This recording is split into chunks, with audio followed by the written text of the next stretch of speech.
Howdy, y'all. Happy Valentine's Day, y'all.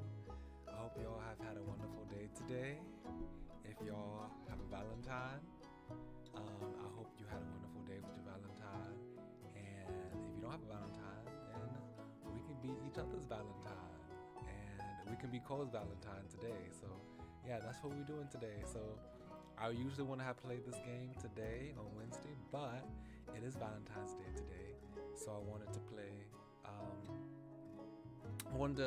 our life so we can spend Valentine's Day with Cove since I ain't got no Valentine. So Cove will be my Valentine. So yeah, and also it's an excuse to play our life sooner since usually like all week I'm like, I can't wait till Friday comes so I can play our life. But yeah, so we get to play today. Yay! So let's go ahead and move in. We haven't actually seen Cove yet. So we just started, we started the third step last stream, and we met Shiloh again, and we met some other people from XOXO Droplets, but we haven't seen Shiloh. Not Shiloh, we haven't seen Cove. So hopefully we'll be able to see Cove this stream. Let's load. Yeah, so I'm very curious about Cole. We heard that. So yeah, Liz is back from. She's on break from university, and we just graduated high school. Cole was with his mother in Nevada, and he'll be back sometime. He's been visiting in Nevada with his mother, and he wants to do that before he won't be able to have the chance to, as we grow up and become adults. And apparently he's been more of a reserved, introverted person too. So I'm curious to see what type of Cove we get, like to see how he looks and see how he acts. Okay, you arch your back as you stretch your arms towards the ceiling. While it had been a good day, it was enough activity to cover an entire week. I know that's right. I know that's right. Yeah, so what happened was that we went shopping together with Lizzie. Lizzie took us shopping at the mall in town, and that's where we met Shiloh, who was on a trip with the cast from XOXO Droplets. We saw Nate. So yeah, after an excursion like that, me too, I'm like, okay, I'm ready to lay down in my bed watching TV and not go out for the rest of the week. Liza tried to hide a yawn behind her hands. You weren't the only one feeling worn out.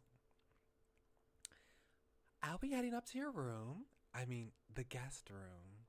Since mine stopped being available as soon as I was out the door. Her tone was light.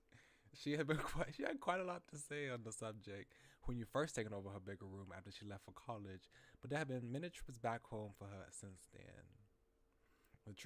The room hasn't been hers for years. It was more of a running joke now that she continued to bring the topic up to this day. Girl. Oh my gosh. Let it go, Liz. And it's your name on it. Thank you, Liz. It's a really nice room. Thanks for being so gracious about giving it up. I just wanted to follow in my big sister's shoes. I'm sorry. Which one would I make? Which type of remark would I make?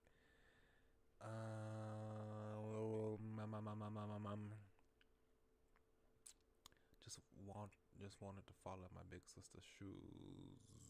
So thank you for being so gracious about giving it up. What she say beforehand? I'll see the exact words she said.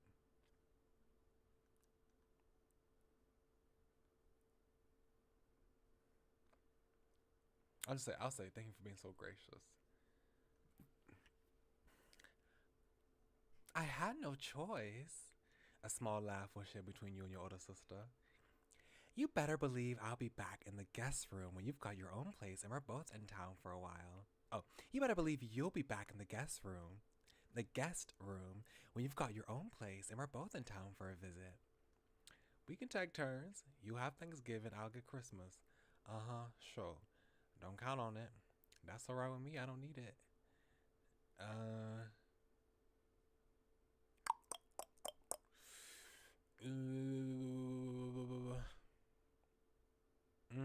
Okay. Your sarcasm won't save you here. I'm taking that as an agreement. She flashed a familiar grin, and you can help but feel glad she was back around, even if it was temporary. With that, she plodded off to the spare room. You're ready to do the same. Moving into the new space was your first opportunity to decorate from scratch. Design your room. Oh. Ah, we get to design our room. Okay. Uh. Okay. Oh.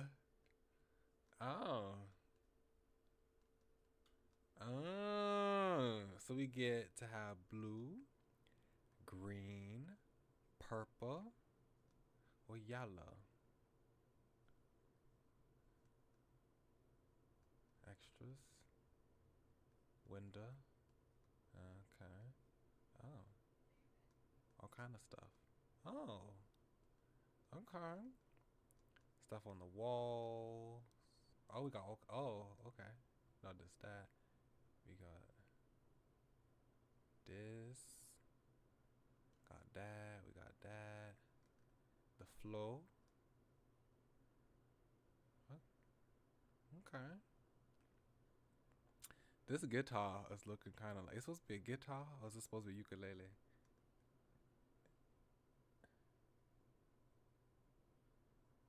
Oh, the chat. Why ain't the chat working? Wait a second. Well, hello, Gabriella. Yeah, I have the chat open up. I have the YouTube window open up so I can still see, but it's not showing up on the screen for some reason. That's weird. Hold on a second.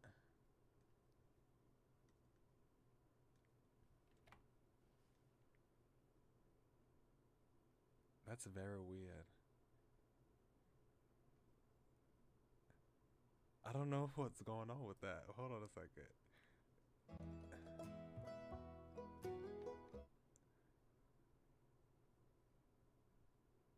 Huh. I mean, this should work. Did something happen?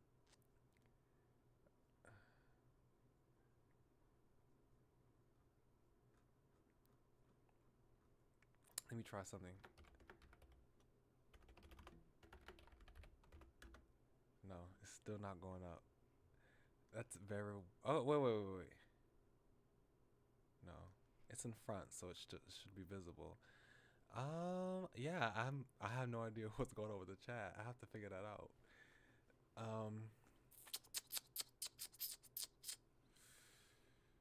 Yeah. Okay, I have to try maybe after the stream. So, but yeah, I can at least see yeah comments because I have the window up too. Okay. Yeah, we designed our room. This used to be Liz's room or Liz's room, but now we get to have it, so we get to design it. And I'm thinking I feel like I like the green room better. I like the green room the most, since it got a desktop, a computer. I mean, a desktop, a PC, a keyboard, a lamp with a bookshelf over there. It's kind of like how my room is, to be honest. Um, so I think I like the green. No extras for this one. Okay, on the window, we got some more books. Then we get some plants. Oh, we got some stuffed animals. That's cute. Okay, so hmm. Do I want to have okay, we'll have some flowers like that, and then we'll have a stuffed animal like that. And then for the walls, oh, we got photos like that. I like that. I like the photos like that. Oh, it removes those photos like that though.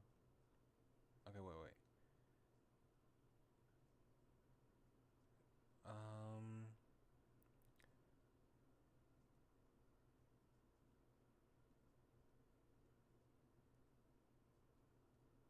Okay, so you can't combine them. You can only do something like that.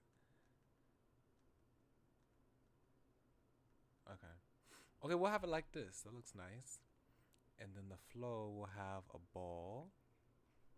Can have either a ball, a guitar, a telescope. Have a guitar. That looks nice. Okay, so that's how a room looked like. You're really satisfied with the feel of your tiny part of the world. As your thoughts drifted, you tried to bite down another yawn. It was no good. Your bed was now lodged into your mind, and all you could think about was collapsing on it. You trudged up the stairs to your room. Oh, it looks nice in the evening, too. Stepping aside, you closed the door behind you, blocking the rest of the house. As you turn back around, you realize that you're not alone there. Not alone. Comfortably perched on the windowsill was someone very familiar to you. Look at him, Cove! How could you just sit in my room like this? Oh, look at Cove! Wait, how do you remove this thing again? Okay, like that. Oh, you got glasses! So cute! You got glasses. But why are you in my room though? I'm confused. You just sit in my room. Who let you in? I ain't see you come through the door. But yeah, the glasses. You got nice long hair. Yeah, nice. You so handsome. Cove Holden. The shock knocked all words out of you. Huh? How are you here? That's how I was reacting just now. Like, huh? Surprise. Surprise. His tone was easy and relaxed. It certainly was a surprise. You hadn't expected him to be within the state. Never mind your own house. Yeah, he was supposed to be in Nevada. You hadn't answered how he had suddenly just appeared back in Sunset Bird, though, to be fair, you had been so astounded that. Wait, you've been so astounded there hadn't been much of an opportunity for him to chat with you. Thankfully, Cove was only waiting for a good moment to start and began to explain. I got in about 15 minutes ago. No one was home, so I figured I'd come in the usual way. Oh my gosh. The window. A small smile had formed on his face. You were still staring at him, unable to blink in case he disappeared. You could still barely believe he was really there, mere feet away from you. I left my bags in your backyard. I hope that's alright. That was when you truly understood. Cove had come straight to you upon getting back to town. You were his first port of call, taking precedence above all else. Oh, his first stop. His first stop. Not even his own house. Us. Even though you hadn't been in when he called, Cove had ensured that he see you at the earliest opportunity, earliest opportunity, rather than allowing his plans to change. You laughed. That realization made you bashful. You shook your head at his antics. You stayed frozen, the shock yet to melt away. You walked over to join him. You ran to Cove.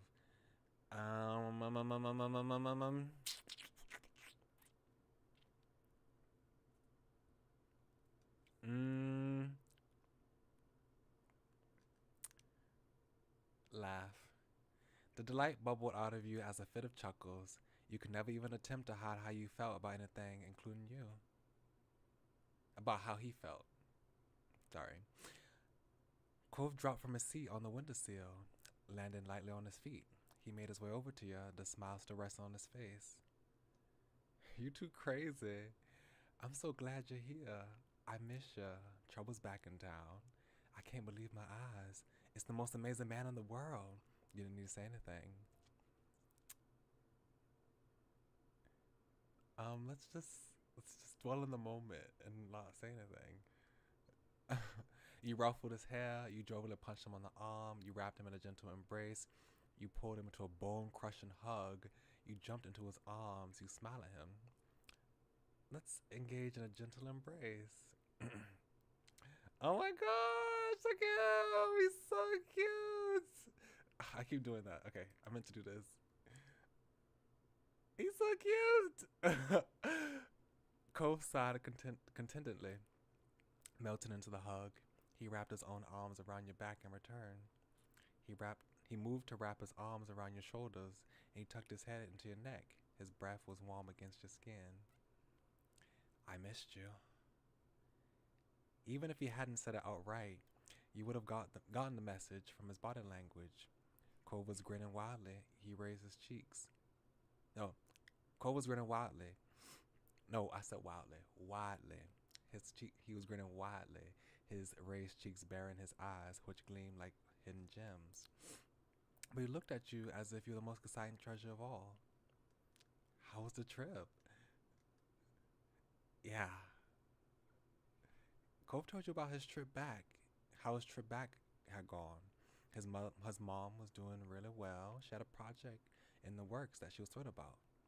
As a result, Cove was going to be sticking around in Sunsetburg for the time being. Things were settled, as much as they ever could be. With Cove back once more, you felt at ease. Cove stretched his arms out over his head, his eyes on the window and world beyond.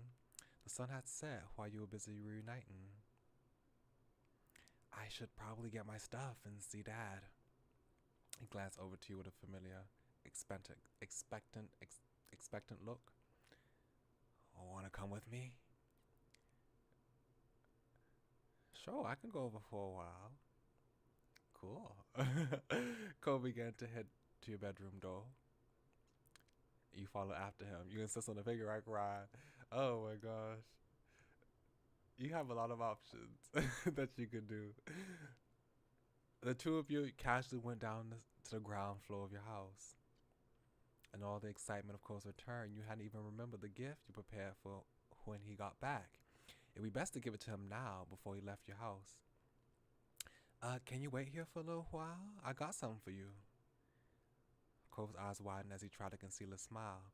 He toyed with the collar of his top. Really? I mean, you didn't have to do that. You nodded with some eagerness, trying to imagine how he'd react when he actually saw it. You bought Cole something special. The gift you'd chosen hadn't been something you could buy.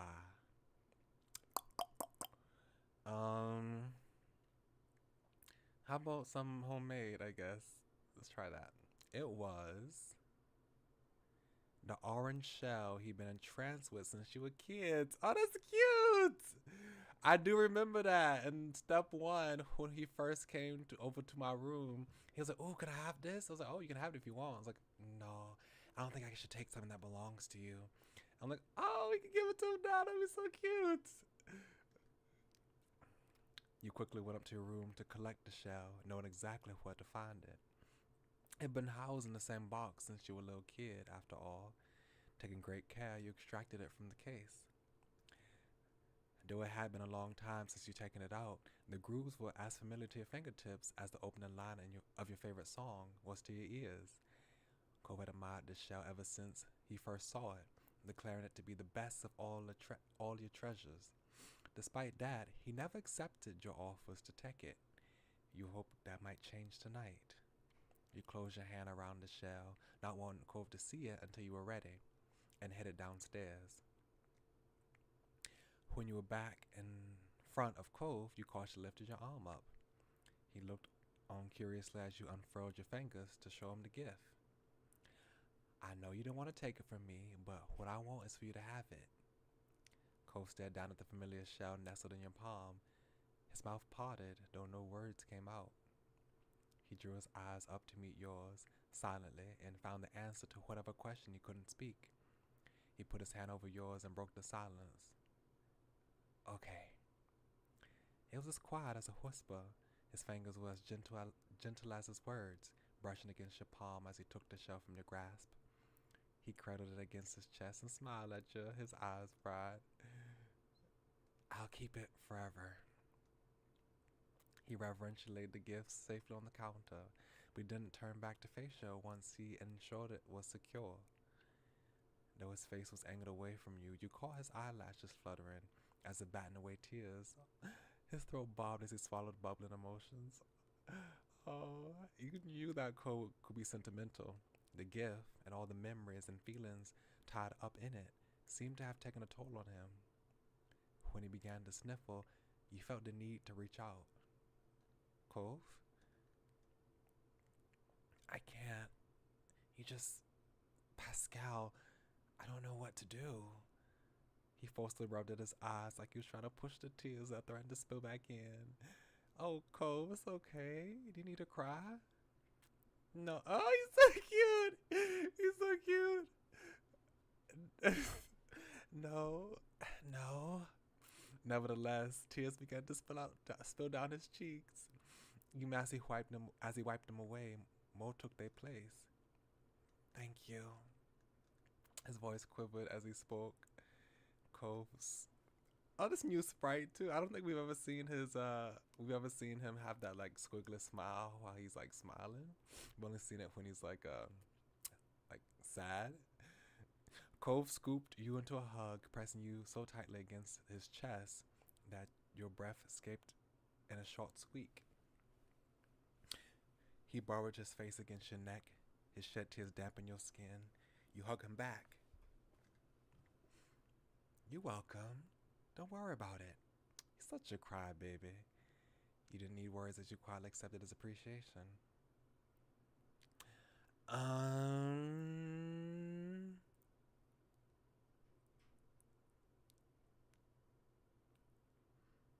That's probably what I would say. You're welcome. Cove let out a steady breath. He was far removed from the shaky gasp that had accompanied his sniffles. The tears had dried. His eyes were a little red, but open and at peace once again. He smiled, fully recovered from the emotion that had overcome him. You're really, seriously too nice to me, you smiled back. I don't think there's such a thing as too nice when it comes to you. Cove brushed his hand against the pale ghost of a scar on his arm. He was at a loss for what to do. The clock ticked away, counting the seconds of silence. Once you had the chance to settle your thoughts, you figured you'd tell Cove how the intriguing news. I meant to tell you earlier, I saw Shiloh today. Shiloh? Cove repeated the name, his expression blank. From when we were kids. Cove pondered for a moment and snapped his fingers. Oh, he was that freckly boy from the first summer, right? The one who moved. I met a guy named Shiloh. He looked just like the Shiloh we knew, plus however many years. But he didn't remember me and just left. Cole frowned. That's, I don't know. Too bad I missed it. Though you knew him better than I did. That was definitely true. Not only had Cove known Shiloh for a shorter period of time, but he and Shiloh had never quite gotten along. Not that they were enemies either, just kids who were only ever together because of the people they both knew. I wonder what Shiloh's up to these days. I have no idea. He didn't say much. Oh well. That was everything you had on the news item, so you moved on to the next big update. Also, you know those mean old neighbors? The ones who would always yell at us? He cringed, recalling those particular memories of back in the day was not pleasant, even for someone as nostalgic as him. Yeah, they're not coming. They didn't rent the condo this summer. His jaw dropped. You didn't blame him. The elderly couple had been an institution as far as back as you could remember, long predating Cole's arrival. Even now, as a teenager, you found your neck pricking as you walked by the condo, half expecting a scolding for breathing the wrong way in the vicinity of their vacation home. It was strange to think of that coming to an end. Wow, Cove blanked, clearly struggling with the idea in the same way you had. I didn't see that coming. People being gone, people coming back. Feels like I missed a lot. This has been a busy summer already. Well, you haven't missed the fireflies. They haven't shown up yet. Well, that's something. And we better not get left behind. There's still stuff to do. You nodded. The two of you head out and traced the most familiar path you ever walked, the trip across the road over to Cole's house. It seemed that no sooner had the night It seemed that no sooner had the night begun that was already at an end, and the dawn of a new day was soon upon you. The next morning, your belly was full of breakfast, and you were in a pleasant mood. You hoped the rest of the day would follow suit. Later, you would meet up with your friends, Cove, Miranda, and Terry, to go into town. Oh yeah, we haven't seen Terry, so I'm curious about Terry to see how she is. It was all on short notice, but that was because everyone was just so excited that Cole was finally back home. Having a nice daydream?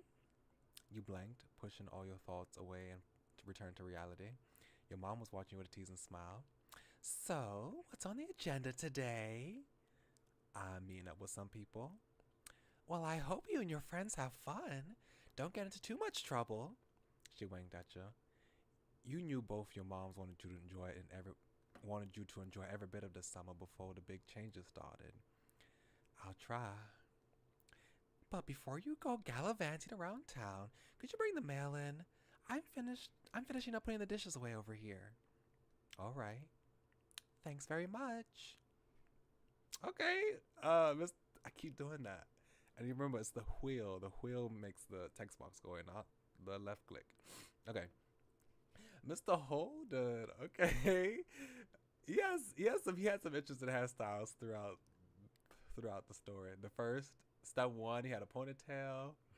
Then step two, he had curls. Like he had like long curls, and now he got a long ponytail.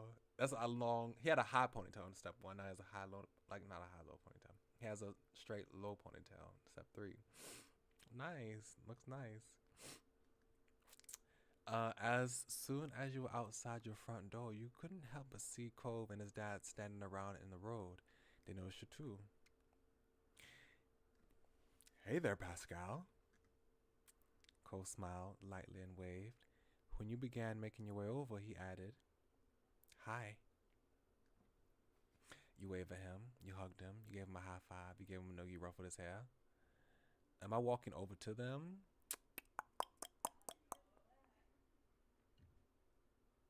Yeah, I am making my way over. Yeah.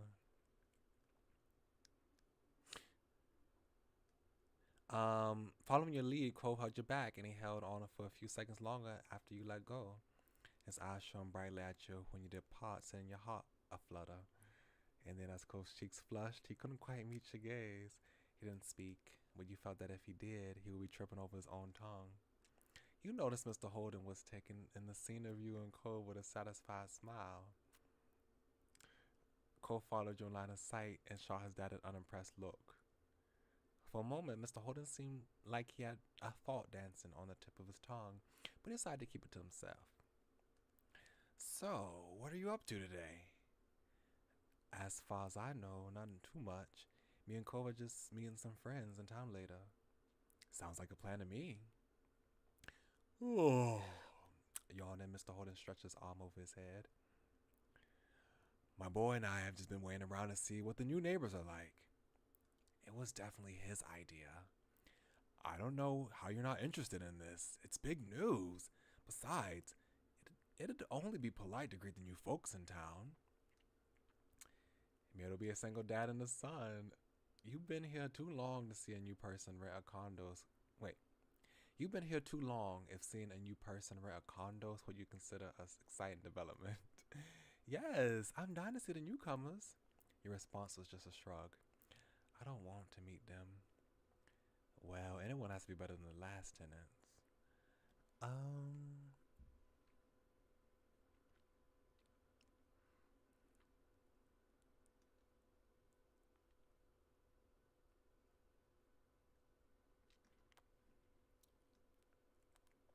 You weren't concerned either way about it.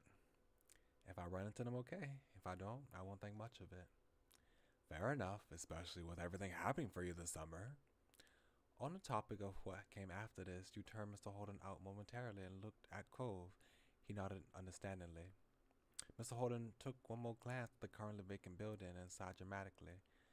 When he turned back to you and Cove, his whole body seemed deflated. There's no sign of them. I still need to head over to work soon. Cove gave his dad a few reassuring pats on the back. Okay, I promise promise I'll keep an eye out. I'll text you if anything happens. Really? Yeah, of course. Well, I mean, only until I have to meet up with Terry and Miranda. Would that still work? With a wide grin breaking on his face, Mr. Holden looked absolutely thrilled to have his nosiness enabled.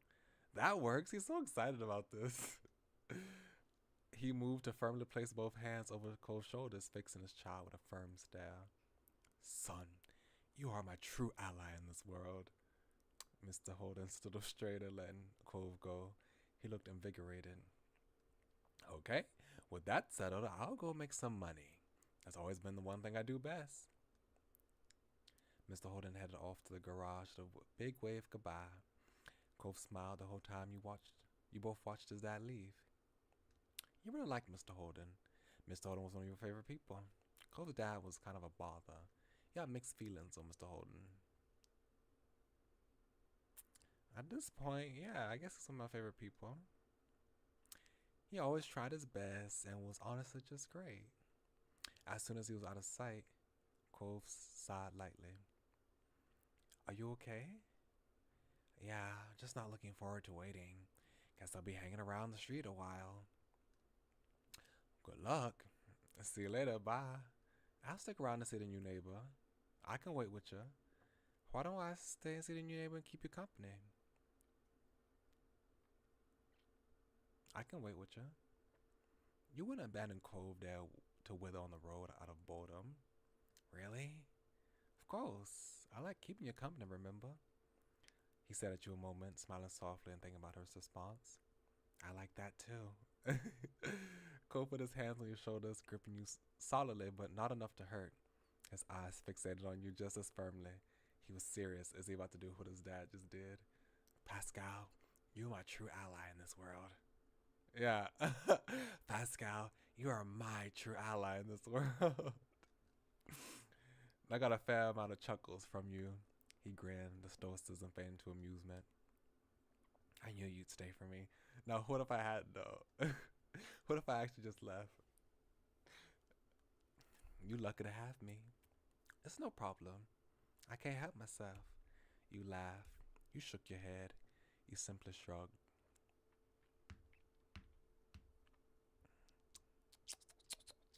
It's no problem.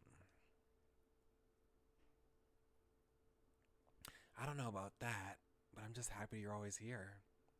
The smile on his face reached his eyes and made you feel electric. And then he let you go.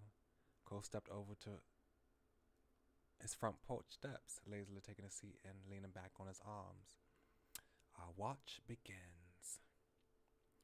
Nodding in agreement, you joined Cole on the front porch steps. You both sat down in comfortable familiarity as you settled in for the waiting game on the new tenants. The neighborhood was quiet, and you sighed contentedly, closing your eyes and feeling the light breeze. Eventually, you both perked up at the sound of a car. A taxi followed the noise, turning onto your street. Cole's eyebrows raised a sight, and he sat up straight on the stoop. Oh, I wonder if this is when Baxter comes. I don't know if we ever see Baxter without the DLC, because I didn't buy the DLC. I forgot to do that. But I wonder if we see Baxter. I wonder if it's someone else. Maybe this might be someone else. This has to be them, right? Yeah, it's gotta be. Now that they were here, you couldn't help but just feel a bit curious. You wonder what kind of person will be living in the neighborhood for the summer. Taxi pulled to a stop as you expected in the front of the now empty condo. It was on the same side of the street as your house, a few buildings further up. Without getting to his feet, Cole tried leaning and tilting his head to get a view of the passenger door as it opened. The single occupant exited the cab. Huh? You could feel what Cole was in that moment.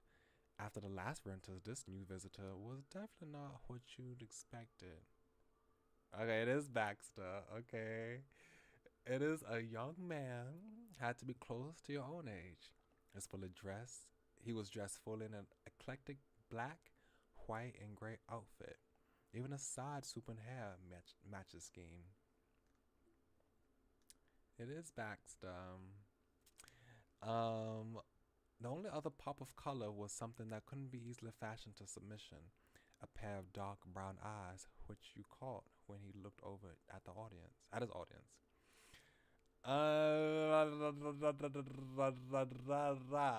Um, hmm.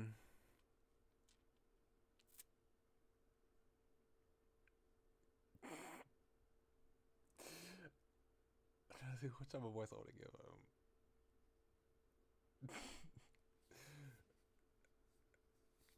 um,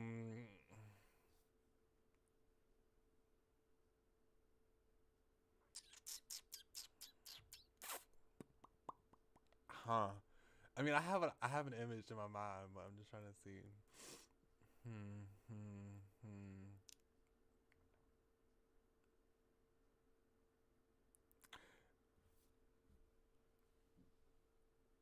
I don't know. Let me just click and see who he's like just a little bit. I just want to see. It's cocky, but you can impression us. Mm-hmm.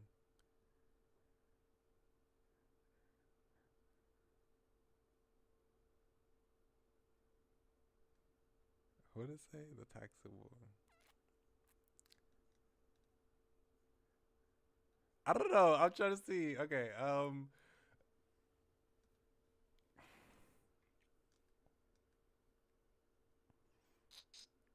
Okay.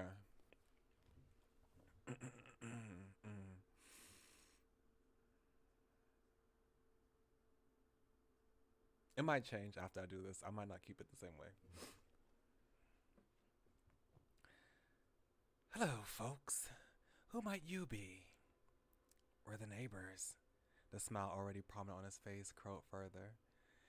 It was cocky, but you didn't get the impression it meant something adverse. Hallelujah. You and Cove shared a familiar look with one another, bewildered even further. The color coordinated man left it there, however, with a firm click. The shut With a firm click, he shut the door of his ride. Then he turned his back to you and retrieved a large, unsurprising black suitcase out of the trunk. Continuing on with his business, he strode forward and lightly tapped on the driver's side window with his knuckles, asking for them to roll it down. When it opened, he leaned down and rested his arm on the edge. You assumed that he was thanking the driver for getting him there, considering he slipped him a tip during the brief chat. They shook hands, and he pushed himself up and away from the taxi with both arms, giving the driver room to leave. The taxi pulled away, rolling carefully down the road and out of sight around the corner. A new renter had officially arrived. He left a suitcase on the ground out of the way of the street and sauntered over your way with a confidence of someone who had been invited to join. Co-founder stood up to greet this person. You followed suit. Excellent. Wait, let me hear that again. Excellent. I'm Baxter Ward. It's excellent to meet you, neighbors. You were standing on the side as he was approaching from. No, you were standing on the side he was approaching from. When Baxter got close enough, you offered his hand. He offered his hand to you first. You shook it. Baxter gripped your hand firmly to give a satisfied shake. Hi, Baxter. I'm Pascal. Hey, Pascal. I'm quite keen on getting to know you better this summer. We could be good friends. From your other side, Cove made a sudden sputtering noise. And you are? He lifted his hand out to Cove next. Cove instead crossed his arms to express his rejection of that idea, still eyeing Baxter carefully. Okay, there's some tension between the two of them so far. Also, he has ripped jeans and rings too. Interesting outfit. You have a very interesting outfit, so. I'm Cove. Baxter's whole demeanor lit up for unknown reasons. His eyes shone as he studied Cove for a moment. Really? Really? Now wait, is that a nickname or your real name? It's just my name. Cove spoke mildly, having given that explanation many times in the past, but it clearly charmed Baxter all the same. He tossed his hands to one side with a laugh. Your parents knew exactly what they were doing. I can't imagine a more fitting name for the face I'm seeing. Cove, that's gorgeous. It's it's really it's really not. No, I agree. It's Sucha. Hey, only I get to fluster him. That's a lot considering you're talking to a stranger, Baxter. You know what to say. No, I agree. It's Susha. Not bad. Nice to see someone else knows. The impact might have faded for you living with it this long, but I promise, to the onlookers, a knockout. Cove couldn't face either of you after that. His cheeks quickly turned in bright red with embarrassment. You notice that Baxter looked apologetic over Cove's increased discomfort. I'm sorry. I wasn't intended to. It wasn't intended to mean more than it did. I like your name, but you don't have to mind that. I'm patent. Patent. How do you pronounce that? Is it patent? I patently. Patent. The dictionary gives both patent and patent as possible pronunciations, so I'll just say patent. I'm patently against stepping on anyone's toes. He chuckled to himself. It seemed like there was some extra meaning hidden there in his words, and you noticed that Cove raised an eyebrow, picking on that too. Okay. Baxter didn't even open his eyes to see your face to know that he had some filling to do. He stood up straighter, striking up a slight pose with the position on his feet. I'm a ballroom dancer, hence the phrasing. Oh, he's a ballroom dancer. Oh, I don't know much about dancing, but that's pretty cool. It's not hard once you get the basics down. Cove didn't look convinced at all. Cove took it as a cue to keep talking. Well, he grinned in a way that was probably becoming familiar to you. If either of you are ever looking for a partner, I'm available. Cove frowned at the overt forwardness. Thanks. I'll pass, I think. I'll take you up on the offer sometime. I'd rather not. I could probably show you some moves. I didn't answer the question. Okay. Baxter nodded understandingly and let the subject go. After that, there was a lull in the conversation, and Cove attempted to fill it. What made you decide on Sunset Bird? Oh, yes, well, my parents rented a condo, so I had a place to stay while I'm. So I had a place to stay. Well, no. Oh, yes, well, my parents rented a condo, so I had a place to stay while I'm off for a summer from college and not living in the dorms.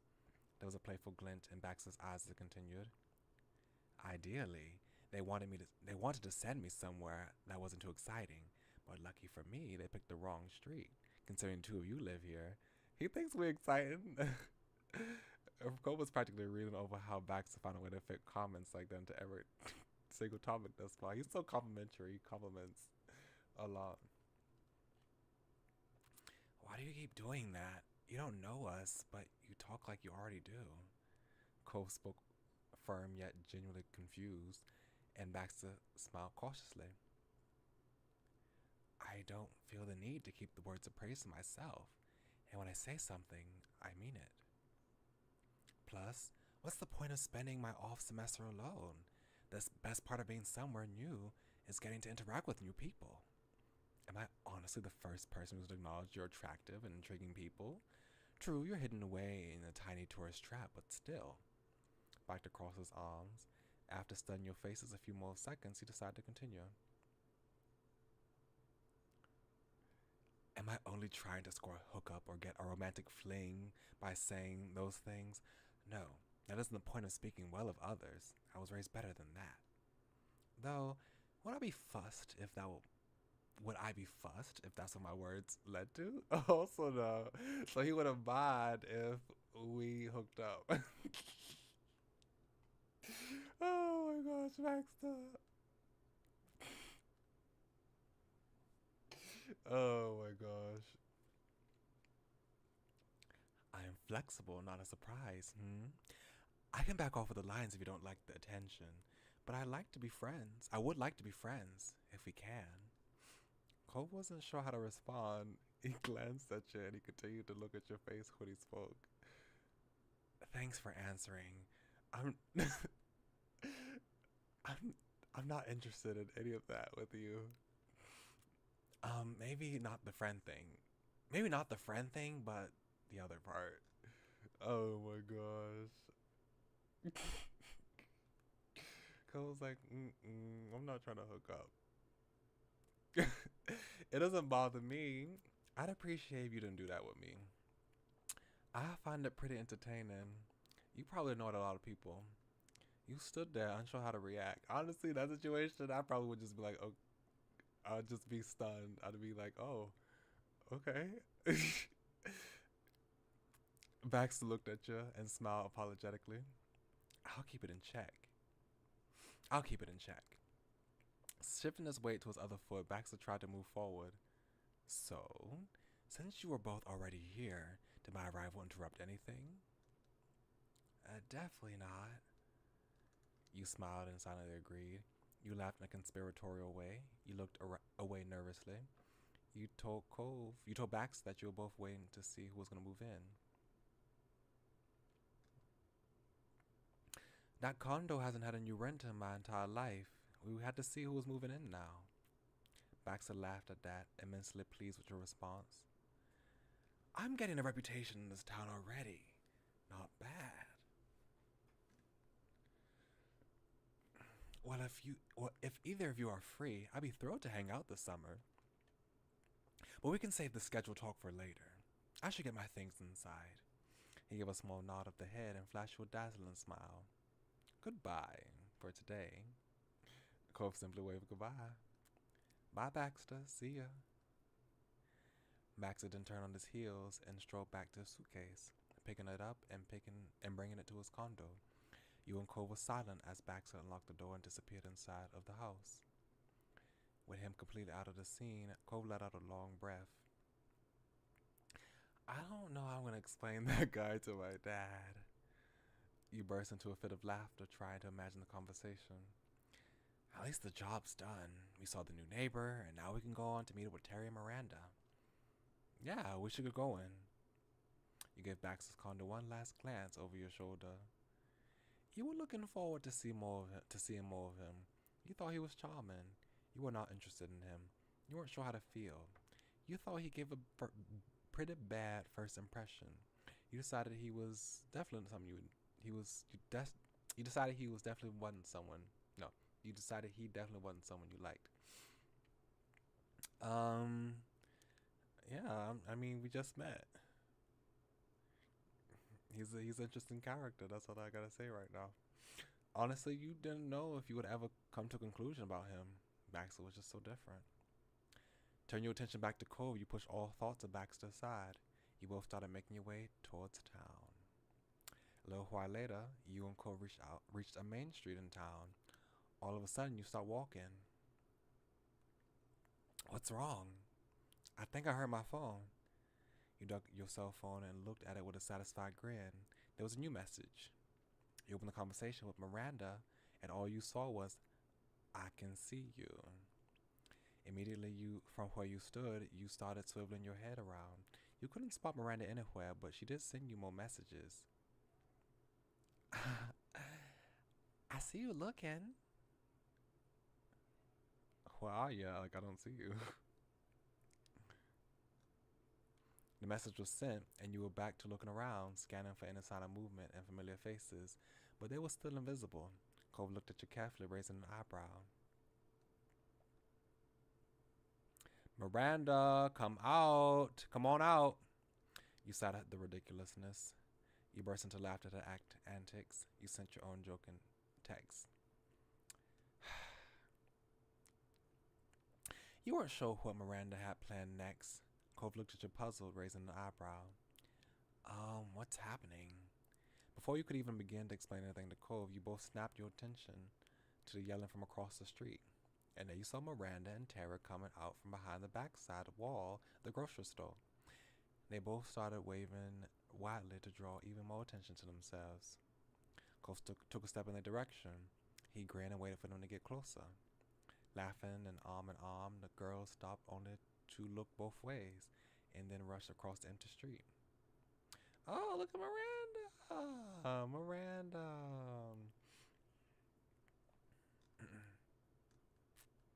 I didn't mean to do that. But I guess we got both of them on screen. But I want to take a look at them one at a time. But Tara, we haven't seen Tara at all. Okay, so we got Miranda. She got. Did she have? Did she always have curly hair? I don't remember. I don't remember how her hairstyle looked like. But she looks cute. I like her top and her shorts. Looks really nice. Really fits the summer summer season. She's cute. And then Tara with her would you call those overalls? Or would you call them like no, you wouldn't call those overalls. You would call them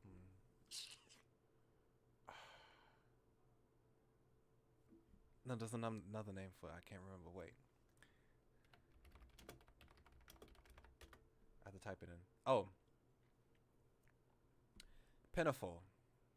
A pinafore. So instead of a dress though, it's a pinafore like pantsuit, I guess. Yeah. So instead of a pinafore dress, you got a pinafore pantsuit. But it's like shorts, not a pantsuit. Yeah, she looks cute. Okay, let me rewind so I can hear her voice again. Hi, I hope you were waiting too long. Hey, buddies. Hi. Hi. That joke wasn't funny. I'm amazed. How'd you appear out of nowhere like that? Hey, I'm so happy to see you two. I thought you both knew better than to jaywalk. Or at least you'd wave. Hey, I'm so happy to see y'all. Now that they were here, their joke on you was already long forgotten in your mind. Tara Miranda giggled, smiling wide at your declaration. Tara then closed the distance between her and Clove and crushed him in a painfully tight hug. You're finally here. It's been so long. What took you? He did his best to eke out a reply with his chest being compressed. Sorry. Eventually, she let him go. Tara looked at him with a beaming smile, but Cove was distracted, rubbing his arms. Standing there, Miranda shifted her weight onto the other hip. She watched Cove patiently with a bashful smile. Welcome back. Thanks. It finally felt official. Everyone was together in one place. From here, you weren't sure how often you would have another afternoon like this again. They didn't either. Cove? Tara poked Cove square in the chest. You're gonna have to get me your schedule this time Saturday. Not really possible, Terry, but I can say as soon as I know. I can say as soon as I know. So far, work hasn't said anything, but I can tell you I'm busy with Orca activities. Orca.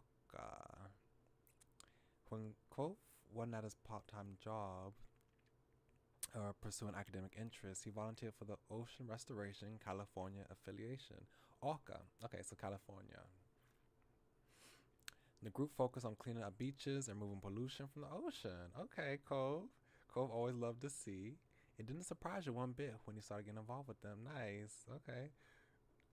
It's a noble cause, especially like people. I really do respect people who go to the ocean and clean up the beach and clean up the ocean, because me, I'm like, I don't know. I don't like touching trash. I don't.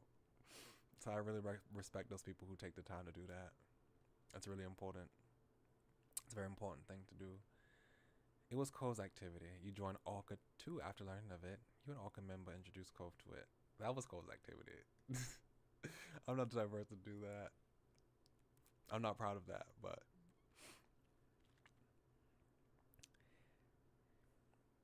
the big smash event for the year is coming right up, isn't it? Yeah, that's not that much more to do before then.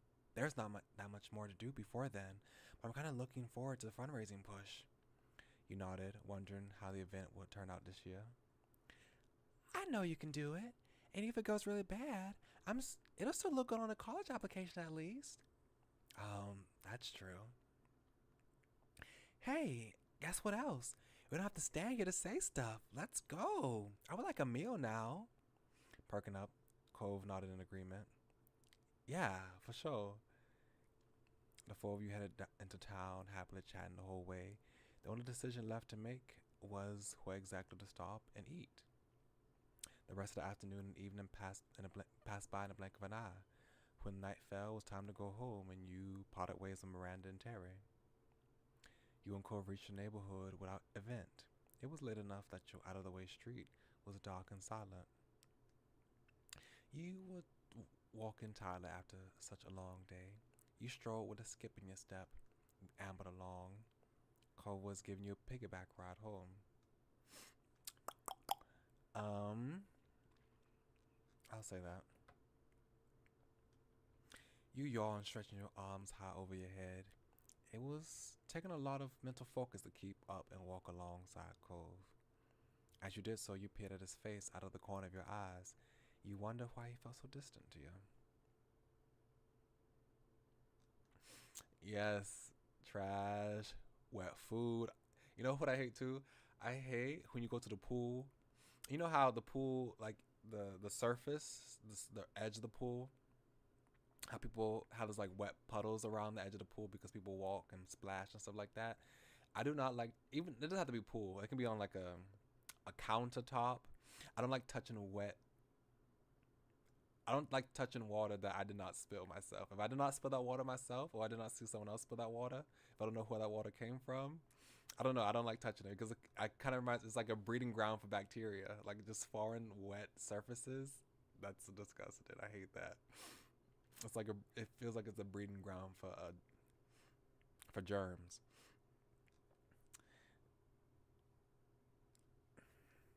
It was out of character.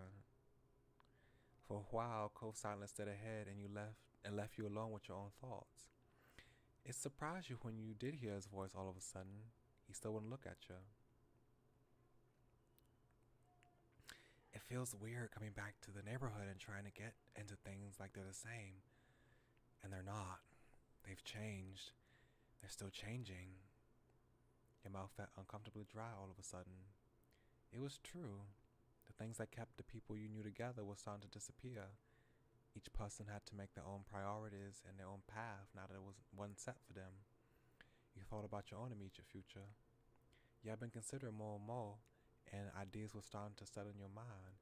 You hope to go to school full time, to go to school part time, to work part time, full time, work part time, focus on time. That's not school or work.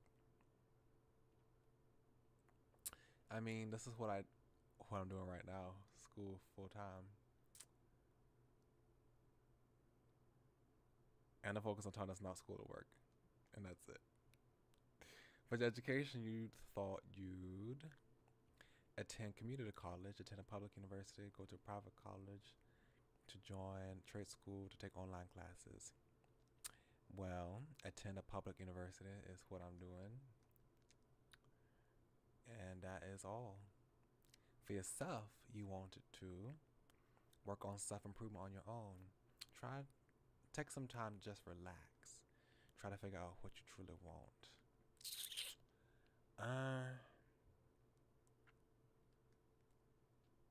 I mean, all of these, all of them. And for that, you wanted to stay local, go to a different part of the state, go out of state, go abroad, travel around to different places.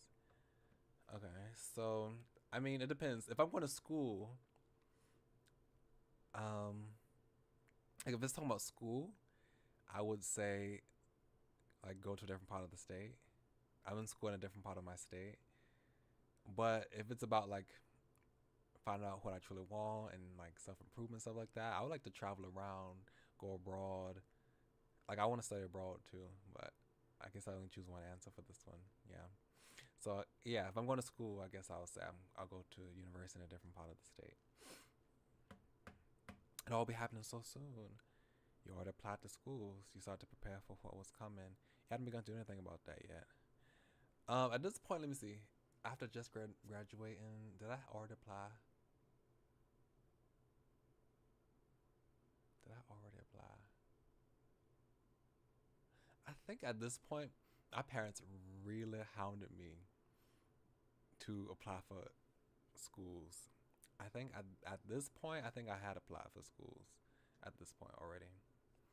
And you've been open about your situation, and everyone knew. You only spoke about this with family and those you were close to, like Cove. Yeah, this. Now you wonder what Cove had in mind. You heard him consider some things for his future, but it was never anything that you would have counted as a real plan. Making it back home, you both stopped in the middle of the street. Cove sighed. Cove looked at the ground for a moment. His mouth trembled, trying to settle on the right words to say. So, are you still thinking about what you want to do and stuff in another part of California? Yeah. Cove closed his eyes and nodded while he composed his thoughts. He looked at you when he lifted his head. I decided on something. Well, kind of. He smiled slightly and rubbed his arm. Then his expression grew more serious. I'm not going to start on school or a career. Not this summer. I'm going to stay here, at least in Sunset Bird. I'll probably move out of my dad's place. I'll keep working on my job, keep doing my volunteer stuff and everything else. Maybe I'll know what I want for myself by fall or next year, or maybe I'll never have a plan. Life will continue on with whatever's happening. I'm not going to crush myself trying to have everything figured out by a timeline that someone else has set. Just can't do it. I mean, I feel you, Cole. I do feel you. I do. That was me. But people always trying to rush you to have a plan. My brow furrowed and his tone was tense. It was clear how much expectations weighing on him. I know that's not very exciting, but it's the best I could do. I mean, that's what I would do if I had the choice, but I don't have that choice. So, but it's the best I could do right now. He laughed self-derisively, but the way his face looked at you thought he actually wanted to cry. You smiled. You looked at him deeply. You started crying. You felt annoyed. I'll smile. Your plan sounds very you. I'll miss you. I wanted you to come with me. Okay. You couldn't say anything. I mean, yeah, your plan sounds very you. Your head tilted affectionately ever so slightly onto the side as you watched him process your response. Cole was going to continue doing things his own way in his own time. He exhaled, releasing some tension in his shoulders. Thanks for hearing me out on this. You knew him well enough to know that Cole wasn't feeling completely bad about the way things were. No matter what's happening, I want you to know that you won't ever lose me. I won't really be gone. I'll still be here for you the best I can, whether it's long distance or whatever else. Cole's whole expression softened. His lips pulled into an affectionate smile. Pascal, you deserve to have everything you want in life. With the cry. You laughed at his bold declaration. Thank you, Cove. I want you to get everything you want in life. You know how to respond to that. You teared up. You're wonderful.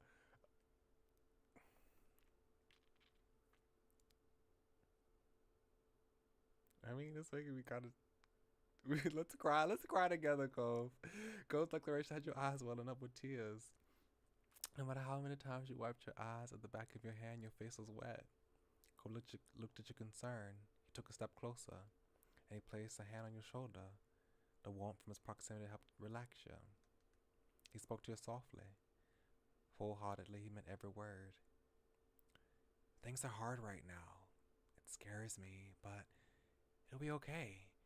It'll be more than okay. Now that things are up to us, we can make our lives better than they ever were. You believe him. You appreciate his attempt to put on a brave face. You still felt unsure. You felt better after his reassurance. Whether Cole realized it or not, he said exactly what you needed to hear. He was right, and you almost felt excited, wanted to know what kind of future was waiting for you a few years from now. Finally, your eyes stopped overflowing with tears, and you can meet Cole's gaze clearly. You nodded. His expression morphed into a look of careful confidence. Clearly, he was still struggling with the topic, and you wonder what else might be on his mind. This is a start, I think. But it's not over, is it? We'll have to keep talking about it going forward. Yeah. Quoth softly reiterated his promise. It'll be okay. We'll always still be there for each other. Is that good with you? It is. Of course it is. Cool. That's cool. I'll see you tomorrow, Pascal. I'll see ya. Night. He pulled you into an unexpected hug. It knocked the breath out of you, yet couldn't have been a more reassuring feeling. You returned his embrace and stayed that way for as long as you could. He finally let go, giving you another smile. Then Cove started walking away, but you remained there, frozen in the middle of the street. You watched him and wondered, how many more times will he be able to say that? He'll see you tomorrow. You hoped for countless more times. Finally, you turned towards your own house. You vowed to yourself that you would make the most out of every moment you had this summer. Hang, errands, talks, charity, drive, reflection, late shift, serendipity, boating, happiness. And then this is logged for Baxter. So I don't have this DLC, so I can't even see how it looks. Okay. Well, which way we did? We did this way first, and then we did this way last time.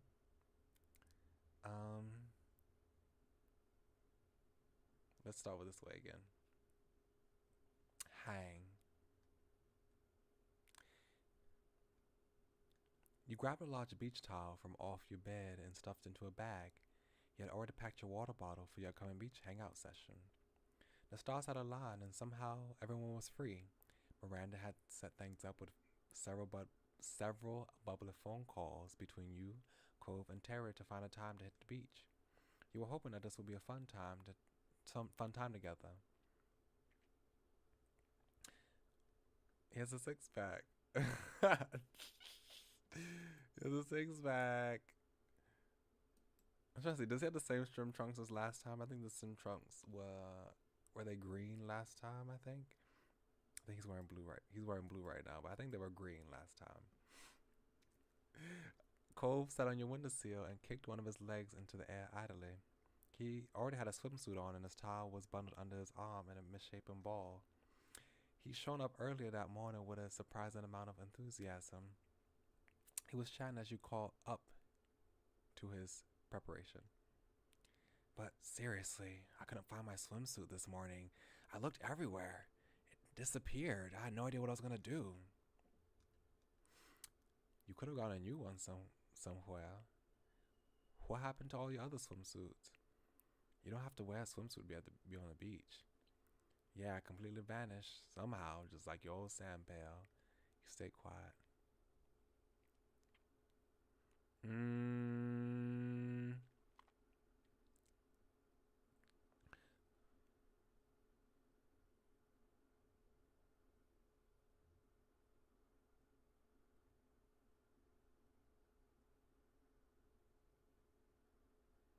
What happened to all your other swimsuits? I know that's not your only one. Cole looked away and shrugged. I might have some laundry to do. Anyways, I don't know why it was in the bathroom when I never put it there. He gave a small smile and he readjusted the towel in his arms. You now could see that it had been folded at some point, but then rolled up and carried without much care.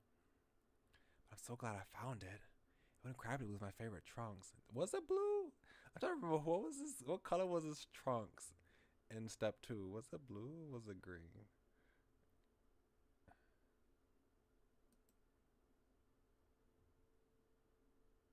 Maybe it was blue. I don't know. Maybe I have to go back and look. It was nice to see Cole so happy and comfortable in what he was wearing. He walked over to dresser and mused about how you had picked out your own swimsuit.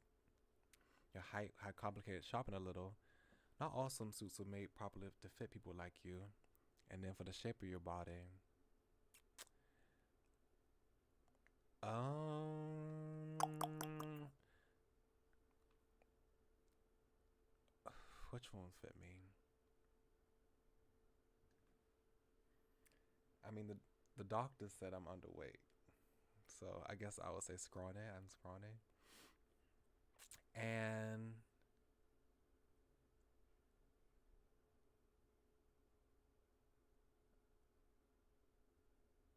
body was delicate, soft, had a little muscle definition, noticeable muscles. Um, I guess I have a little tone and firm. I mean, is that? I was like, I don't know how much is little. What does that mean? Okay, tone. I'm not really that toned to be honest. My arm, like I have biceps because of like training my arms a little bit. But it's like, I think that's it. I mean, my legs. I mean, I guess I feel my legs, my calves. My calves are kind of firm, actually. Now that I think about it. What does this mean? If I flexed, I do have hard muscle. Okay, so maybe I'll just say this. Your build was toned and firm, and muscles with muscles that were there, though slight in size. You have gained more muscle in recent years. It was clear when you compared to how you were when you were younger. Are you alright? Oh yeah, I was just thinking about some things. What things? Just myself and my body really. His eyebrow rose at your admission of self-reflection. And what do you think? What did you think of who you were? You considered your identity further. You had always felt sure about your gender. You wondered if your gender was really something you felt right about. I mean, the first one is not true. You always let people call you him, but maybe there was more to it than that. And you had a natural flat chest. That's the way you wanted to be. You generally wore padded bra over your chest. You had breast augmentation surgery. You left it at that, but you consider options for it. Use a padded bra for now, but it was tend to get surgery later. I mean, if flat means no breasts, then yeah, that's how I want it. People had a lot of their identity wrapped in their physical form. It shaped their self-image. You were confident in yours. You were comfortable in yours. You weren't really content with yours. You hated your body. You knew you had gender dysphoria. I say I'm comfortable. Your body was you, and it was one that you felt content in. You used to not feel as good as when you were younger, but since you've grown into your body, you feel more at home now and less uncomfortable. You focus on Cove again. I think it remembers the results I picked in step 2 because it's like kind of referencing the stuff. So I picked in step 2.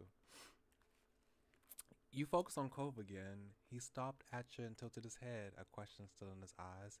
He was waiting for you to come to an answer, but before you could, you had something to say to him.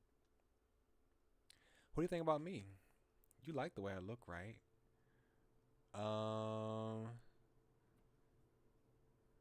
What do you think about me? About how I look, I mean. Cole smirked a little, his eyes taking you in easily. Fishing for compliments, Pascal? You look great. Everyone knows that, including you, by the way. Unless that changed. You pouted, you laughed, you blushed. I didn't want a compliment, I was just asking. So what if I wanted to compliment me? You still should. Um, um, um, um, um, um, um, um, um, um, um.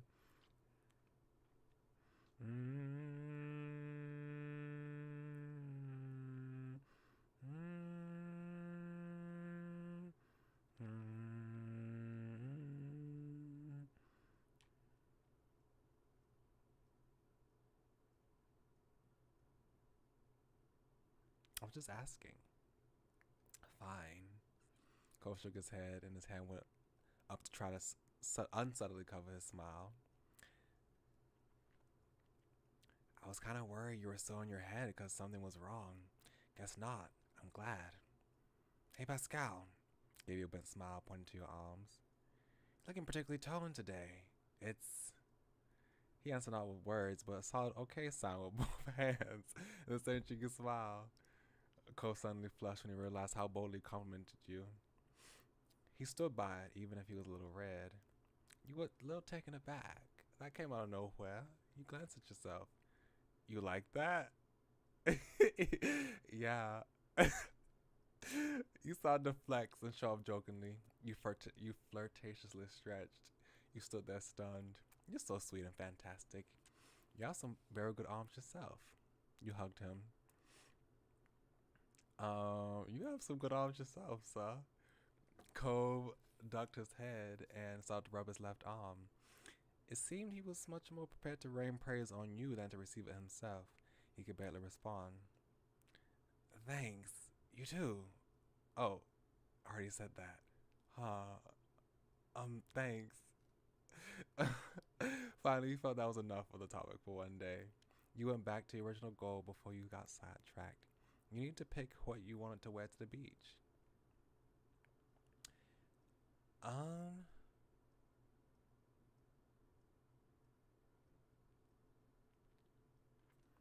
You chose to wear casual clothes instead. You picked one-piece swimsuit. You decided to wear a two-piece bikini. You chose to wear a two-piece tankini. What is a tankini? What is that?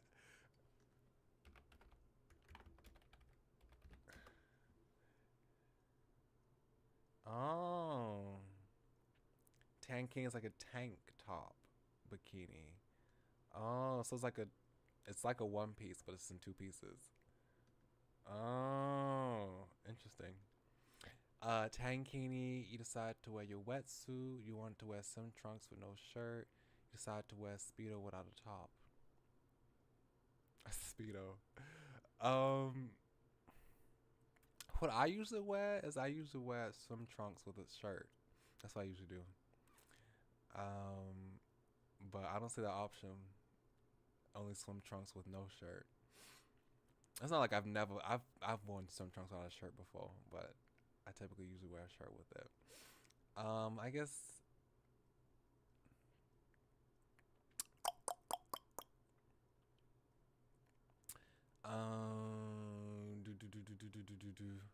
I've never worn a wetsuit before. I guess I'll wear swim trunks with no shirt. While you dug around in your drawers, you tried to think if there was anything else you were missing. You took sunglasses, you grabbed a hat, you brought a shawl, you grabbed your board shorts. What are board shorts? Board shorts.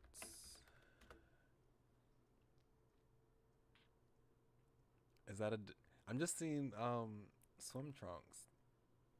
I mean, I guess they're not swim trunks. I guess they're like beach shorts, I guess. They're kind of like swimwear though. They look the same. Okay. Grabbed a full swimsuit to cover up as well. You took goggles. You picked out a regular shirt to wear as well. With that taken care of, you held your outfit together and looked at Cove. He was tapping his toes on the side of the wall as he waited. You vaguely wondered if he thought it was a comfortable place to sit. You hoped so, given how long you perched on it. Regardless, it was time for him to go. You weren't going to put on your beachwear with him just chilling there. I need to change. Cove smiled, content with being kicked out. All right. Cove lowered himself off the window and strode past you to get to the door. He lightly brushed his fingers against your cheek when he passed by. I'll see you out front. Okay. When you were alone, you got undressed and put your swimwear on. You also checked your beach bag for the final time, and it looked like you hadn't forgotten anything. You left your room and hurried down the stairs, ready to meet Cove. You made sure to lock your front door and walked outside. Cove stood on the road, looking down and scruffing his feet on the asphalt. When you shut your heavy door, he looked up at you and smiled. Hey. Hi. Miranda and Terry are going to be here in not too long. Terry even texted me earlier saying she was mostly on schedule. Why don't we just head to the beach and wait for them there? We're both ready. That sounds like a good idea to you. You said as much, and Cove shot off a quick text telling the two of them that you'd where you'd be. Cove gave you a thumbs up after that message was sent. It was a familiar path to walk, and it wasn't long until you reached the shore. Cove laid out his towel on the warm sand, and you set your stuff beside him and looked out into the ocean. The rolling swells hit the shore rhythmically. You all had looked out. It was a beautiful day, the sky was clear, and the waves were good. It was a balmy summer day, but with a pleasant breeze to keep things comfortable. Essentially, it was perfect. Do you feel like heading into the water? Or maybe just walk down shore? Or you want to do something here? The water sounds good. Taking a stroll might be fun, but I don't mind my feet being in the water. You plan to just get some sun. Either way, it's fine. What do you want to do? Yeah, like what you want to do? I don't mind. Maybe I'll walk a little at first anyway. We can do that then. Cove nodded, accepting the plan. He kicked some sand off the towel absentmindedly. Yeah, sounds nice. He took a deep breath and tasted the relaxing, salty air. Is that true? I haven't been to the beach in a long time, so I don't know. I've been to the beach at least...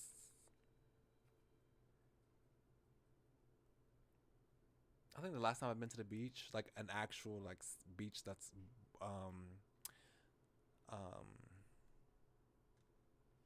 what's the word? A beach that is attached to the sea. I think the last time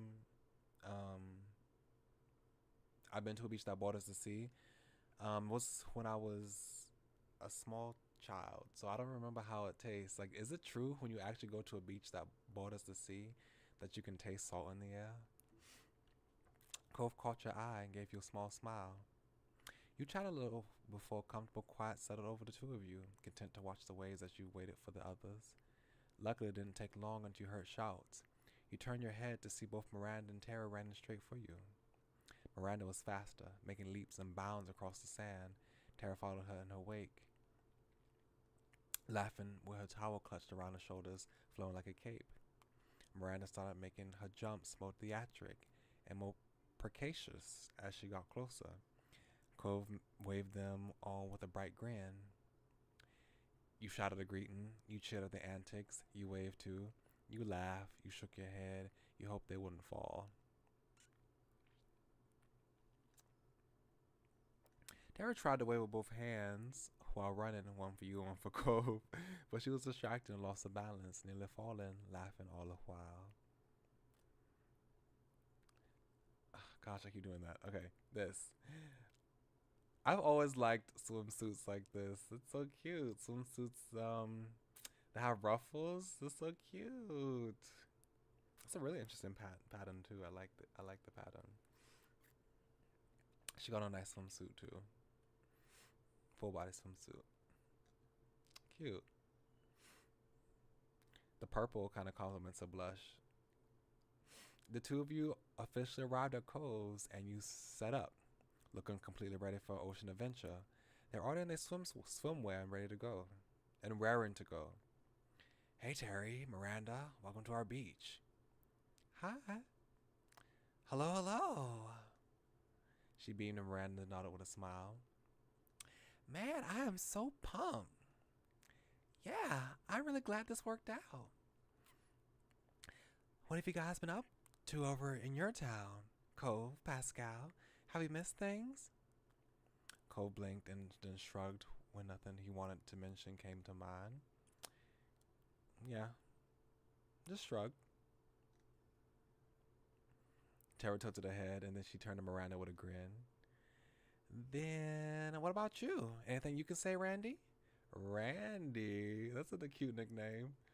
Miranda looked back and forth between you and Cove, and then with a small evil smirk, she too shrugged. Oh, come on. Somebody's got to answer. Miranda burst out giggling, and Cove snorted. Tara then started talking about her morning and how she almost overslept because she stayed up too late last night. She bounced on her feet as she spoke. But don't worry about me being tired today. You know I ran on less back during school. Miranda filled in the group about her morning. Apparently, everything had gone smoothly. She met up with Terry on the way here, and you knew the rest. Cove offered suggestions to the girls. Hey, let's walk while we catch up. Oh, yeah, definitely. Once everyone's stuff was set on the beach, the group strolled over to the shoreline. The wet sand was cool under your feet. A wave rushed up and covered your ankles in water. You flinched from the suddenness of it, but by the next wave, you were acclimated. You took another step forward and sank a little into the ground. Behind you, your footprints were soon smoothed by the waves. Your friends chatted as you all walked together. You took turns pointing out cool shells and pieces of sea glass. It was a relaxing jaunt. Hours passed and the group had moved between different activities, some low-key and some more exhaustive. For you, it was another break time. You sat on the towel and sipped some water. Your friends were hard at work, burying Terry's full body under a pile. I've always wanted to do that. Bury people get buried in the sand at a beach. That seems like so much fun. Miranda used her arms to force up the sand around Terry's sides. Cove worked on covering Terry's feet. You took another drink and closed your eyes. Eventually, a shadow passed over you, dampening the light that was still noticeable even behind your eyelids. You checked to see Cove had joined you there. He knelt down to dig around a pile of assorted beach stuff in the middle of everyone's towel setup and pulled out the sunscreen. He took a seat next to you on the towel. He opened the bottle with a soft pop and began to reapply the cream. Hey. He ran his hands across his chest to work the sunscreen, and you might have checked him out a little from the corner of your eye while sipping some water. After he finished up, Cove let out another comfortable sigh, and he looked off into the distance. But then he sighed again, this time in an exaggeratedly disappointed way. You wondered if he was going to sigh again, even more dramatically, if you didn't say anything.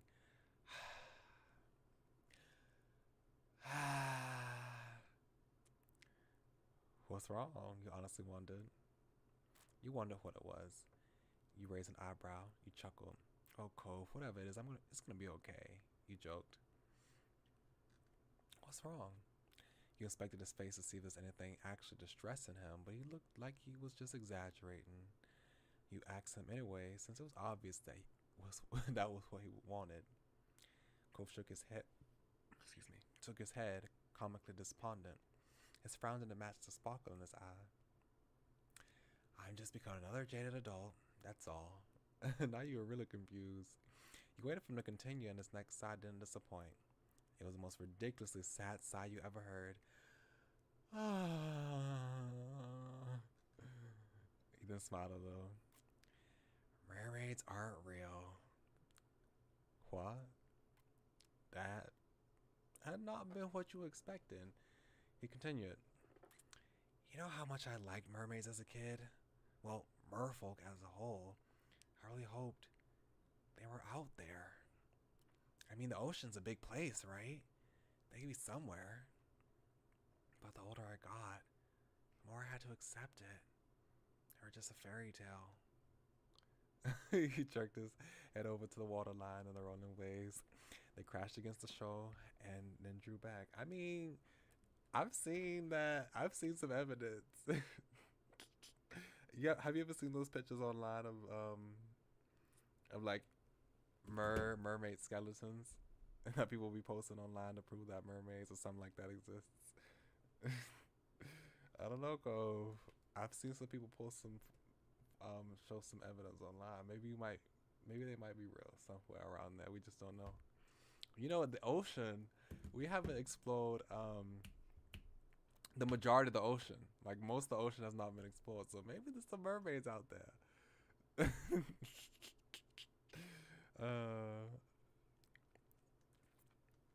Yeah, those skeletons, they look kind of creepy though. Like a half human, half fish skeleton bone. Apparently people say they've dug it up on the beach. You know those like meme manufactured photos online. This is a perfect beach for them. It's pretty and vast and never too crowded. If merfolk did exist, we definitely would have met one by now. Or at least, we would have heard of someone seeing one. But nothing. I mean, people say they see stuff all the time. Many people say they see Bigfoot and the abominable snowman. I mean, plenty of people have said they see mermaids. So, I mean, I don't know if that's if that's the ultimate criteria. He acted as though that the result was a true bafflement. He let his head hang. Gotta let the dream go. You burst into laughter. That's hardly proof. It's not like this is the only beach in the world. I mean, this is exactly what I was just saying. They could still exist. As you said, the ocean's a big place.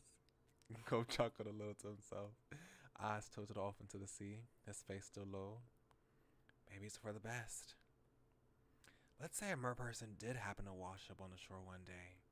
He looked at you with a full, doleful expression. I could have lost my best friend to their magical underwater world. Oh yeah, I'd totally go live under the sea with merfolk. Even if I had the chance, I'd stay on shore with you. I'd go with the mer person, but only if you could come with us too.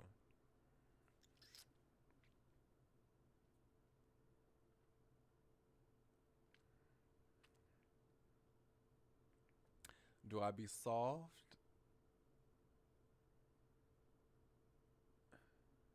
Do I reassure? Like, do I be sappy? Do I be sappy, or do I reassure, or do I tease? I feel like I should tease. Cole smirked triumphantly. I knew it, but I can't blame you. If a beautiful, kind mer person falls for somebody, I'm pretty positive that the sensible response isn't to turn around and say, "No thanks, I'm gonna stay on land with the normal guy." Are you warning me that you'd leave if you got that kind of offer? Why are you so sure I'd have made that call? Since it's all hypothetical, why not have you be that mer person? I don't want that. I should get to be a mer creature, and then I invite you to the underwater world.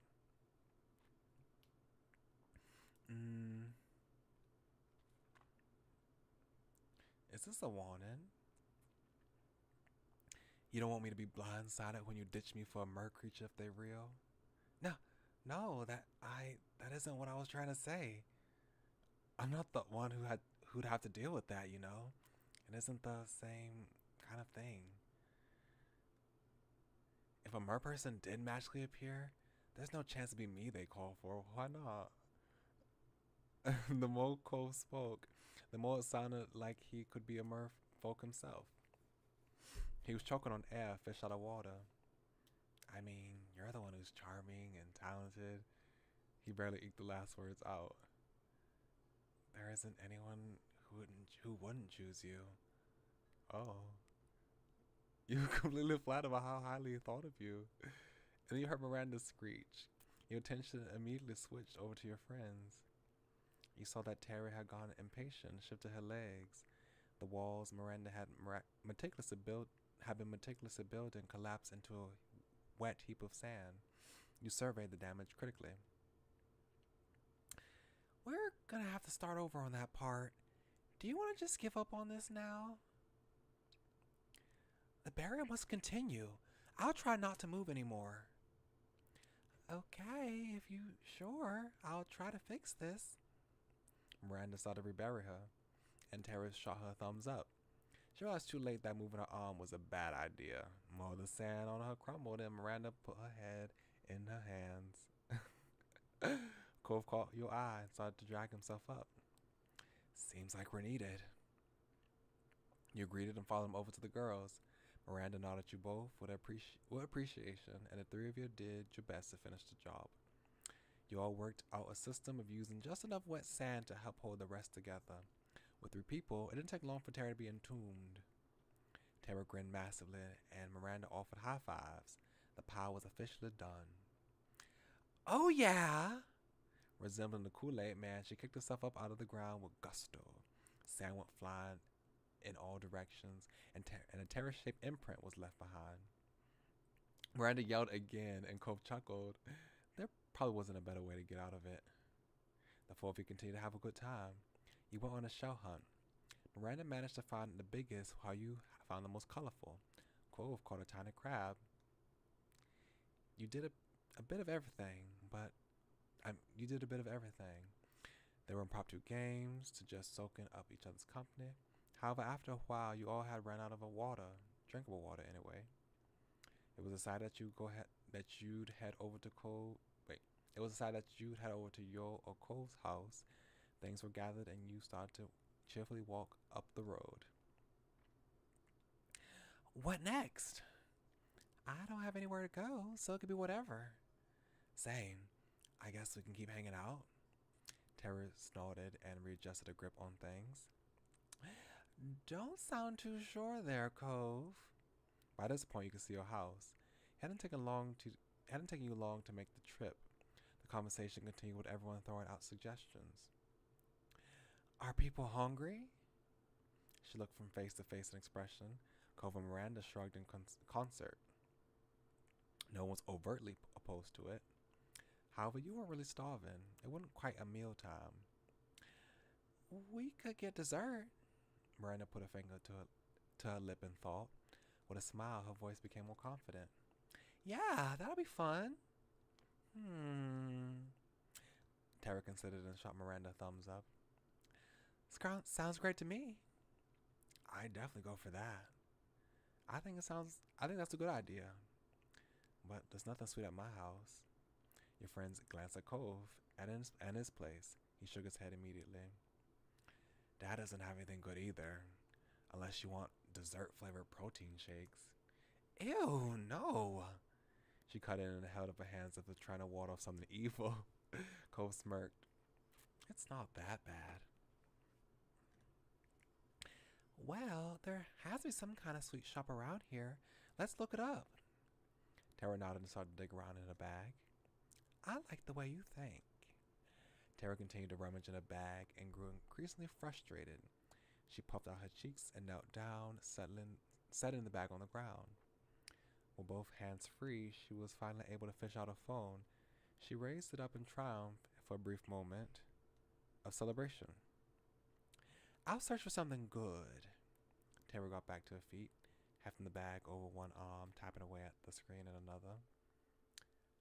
But, she assessed Cole from top to bottom. No shirt, no shoes, no service. Cole glanced down at his bare chest and feet, having not even registered it prior. He chuckled a little. I'll grab something. Cole moved over to his house. You looked towards yours. I might as well change since I'm here. You decided to change as well. You felt like you'd be more comfortable in something more streetwear than beachwear. You inclined your head over to the side. I'm gonna change too. Go for it. We'll wait. Miranda nodded with a smile. You ran into your house. No one was home, so you just rushed up to your room and dropped off your beach stuff on your bed. You threw something over what you were wearing. You completely changed into casual clothes. It was completely changed. You stripped and found a suitable outfit to hang out in. You slipped it on and felt satisfied with your decision. Oh, look, Orca. Oops, I keep doing that.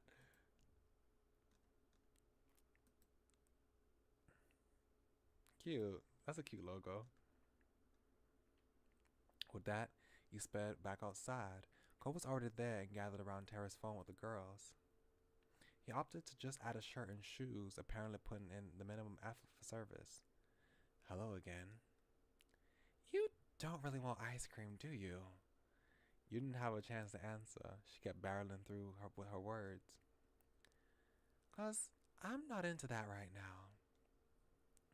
Don't mind her. You look nice, by the way. Tara scrolled further and she made an interested exclamation. Oh, what about this place? They sell crepes. That's something you don't see every day. Look how fancy they are. She shoved her phone into your face. It seemed like a cute shop. It didn't show any pictures of the actual building, but the food seemed good. I mean, well, if I go on Google and I'm looking for a restaurant to eat at, I kind of want to see the pictures of the place. I don't know. Because I don't know. If I don't see pictures of places, I feel like it's sketchy. I don't know how I can if I can trust that. It was one of those places that put a lot of effort into presentation with branded wrappings for their crepes and well applied toppings. Weird. I've never heard of it. Sounds like it could be a scam, y'all. I haven't either. Mysterious. But crepes are so good. She nodded her approval as Tara admired more of the photos. I go. It's not too far, but we could drive. Terry cheered at the success of the plan, and you all walked around to Cole's car. He had to run inside once more to grab his keys. You wrote "wash me" in the dirt on his car. That sounds like something I might do if I get distracted by the dirt. You noticed a thin coat of sand and dust on Cole's car. It had probably not been a while since he washed it. With a smirk, you carefully wrote, "Wash me," with your finger. Good work. I wonder if he's even going to notice. The car beeped and unlocked. Cole ran up to you with his car keys in hand. His hair slipped into his face and brushed it back. Shotgun! She clambered into the passenger seat without hesitation. Girl, you didn't argue and climbed into the back with Miranda. Girl, you know Cole and I supposed to be sitting in the front seat together. How dare you? Tara activated the directions on the phone map and acted as a navigator, directing Cole to the crepes. Well, I guess you are the person that has the map, so I guess I can excuse you for now. The GPS tried to get Cole to turn to a non-existent road once and wanted him to do a U-turn instead of just turning left, but with Tara looking at the actual path, it went smooth enough. You were led to a small stall in a parking lot rather than a full building. Interesting. Okay, so it's up in a parking lot. Explain why there hadn't been pictures of the crepery's interior, and why it was new to you despite living in this town your entire life. It was a completely new structure that popped up recently. There was a window you could walk up to and one for cars to drive up to. Cove parked with a laugh. I don't think I need to put on a shirt on for this, but I still want to try it. Let's go. Do you not trust us eating your car? Oops, that was an accident. She gestured to the drive-through option. Cole shook his head with a snort. I trust some people here, maybe, but wouldn't it be more fun to actually check it out? Everyone acknowledged his point and piled out. Tara tried to tease Cove a little, but Miranda started talking about the last time she had crepes. Apparently, there had been a dessert explosion, topped with multiple sauces, powdered sugar, and what Miranda was pretty sure had to be cake icing. That's sweet. Literally, it was so good, but I regretted it so much. I couldn't finish it and I felt really tired. You can do it this time, Randy. Oh, cute. Creperie menu. Plain, strawberry, chocolate, green tea, lemon. Filling toppings, whipped cream, condensed milk, cream cheese, chocolate chips, chocolate syrup, caramel syrup, powdered sugar, strawberries, mango slices, mixed berries, banana slices. Drinks, smoothie tea, coffee, and frappe. I've never had a crepe before, so I have no idea how this would taste. There were some laughs. When you got up to the menu, you realized that there were more than just crepes. They were definitely crepes, mini crepes. However, the stall also had a lot of drinks as well. Teas, smoothies, milkshakes. Jackpot! She grinned and held out a fist for fist bump. Miranda high-fived it. The two stared at the awkward, vaguely Turkish-shaped hand configuration they had made and slowly put their hand down. Cole's mouth twitched in a smile. You stood up to order first. You glanced back at the menu. Order a crepe, order a drink, order a crepe and a drink. Order a crepe and a drink. Hello, I'd like to get a crepe and a drink, please. There was a woman who looked a little older than you taking the orders. She smiled back at you, ready to hear the specifics of your purchase. For the crepe itself, you wanted... I don't have a frame of reference for this. How about chocolate? You can't go wrong with chocolate. For the filling and toppings, you pick.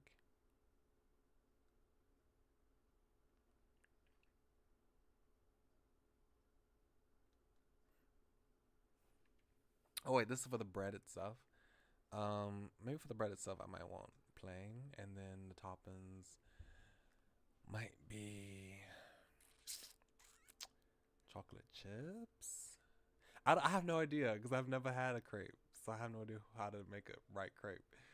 Powdered sugar, I guess. I don't know. This sounds weird. Chocolate chips and powdered sugar. I don't know if that sounds right. I'm gonna go back. Maybe just powdered sugar. Um, Mixed berries, I guess. I don't know. And whipped cream. I don't like whipped cream, but maybe it's supposed to go with this. Maybe I might like it if it's together with a crepe. I generally don't like whipped cream though. And that was all. I have no idea though. After you picked the size, you would ask what you wanted to drink. You ordered a strawberry smoothie. Yeah. You could also add in or toppings for the drink. You chose to add whipped cream, chocolate syrup, caramel syrup, boba pearls, condensed milk. Nothing particular. How about boba pearls? That was all. You paid and step aside to let your friends order. Cole got a lemon crepe with powdered sugar on top and then mixed berries. Oh, basically the same. He got basically the same as me though. Lemon crepe. I just got a plain crepe, but we both got powdered sugar and mixed berries. I didn't get whipped cream though. Maybe I should take off my whipped cream. I don't know. He also got plain strawberry smoothie. I got strawberry smoothie, but just with boba in it. Tara went crazy with the toppings. Although she ordered a plain crepe, she smothered with whipped cream, cream cheese. Cream cheese, though, that sounds a little weird. Cream cheese, chocolate chips, chocolate syrup, and bananas. All that? I don't know. Maybe that is good, but that sounds a little ugh, just from seeing that. Miranda opted for a frappe with caramel syrup and condensed milk. The four of you stood off to the side as you waited for your treats. I heard what you ordered, Pascal. Glad I'm not the only one who. I'm glad I'm not the. I'm glad I'm not the only one to go for a drink and a crepe. I couldn't just pick one, and why not? Exactly. It's gonna be good. Pascal, man, your crepe is gonna rock. High five for the topping appreciation. She had her expand expectantly. You gave her a high five. You hit her hand with a satisfying smack. Order for Pascal. Oh, I've got to get that. You grabbed your order. The others didn't take too much time for that. With the goods collected, everyone admired their treats. Tara dug right into hers. Miranda gave hers a tentative sip. Tara nodded accepting with her mouth completely full. Miranda tilted the frappe over to her with a grin. Tara sipped it and clearly loved it. She raised the crepe over to Miranda. You could tell that there was an attempt to make it look nice, but with all the assorted toppings piled on, only so much could be done. Miranda took a huge bite with gusto and sighed happily. Okay, well apparently she likes it, and Tara, but I don't know, all those toppings, cream cheese. I just can't get over cream cheese. I don't know. That doesn't sound good to me. Cream cheese with fruit in it. I don't know. Tara seemed satisfied and took another slurp of Miranda's drink. They had both only gotten one thing, probably because they knew they'd end up sharing. Cole, you want to share ours? Tara, Miranda, to kind of join the sharing? I don't want to eat Tara's stuff. And I'm not really a coffee drinker, so I want to drink a frappe either. You offered to share your order with everyone. You said nothing and started consuming.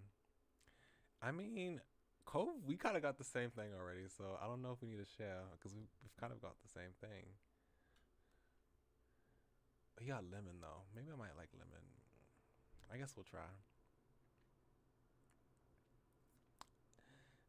His face lit up with excitement as he passed you his crepe. Yeah, of course. You exchanged treats and took a chomp on the lemon crepe. It was light with the sourness from the lemon and the sweetness from the syrupy berry mix. The smoothie was very blended with the occasional chunk of strawberry. Cove seemed to enjoy his taste, and then you swapped back. His smile as he took a loud sip from a smoothie. Thanks. You always get the good stuff. With that, Cole started to eat his treats in earnest. You saw him take a huge gulp of a smoothie and then, without swallowing, he added a bite of his lemon crepe. His habit of mixing foods together wasn't anything new. He hummed in satisfaction, so you guess he might have liked the combined flavor. Cove? Cove? Tara tore off a piece of a crepe and held it out. Care to make a trade? Sure. Everyone seems so eager to eat Tara's. Am I the only one that thinks Tara's crepe is kind of weird? Let me see what she put on it again. Everyone seems so eager to eat her crepe. I don't know. I would be hesitant to eat that. Okay, she said whipped cream, cream cheese, chocolate chips, chocolate syrup, and bananas. That's a lot. I don't know. Everyone seems so eager to eat, eager to try hers. Am I the weird one? Instead of continuing to loiter in the parking lot, the four of you started to walk down the sidewalk. There was a lot of sharing going on, with the crepe bits and toppings being passed around. You wouldn't have been surprised if Tara ended up drinking more frappe than Miranda did. You kept going down the way, eating, drinking, and chatting. You hadn't realized just how far the group had wandered until you ended up at the now leaving sign. Apparently, you were just about to walk right out into the middle of nowhere. Tara took her mouth off of Miranda's straw and stopped sipping the frappe. Impossible! Preposterous! How are we already at the end? I always forget how tiny this town is. Cove chuckled a little and swallowed a chunk of Tara's crepe. Yeah, I'm like, that's a lot of stuff to be put on one crepe, but maybe it's because we just haven't had crepes before. Maybe we don't know how a crepe is supposed to be. It kind of is, huh? It didn't feel that small when we were growing up. It definitely felt bigger then. It always seemed like there wasn't much here. There are tinier places out there. You guys are lucky to live in decent-sized cities. You quietly nodded along. You shrugged.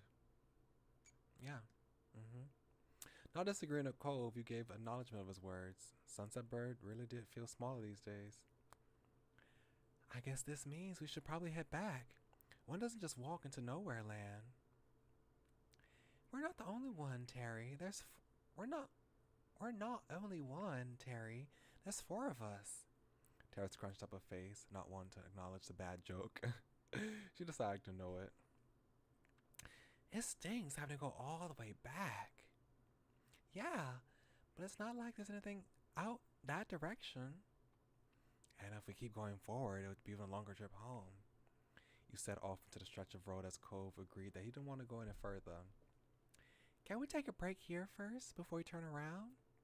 I've been walking for a while, and someone finished my drink. Right on cue, Tara loudly sucked the air from the straw. It was so good.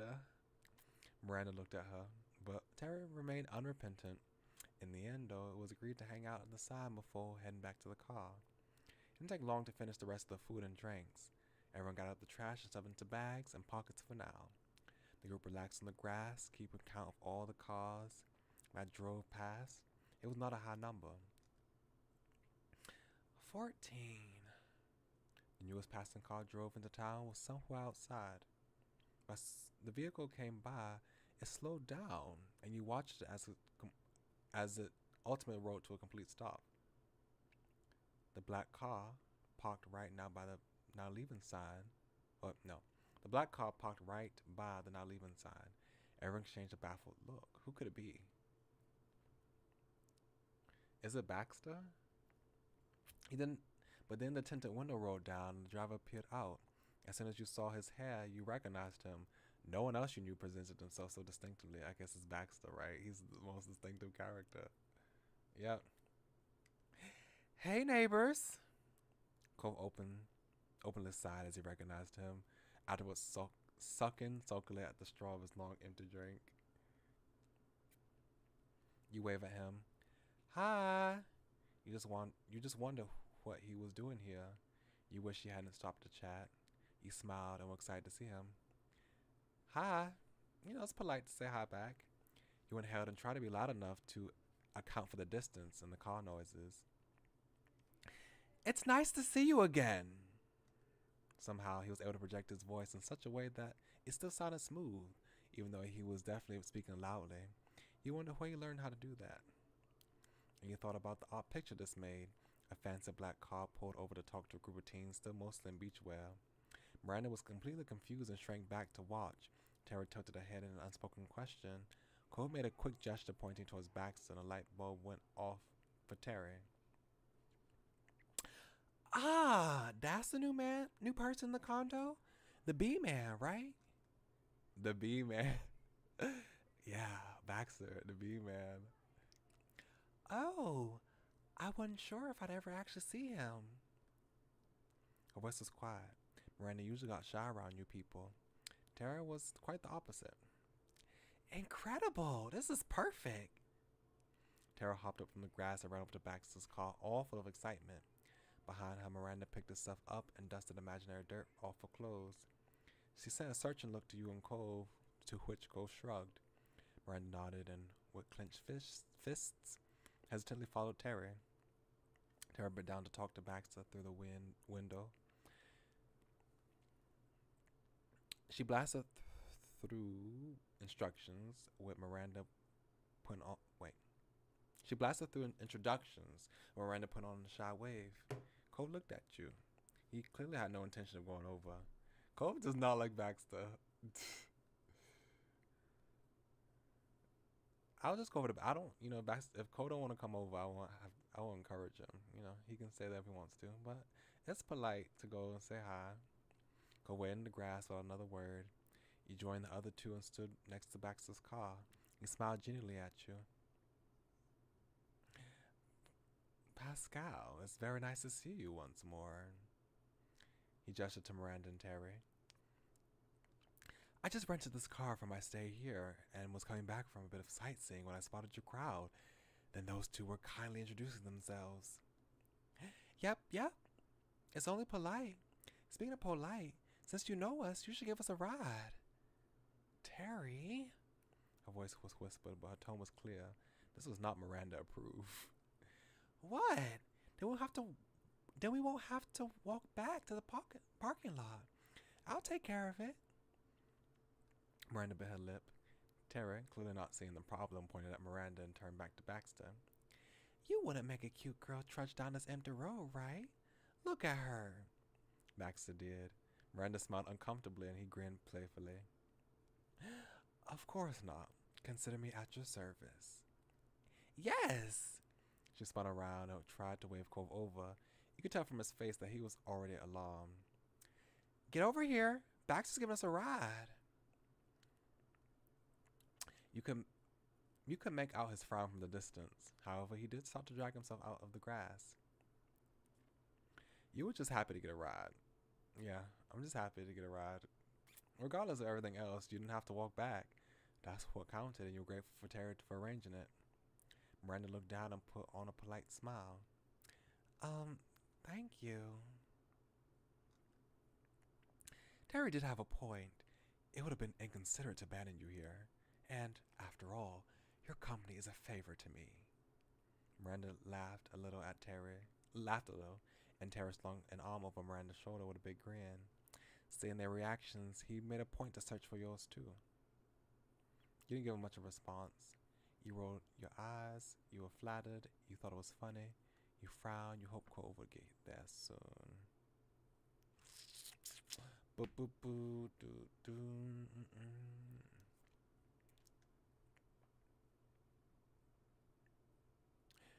Cole stepped up to the car, his expression now inscrutable.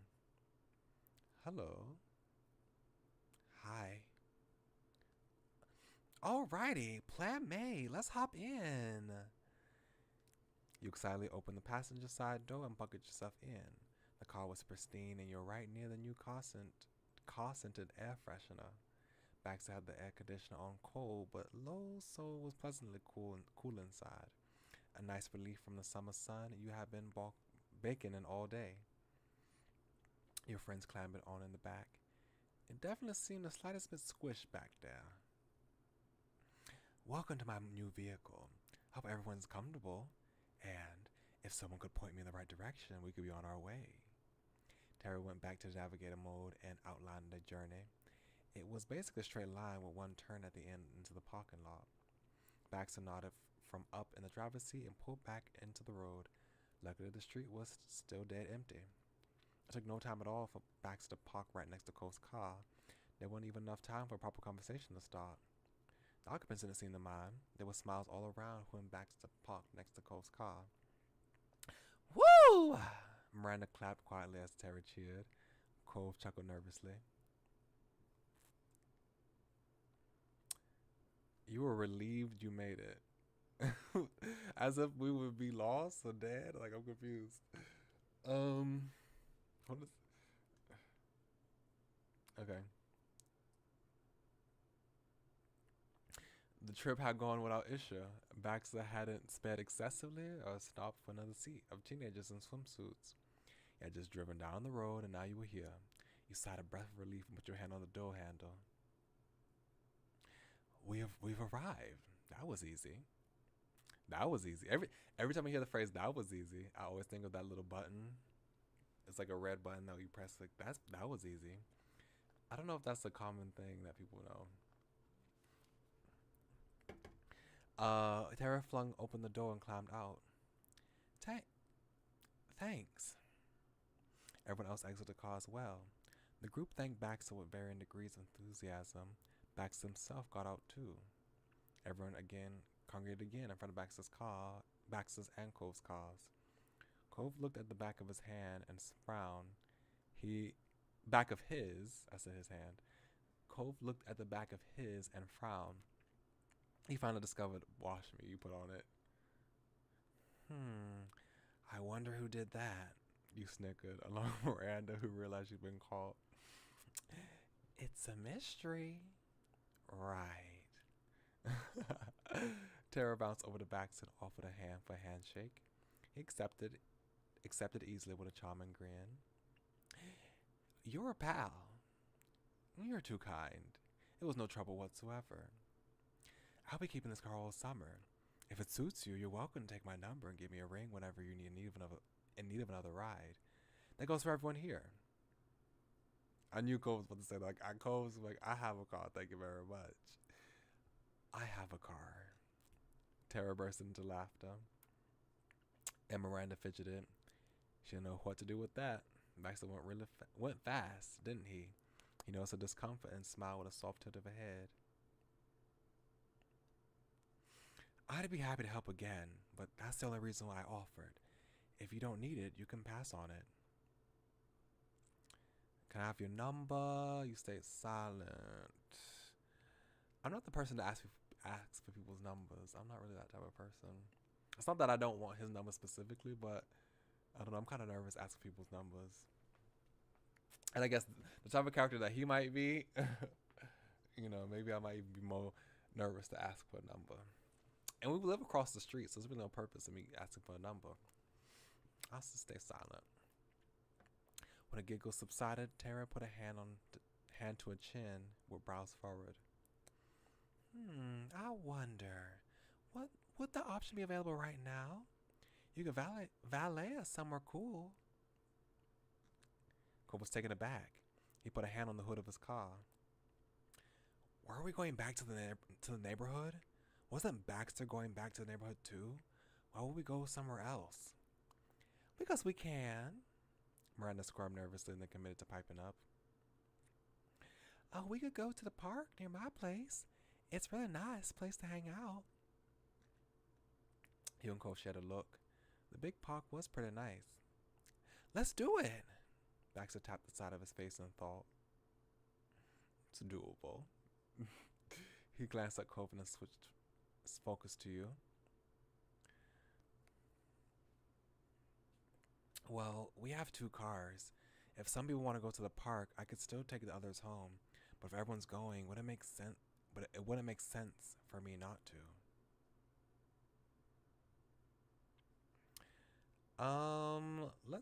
Let's hang out with Cove, especially since Cove doesn't seem to like Baxter too much. So I feel like it's only right to spend time with Cove. And this is what today was supposed to be about anyway. Valentine's Day with Cove, so let's go back with Cove. You would rather go back for now. You let the group know.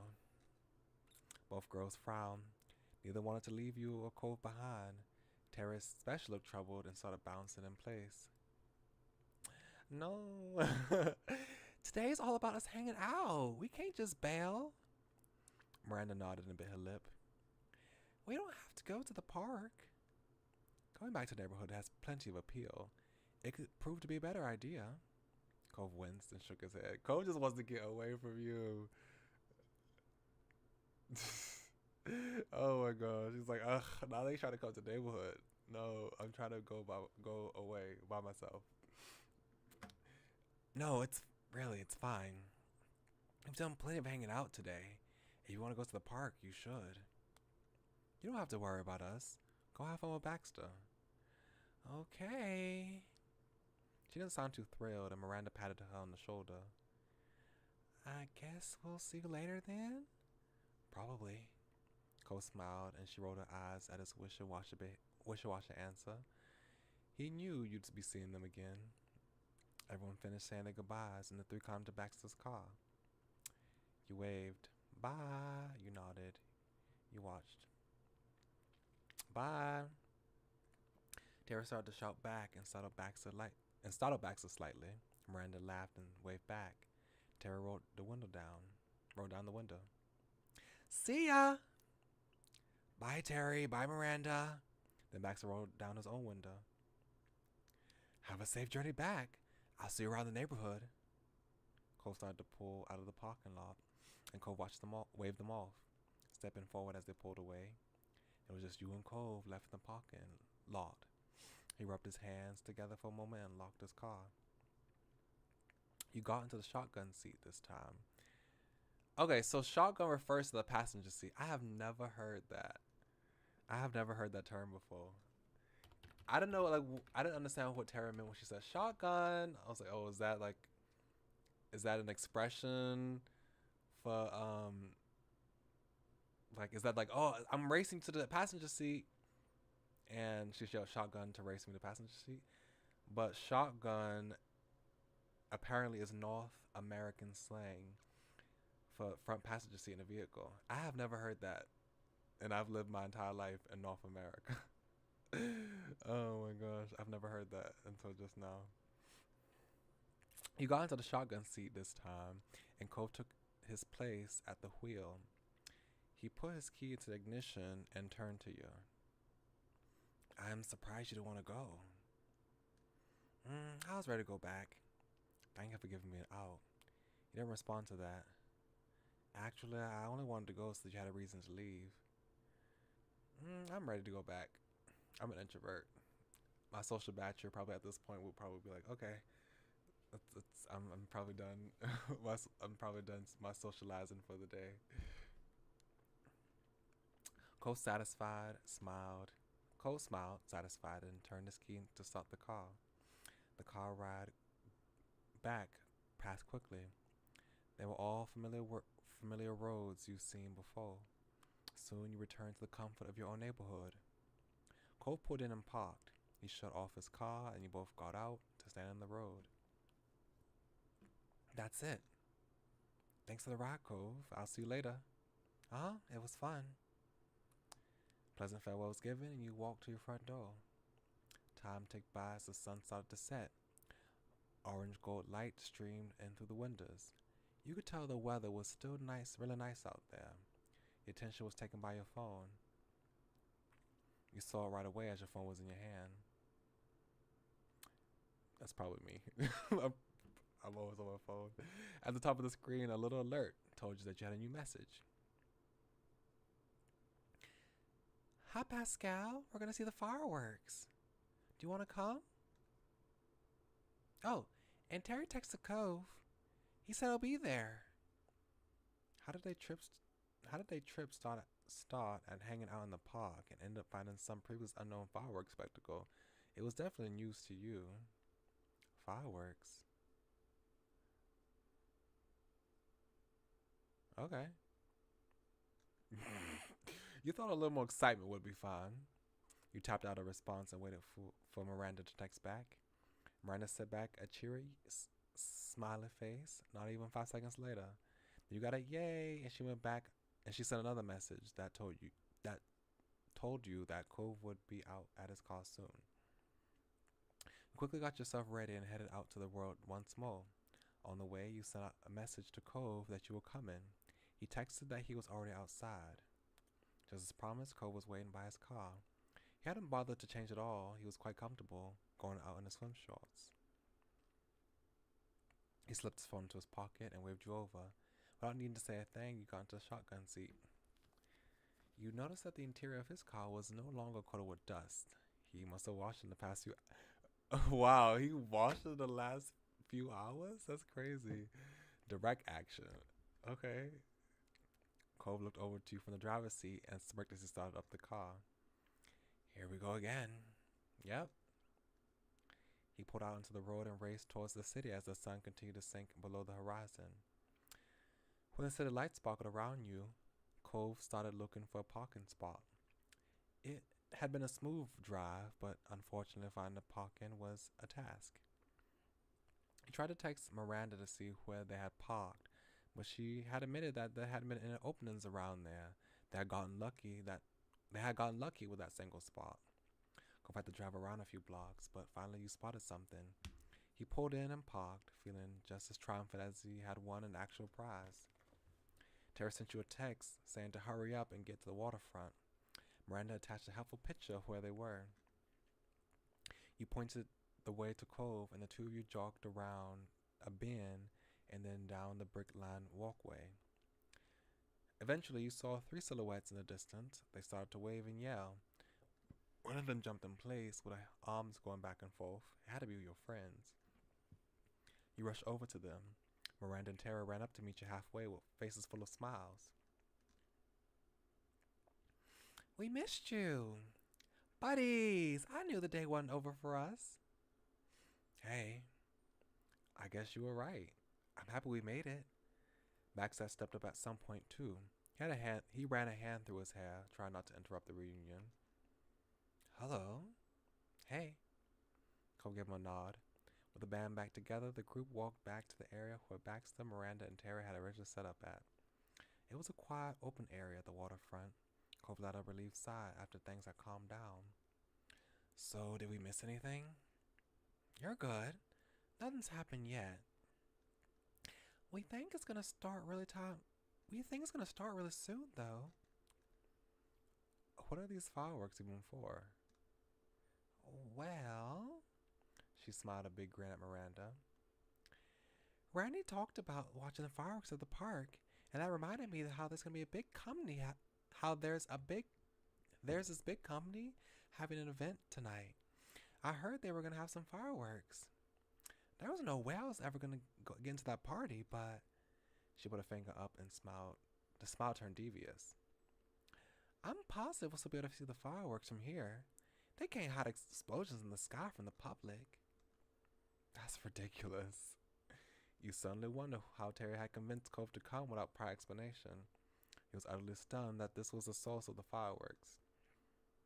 So we're just going to be watching from a distance some fireworks just released by a certain company in the distance. Like, we're not even going to have like front row seats because we're not even supposed to be there. To be fair, you hadn't asked Miranda for the details either. Cove scratched his head in defeat. I guess we're already here. It's kind of too late now. You bet your wet blanket it's too late. She shook her head with exasperation, but let him off with minimal teasing. You felt excited. You thought this was kind of a silly situation. Yeah. You held back a chuckle about it all. The night was insane. Y'all going all the way out to the city to maybe be able to see some fireworks you hadn't been officially invited to. Tara let Miranda sit down to the oval slabs along the path. Miranda took a seat and began tapping her knees together as she waited. Tara, meanwhile, crouched more than sat. Baxter smiled politely and looked from you to Cove. He seemed to be waiting for one of you to speak first rather than wanting to directly start a conversation. Something seemed to strike Cove, so he tried unsuccessfully to hide a smile. Most of us are in swimsuits, wearing beach wear in the middle of the city, in the dock, while waiting for a fireworks show. It was clearly the joke of the day for him. Cole snorted once and then looked back up at the sky. Oh, pretty. That looks nice. A flash lit up in the sky with a brilliant green. Your eyes flew off the building in the distance and silently watched with bated breath. You heard a second boom and a red firework lit up the night. Woo, the show's starting. It's pretty. They came running over to get closer, positively beaming. Tara pressed herself to the waterfront fence, getting as close as physically possible without just going swimming again. More fireworks went off, shooting out hundreds of tiny sparkling lights. The colors stood out starkly against the dark of the night. The biggest ones washed your surroundings with their hue, turning your world blue, then red, then golden. Did I deliver? Did I deliver? Miranda's eyes glittered and she lightly bumped Tara with a hip. Good job. Tara stumbled at the friendly nudge, but was pleased with the compliment. She grinned back. Miranda lightly swung her hips the opposite way to give you a bump as well. It was friendly and soft. We did it! You smiled at her and nodded. You were pleased you hadn't missed any of the show after all. You were glad that everyone seemed to be having a good time. You were uncomfortable how near it was. This is pretty in the distance, though. Like, it doesn't seem that close to me. Cole stared up to the sky with wonder, while Tara scored in joy after a series of especially grand explosions. Miranda pointed to one that was shouting up, and then gasped when it bloomed. It turned a huge sphere of violet light. Baxter smiled in appreciation. It was good to see her friends in high spirits. The rest of the group huddled around the railing to take in the show as close as possible. Miranda stood close by. Tara's hands gripped the top. Cove landed his arms across it while leaning forward, and Baxter rested his elbows on the rail, putting his back towards the fireworks. He seemed to have more fun watching the others in the actual show. Oh, she pointed out a golden firework and beam. Ah, that's so cool. Miranda held up a hand for a high five, and Miranda obliged her. Tara whooped and shot you a smile. What color do you think the next one will be? While giving Baxter a glance, Cove answered him immediately. Green. It was orange. Baxter chuckled, but wasn't interested in calling Cove out for being wrong. Is that your favorite color? Green. It's one of them. I think it's nice. Matches you. And is yours black? That's one of them. Cole smirked just a little in the conversation left there. I guess the other's white, I'd assume.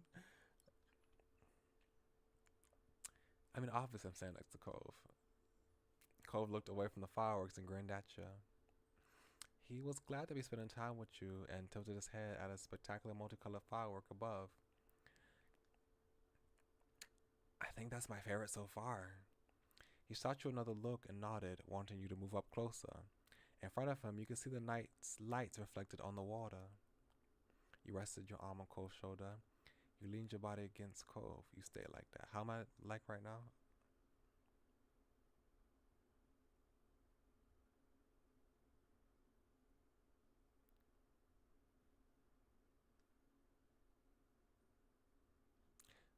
Stay like what? I don't know how am I like?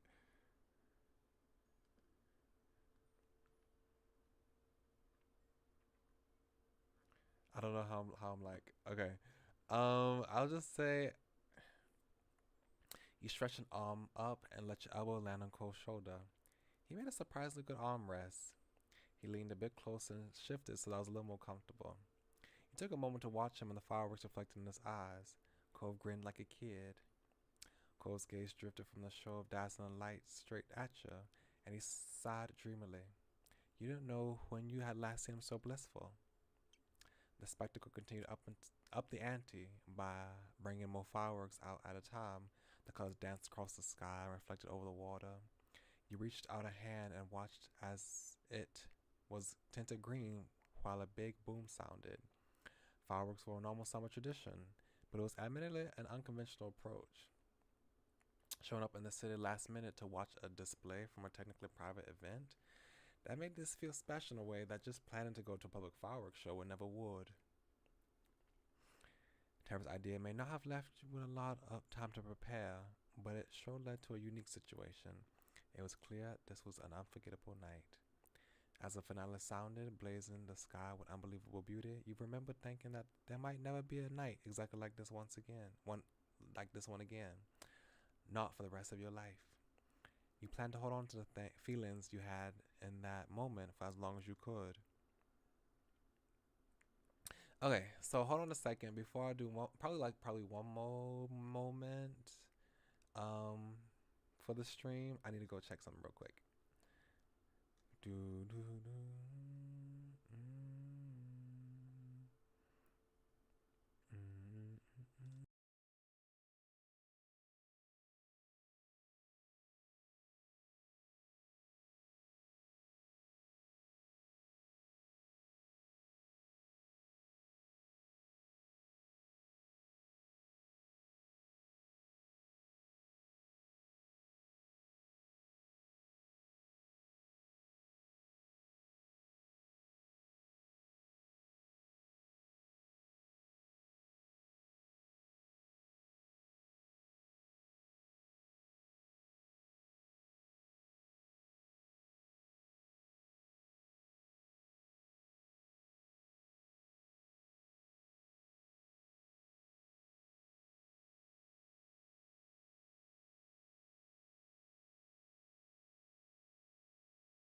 Okay, I'm just about to post something on Twitter right now, and then we'll start another moment.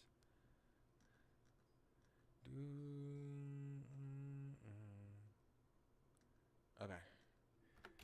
I haven't made a Valentine's Day post because I was trying to make something first, but it was just finished. Doom, doom, do, do, do, do, do.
Okay.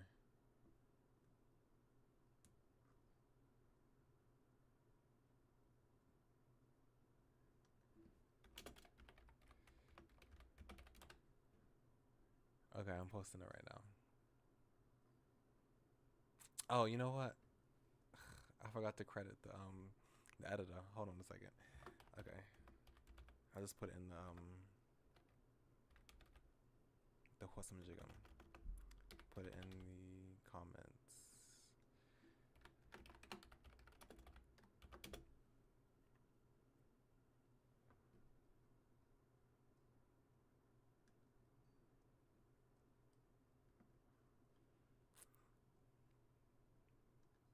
Okay. So we got errands, talks, charity drive, reflection, late shift, serendipity, boat, and happiness.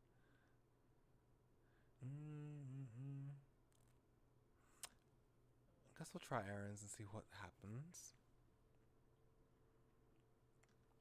From the moment you woke up, you knew that today was going to be busier than usual. There were lists of errands that need to be finished before the day was done. First up was visiting one of the biggest farmers markets in the area. It was only open. Oh, do I have? Okay, my microphone's on. Okay, just want to make sure my microphone's on.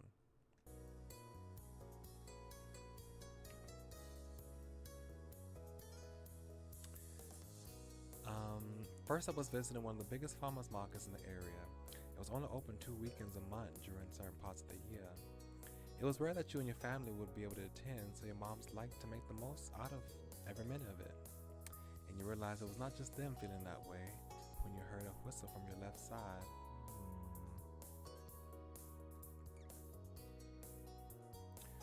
Wow, this is a swanky show. I said skanky. Excuse me. Oh, wow, this is a swanky show. Vegetables I've never seen so highbrow. Seriously, they don't mess around with their products. Isn't that great? Isn't that exciting? Liz crossed her arms as you could tell she was amused. We couldn't have picked a more perfect trip. It's been too long since we had a true family outing. A teasing tone said more than she actually did. Your next door neighbors had joined you this day, and that's what made it a true family outing. The three parents laughed approvingly. Out of the corner of your eye, you caught Cole looking at you sympathetically. Some things never change, and some jokes never died. You long accepted it. You excited to check things out. You thought this trip might be fun. You shrugged, feeling indifferent. You felt uncomfortable. You were in a bad mood. This trip was a waste of your time.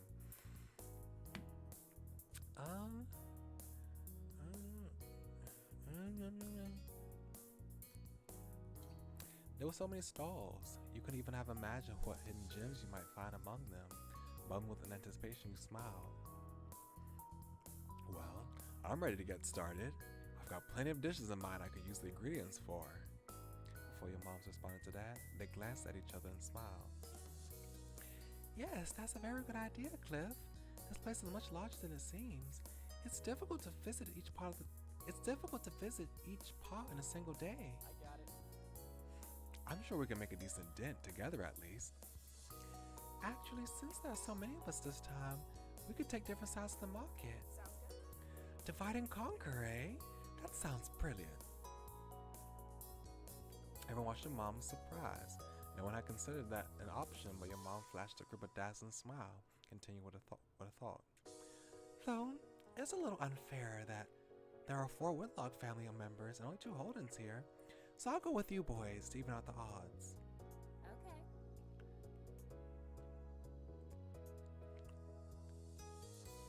That's fine with me. Cliff scratched the back of his neck awkwardly. He wasn't sure where to look or what to say. That was not a problem his son had. I don't like that idea. Don't worry, we'll only be apart for a few hours, and then we'll have something to talk about at the end of it. After the additional nudging, Cove nodded with a sigh. He realized this wasn't an argument he was going to win. All right. Alright. I don't get the point, but I also don't mind spending the first part of the trip with Pascal and Ma. Ma clapped her hands together at that. Wonderful. Are the teams ready to go? Hey, I didn't agree to anything. Yeah, let's go. Can I be the one to go with the Holdens instead? You stay silent. I mean, that's kind of what I'm thinking. Like, maybe I go with the Holdens. Will they let me though? I don't know if they will let me. Or should I be polite and stay with my family? Let me ask and see what they say. You look from your mom to your mom, hopefully that you at least get to explore the market with Cove. You perked up at the suggestion, but then you saw your mom was pounding at your request to leave a group. Yeah, I was like, you should probably be like, my own son is leaving me. Sorry. Sorry, no can do this time, kiddo. Seeing that neither pair was budging, you slumped your shoulders. We won't be split up too long, right? Mal hooked an arm around you and a little side hug. You grinned. Thank you. Yes, thank you, Pascal. Taking the lead, Mom walked over towards Cove and Cliff, who was still and eyed her confusedly. Let's go. Come on, boys, we're heading out. Sure. Okay. Cove looked at you softly and found himself pulled forward, stopping in front of you. His expression flickered for a moment, hesitant. Bye. Bye. Suddenly twitched, his whole body getting stiff. He jerked his gaze back at your mom, and you realized she had grabbed the hem of his shirt. She gave a small tug before letting go. No. Time's a wasting, Cove, and I've known you long enough to be aware that you're one to linger. If I don't stop you now, you only drag your feet on parting ways more. The two of you can survive one morning apart, probably. We have important shopping to do now. Cove gasped at what he felt like was a truly obscene thing to say.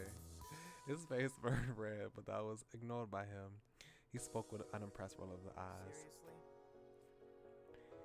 You don't need to literally pull me away from Pascal. I'm not that clingy.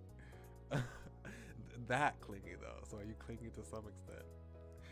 Mom snickered at the shake of her head. Cove's eyebrows raised over the reaction he returned to Mom. She wouldn't meet his eye as she whistled innocently. Liz smirked ear to ear, and Cove whipped his head up towards his dad. Mr. Holden couldn't offer anything more than an apologetic shrug. It was only then that it dawned on Cove that everyone did think that he was that. Oh my gosh, he was that needy. Finally, he dared to face you with wide, pleading eyes.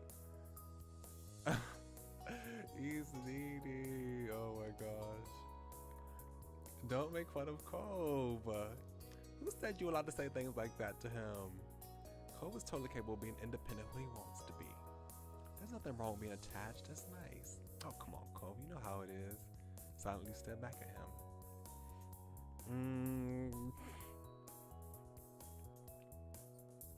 He is totally capable of being independent when he wants to be. You spoke very matter of fact and fixed a stern gaze on the group. Cove meanwhile beamed at having your support. Without thinking, Cove took a step forward, feeling drawn to you. Also again, Ma grabbed the back of his shirt. She tried suppressing her laughter, but a few chuckles escaped. Actions speak louder than words. Cove's mouth twisted as he struggled to come up with something to say in his defense. He was newly embarrassed all over again. Cute. Yeah, well, so what? That admission made Liz, your mom and his dad burst into laughter. Cove grimaced and walked several steps from the group before stopping. He clearly wanted to move so much that he was physically moving away. He smiled softly and waved goodbye. When he noticed Cove's mouth pulled into a bent smile of his own, he seemed to feel better a bit. See you later. See you in a few hours.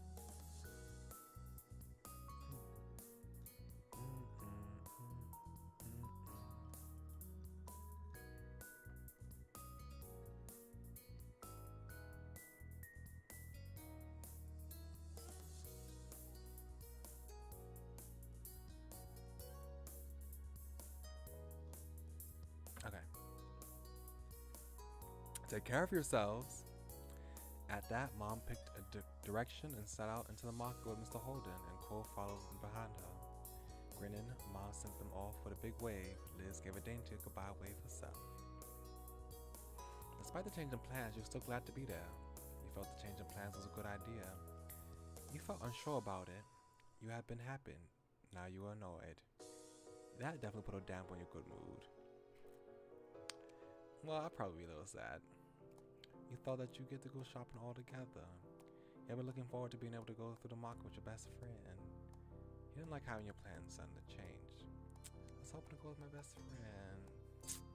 It was probably what you'd most look forward to, and now, poof, that wasn't happening. Liz noticed you already deflating and took the spot next to you. She elbowed you in a gesture that could only be encouraging when coming from an older sibling. Do Do you think there'll be any nice ginger around here? We'll have to find out.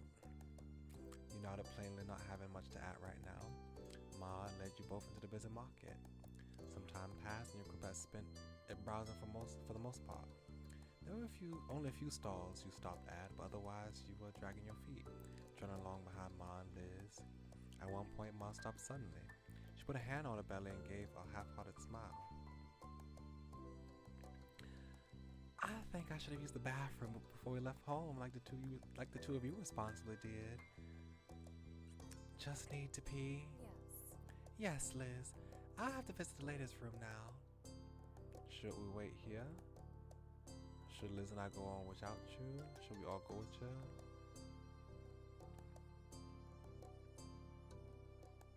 Should we all go with you? Ma craned forward as she struggled to pinpoint the direction she needed to go. She gently considered your suggestion. There's no need to worry about me for this. Don't waste time standing around. Keep on shopping. No, actually, I might need help finding my way. Can you please come, Lizzie? You and your sister had to share a look over that. Why do that of all things? Hey. Ma, if anyone should go anywhere on their own, shouldn't it be you? You're the one needing a detour and you're the parent here. Ma giggled, unfazed by the resistance.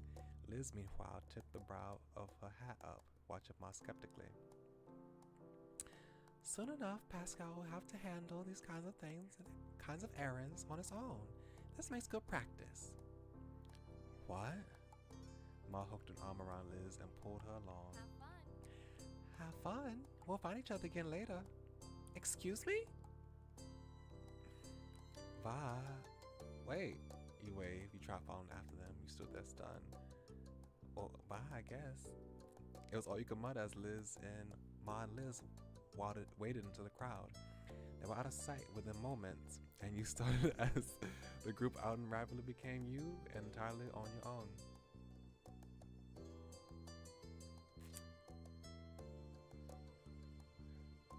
Oh, you fell asleep. Oh, I hope you had a good rest. Yeah, so we finished. I don't know when you fell asleep, but based on your comments, sometime after the crepe situation. So, but basically, we met Baxter. Baxter gave us a ride back after we went on a walk. He gave us right back to the parking lot. We could have gone to the park with Terry, Miranda, and Baxter, but Cove wanted to go back home, so I went back home with Cove. And then we went to see the fireworks. And then that's it. We spent the night seeing the fireworks. And now we at the farmers market with the Holden family and the Whitlock family. And we just had a funny discussion about Cove. Everyone recognizes that Cove is needy. They were saying that Cove is like, he's clingy and needy towards me. They didn't say that outright, but they were implying that. And then he was like, huh? Is that what everyone thinks of me? And I was the only one who to defend Cove against such an accusation. Well, I thought that was funny. And then now, my family just left me all by myself.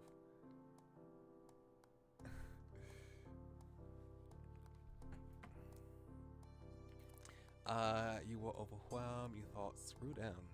You were done with this whole trip. You felt great being left on your own. You thought Ma was being ridiculous, but you didn't really mind. You didn't know what to think. Well, Ma thoroughly surprised you with this, but it was freeing. This was as good as a time as to do things at your own pace. You walked off on your own. You found a place to sit where you left. You texted Cove to meet up. Hey Cove, I'm finally been left alone. We can meet back up with each other. At that point, you had no interest in your mom's plan. If they weren't going to stick around and follow it through, you were going to do what you actually wanted. Taking out your phone, you quickly pulled your chat with Cove up and sent, want to shop together? Or could I join your group? Ma and Liz went off by themselves and left me. It wasn't long at all before you got a response back. Cove responded in rapid fire messages. What? Wait, where are you? You took a survey of your surroundings and then sent him a description of where you were and the path you took to get there. While you waited for his response, you watched all the people moving around and past you. There wasn't a single familiar face. When your phone received a new text, you breathed a sigh of relief. Okay, I'm on my way. I gotta have these restroom. Okay, I'll be right back. I have to go to the commode.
I'm back. Okay. Great, thanks. Cove couldn't get there fast enough. There wasn't any reason that you could think of why you had to wander around the market alone. You place your phone back where it belonged and check around for a nearby stall to kill time at. One pulled your focus. Ooh. Chocolate peanut butter, key lime, toffee, caramel, chocolate white peppermint, cookies and cream, white chocolate, maple nut, dark chocolate, red velvet, milk chocolate, red chocolate. While most stalls were selling various garden-grown foods, this one had an array of homemade fudge. There were even vegan versions of every option. You got closer to the stall. You sidestepped past a few other people and got yourself right in front of the counter for a better look. There was a wide spread, dozens and dozens of delicately cut squares of decadence. The owner smiled and approached you to explain their shop. If I just sold in boxes of 4 pieces, they either can be all the same or different or mixed if you like. Are you looking to buy anything today?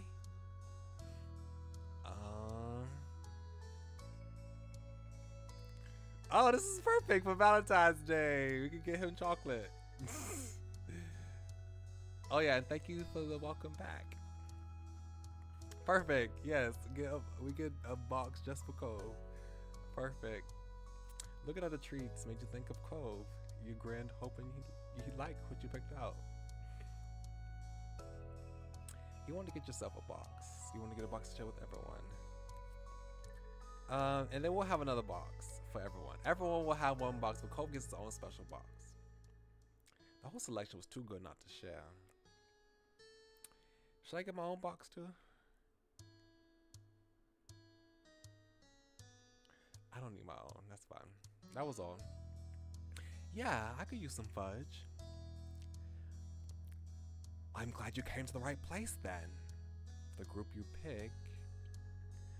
For the group, I'm going to get a chocolate, dark chocolate, cookies and cream. Ooh, red velvet. I love red velvet cake. I wonder how red velvet fudge might taste though. Red velvet cake is my favorite flavor of cake. So I guess I would like the fudge too. Chocolate toffee seems interesting.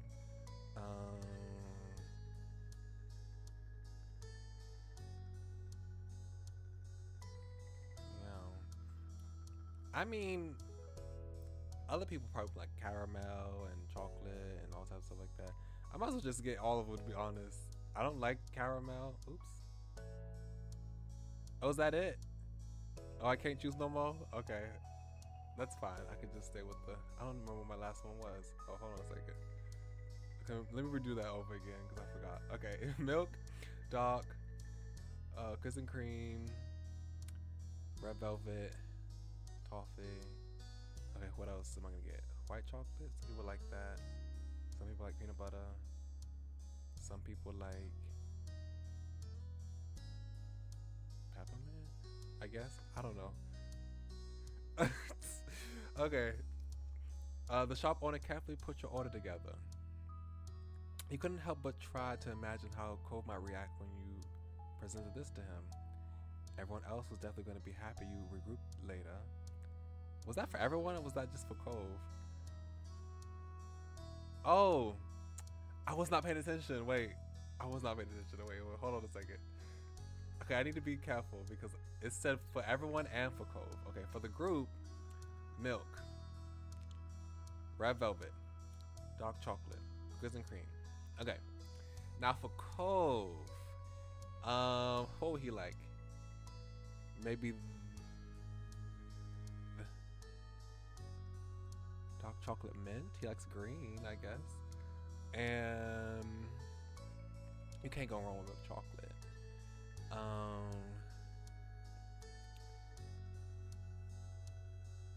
else would you like? Key lime is green too. I don't know. It's key lime's not really green, but it's kind of has some greenness to it. And then something else that's normal. I would never eat key lime or like peppermint chocolate. So let me see something that's normal.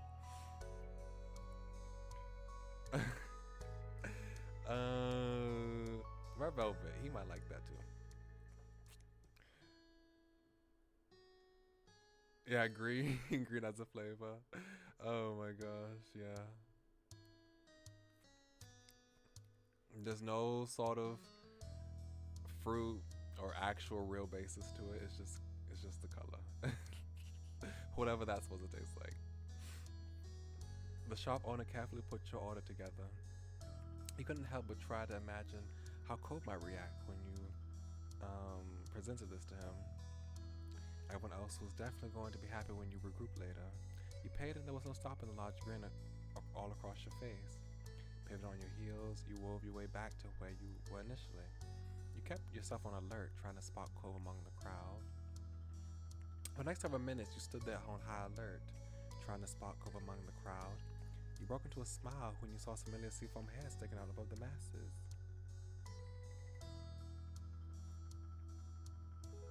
He hadn't seen you yet, but Cove was walking with purpose in your direction. You noticed that he was hefting a couple bags in hand. Cove, over here! He instantly stopped dead in his tracks. Alert, Cove's head snapped up and his eyes searched the crowd until they landed on you. His whole demeanor brightened at the sight. Pascal! But even from a distance, you can tell his mood shifted again. He seemed serious. He weaved the passerbys awkwardly in an attempt to get through as fast as reasonably possible, nearly stumbling more than once. You went over to him. You stepped around a few people to meet Cole part way. Are you okay? Yeah. What did my mom think about you coming? Oh, you just left? Okay. I have no idea. You guys were the only ones to leave.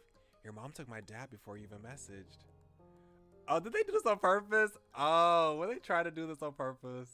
Were they trying to like create a date for us? Oh, okay. Maybe they did it on purpose. You're kidding. I wish. I can't believe this happened to the both of us. Are we this naive? I feel like this is purposeful. I feel like they tried to create a date for us. Like, y'all don't get that? Yeah, okay, so they do understand. Well, he does understand it at least. They planned it. They had to. I don't know why. Are they pranking us? I don't know either. And you meant it.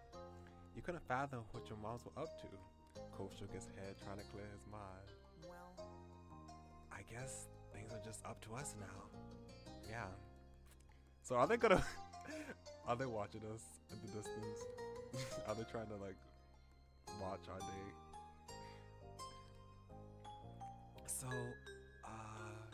his gaze wandered off as if one of your parents might simply appear if he kept checking. You could tell he was still processing the situation. He stretched the back of his head, looking sheepish. Still want to go shopping with me? Definitely. Cove beamed, and you were ecstatic in the thought of spending the rest of the trip with him. It was finally time to take some control back over your day. Cove's grin twisted into a conspiratorial one. You both knew that you were going against whatever had really been planned for this outing, but luckily, neither of you cared one bit at this point. So, where do you first? I don't mind going back the way I came if it's new to you. It's not hard to miss stuff even if I've gone past it. What have you gotten? Cove shuffled his bags around and started pulling them open so you could peek inside of each one. You recognized the array of things he picked up around the market. I mostly got typical things I could use pretty easily so far. Nothing super exciting. And well, I picked up a few things I figured you might want to have too. Oh, there were a few tomatoes, some lemons, zucchini, among other things that were wrapped up so you couldn't discern what they were. You chose perfectly, thank you. What Cove bought made sense, but it was far from a complete selection. You glance around the nearby stalls. Am I not going to give them the chocolate right now? Or do I have to wait until everyone comes back to give everyone their chocolate? Want to start over there? Cole followed your eyes. You pointed at one of the larger stalls. It was full of all kinds of staple fruits and vegetables. Yeah, let's go. Once a few people finished paying and moved, you and Cole got yourselves directly in front of the shop. There were so many things to pick from. Ooh, okay. I love oranges, peaches if they sliced up in cans.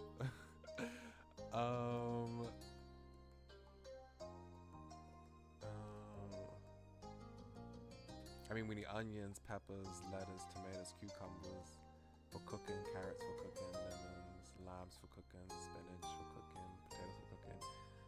I'm not really apple person, not that much. I mean, Granny Smith is kind of nice. Strawberries, I'm not really a strawberry person either. The shop owner put your selection together and handed it to you in a few bags. Happily, you paid and waited for Cove to make his purchase. Ready to go?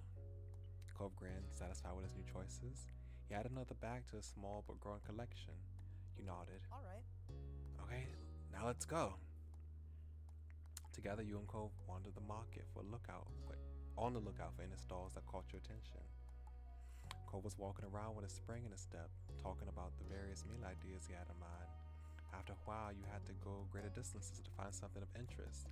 Several of the stalls were selling the same goods. It was only a matter now of which you wanted to buy from. You You continued ambling down the path until Cove disappeared suddenly from your peripheral vision, pulling you away from your thoughts. Cove? You spun around, spotting him some steps back. He was standing still. You followed his eye line past the crowds. Immediately you knew what grabbed him. Homemade jams and local honey. Ooh, local honey, that sounds so good.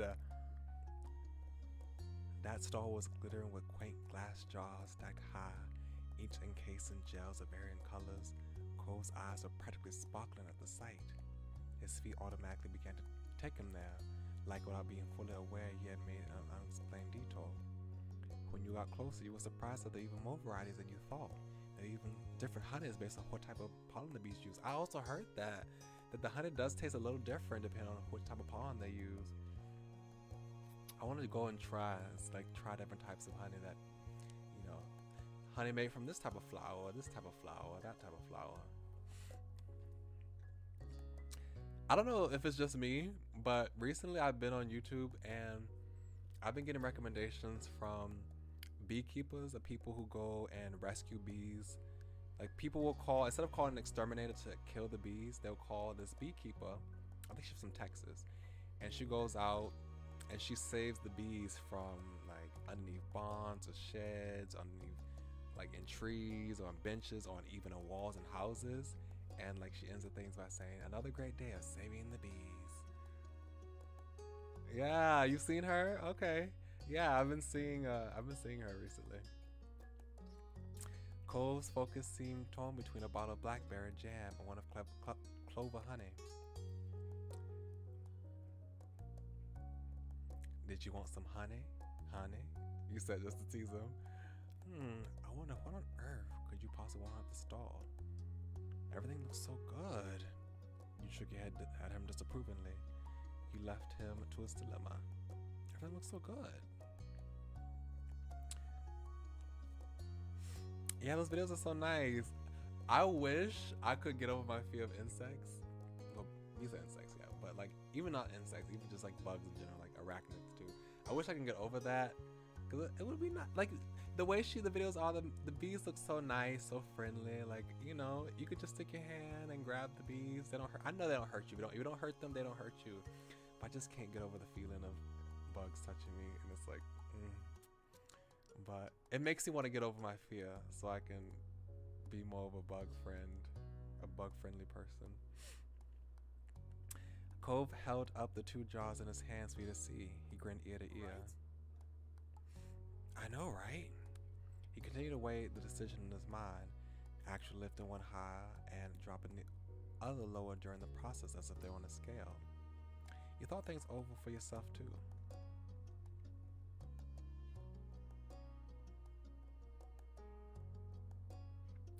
Crystallized honey. I've never heard that. That sounds very interesting. I have to look that up. Crystallized honey?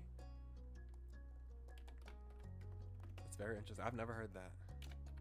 That sounds really interesting though. I would want to try it. I need to write it so I don't forget it.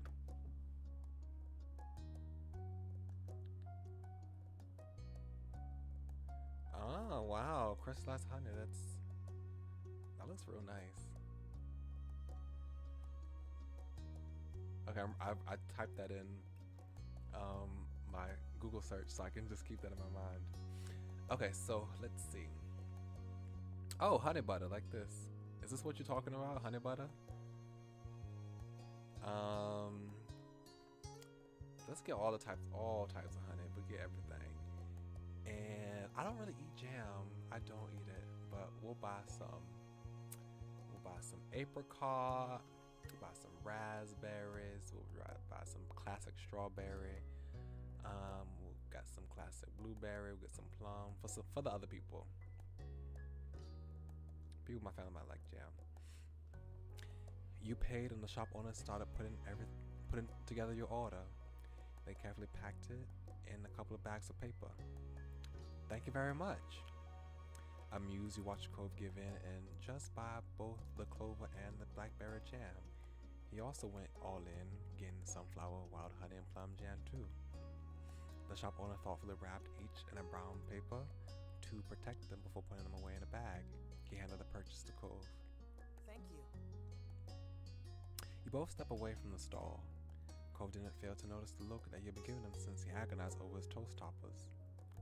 Hey, this doesn't go bad for a long time, so why not stock up? I could have chosen one if I had to. Sure, and I get it. Why do you think I chose so many too? I was just like, I can't even tease him for that because I just got so many myself. Good then. As you began to stroll, Cole looked up at the sky. He smiled. It was sort of unexpected considering all of this was technically an errand, and unexpected change often upset him. But he was happy, and Cove liked doing this kind of normal thing.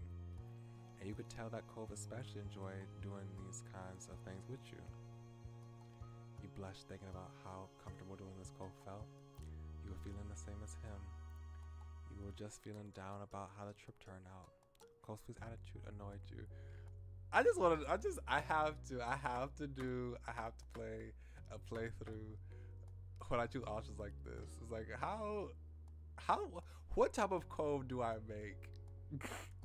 Choosing attitudes like I'm annoyed by his please attitude. Like, oh my gosh. Like, what type of person am I? And what type of person does he become hanging out with me like this? How can he still love me? I'm just kidding. That's kind of extreme. But it's like, I'm so curious. I'm so curious about that. Okay.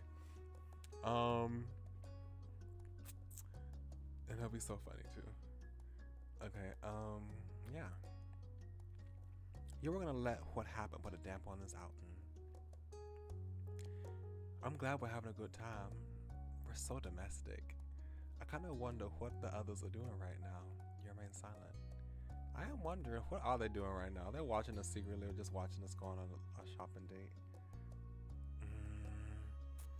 You didn't blame him for not really knowing how to answer. You weren't sure yourself what was going to happen when you all regrouped later either. It wasn't something you were that worried about. Later, when you spotted a less crowded area, you took a break from browsing. Cove started rummaging through one of his bags just to check on how his goods were doing.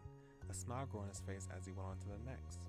You chuckled, knowing that Cove wouldn't let anything go to waste. There wasn't a single doubt he was going to eat it all. You held a hand in front of your face as you squinted upwards. The sun had moved quite a bit. You've been at the market for a good while now. Neither your feet or your arms were sore right now, and Cove looked to be doing fine too.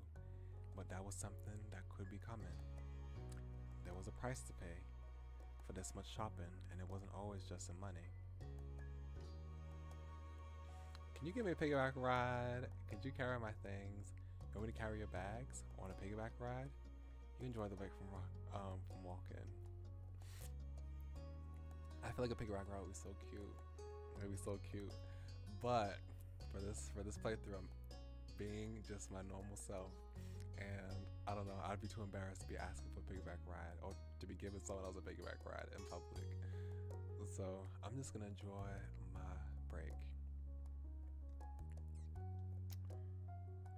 There was a breeze you would just barely notice in the air, and you continued to decide, happy that the weather was cooperative for the market. It made things better. Why don't I carry your stuff for a while? I don't mind, and I figured your arms could use a break. I specifically did not choose the option because I thought we both could carry our groceries.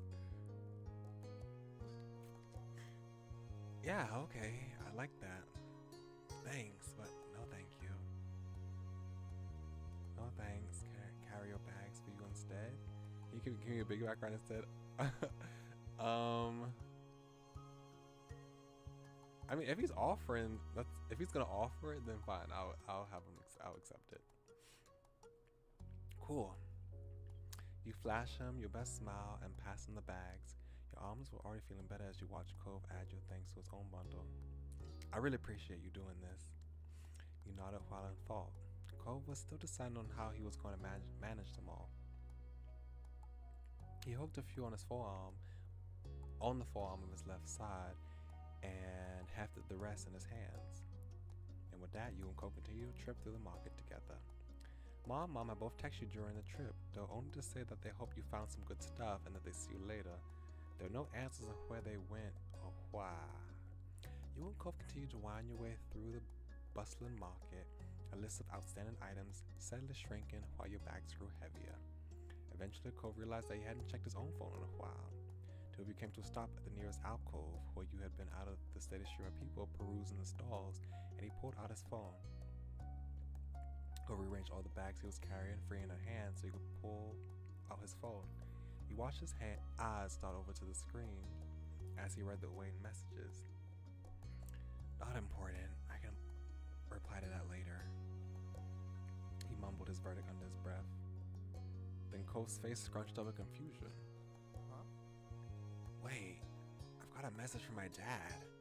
Listen to this. Cove, I wasn't part of the plan. I didn't know what was going on when I left with Pascal's mom. Where are you? He said that ages ago. I didn't hear it come in.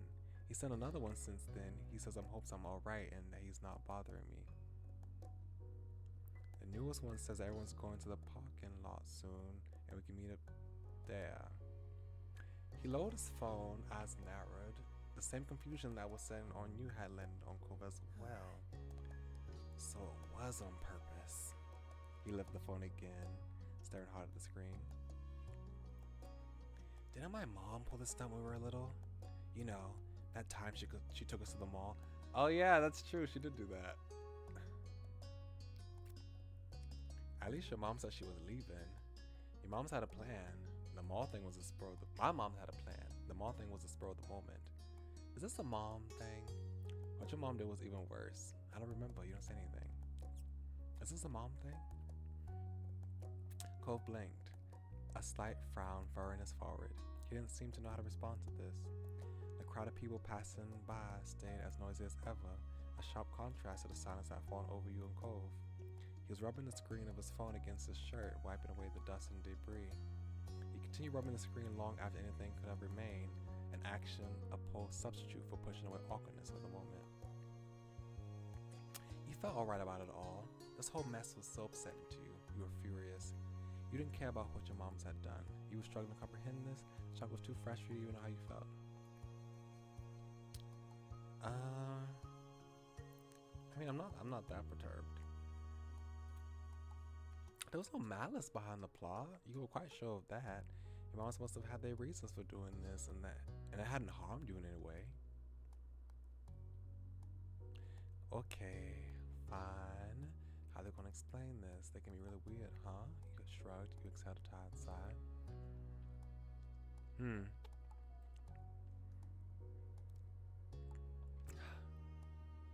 you okay? His voice was gentle. Yeah, really. That's good. Abandoning us without a warning wasn't really a cool idea. Even if they meant well, which they probably did. He looked you straight in the eyes. Not making a big deal out of this is nice. I'm not exactly thrilled personally. So if you do want to complain to me, you can. No, I'm not really disappointed. Nothing. Ever. I don't know. His mouth hung open and he laughed. No way. Come on, you've got to have plenty of stuff to complain about just from the stunts I pulled myself. Let alone what's happened today. You cracked a grin at that despite yourself. He could certainly be a troublemaker when he wanted to be. He could also be so kind. After a moment, he stepped away from you, face turned. Cove closed his eyes and took a deep breath. His brow creased, then furrowed deeper into a scowl. His arms tightly coiled in together. So they did do something stupid. I knew it. The voice had taken on exaggerated quality, but what truly distinguished it from Cove's typical speaking tone was the abundance of rage. This is such a chore. Parents are so dumb. Why do people have to go places with family members anyways? I hate them. I also hate farmers markets. You got it instantly. It had been years since the boy with the bowl cut had been in town for summer, but Cove had never forgotten. To this day, he continued to unleash his impression whenever the moment felt right. Sometimes you wondered if the act had grown more exaggerated over the years, or if that kid really was that ridiculous. You shook your head at Cove's silliness. You played along, you smiled quietly. That kid's never gonna live that down, huh? You sighed quietly. You never gonna let it go. Not ever. Cole gave you a lopsided smile, letting the joke rest for now.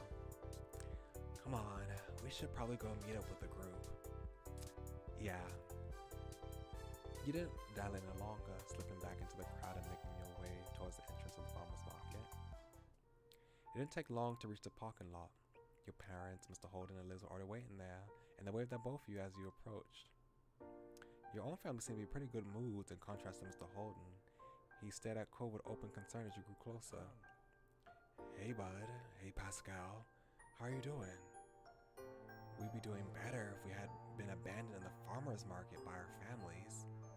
You saw your mom's frowning at his response, Ma glancing at Cole to Mom with blinking eyes. Just because Pascal's really laid back doesn't mean you can just leave him out of your plans and expect him to go with it every time. Ma hung her head ashamed, and Ma had her hand pressed to her cheek. You could tell that they were quickly regretting their scheme. I'm so sorry, Pascal. Her words were full of emotion. Mom squeezed Ma's arm. We were trying to make the errand more of a trip, less of a chore. Ma nodded. We didn't think you, Cove, and Liz would be. We didn't think you, Cove, and Liz wanted to be stuck trugging around in the market with your parents all day. Especially not in the summer. We're always very thoughtful, and you don't like to leave your moms behind, so we did it ourselves. It was only going to be for the market, not the other stops. I promise. Still, you're right. We could have just told you and let you make your own call. I'm really sorry. Neither of us meant to upset you. All gas, no brakes. And we should have known better. Sorry. Okay, so it wasn't specifically for us two to have a date. They just wanted to have the children have their own time rather than going, you know, shopping with their parents. Ma ditched me too after playing an urgent potty break stunt, if that helps. I went off to do my own shopping as it seems they had planned. Sorry I didn't check back in with you. I wasn't thinking and tried to blow it off. You quietly took in their stories of what happened. Over to the side, Cove was talking to his dad. Thanks for telling me something was up. Though I feel bad for missing the warning when you sent it. There's no trouble, sport. I learned my lesson about making surprise plans, yeah. Given the situation with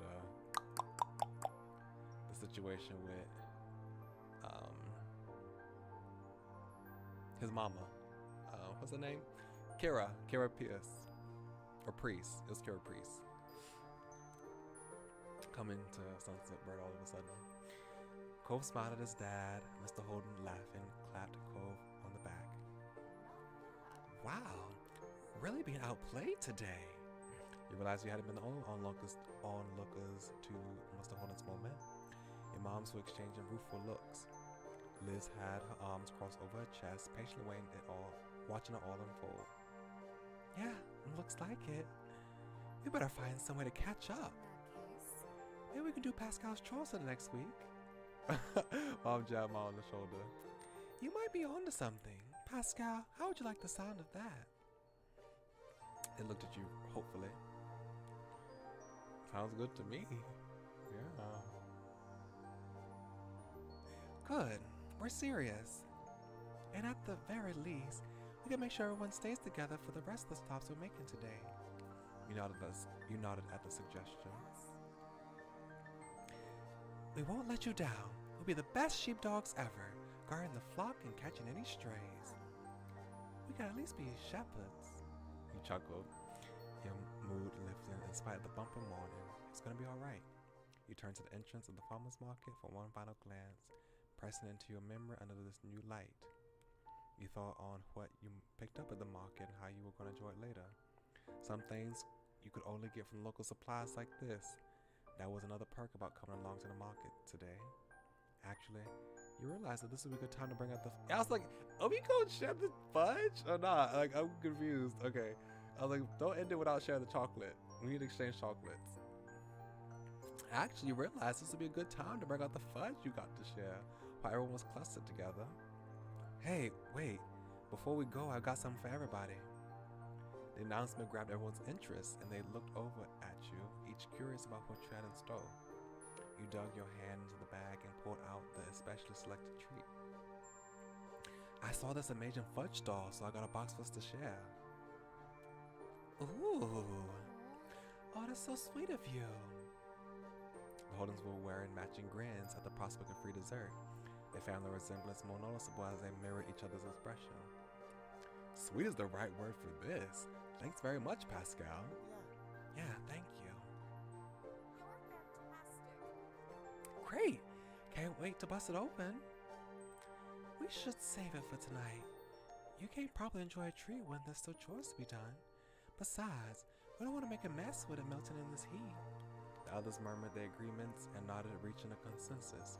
You stowed the box away safely for now. Cove then sidled up next to you, an eager smile on his face. You could tell from his expression that he was up to something. Thanks for getting the fudge. That was really cool of you. You knew that he'd come over just to thank you individually, not with that huge smirk. I got something to share too, but, well, only really with you. I guess I'm not as nice. Oh well. You cooked up a scheme of your own? He laughed.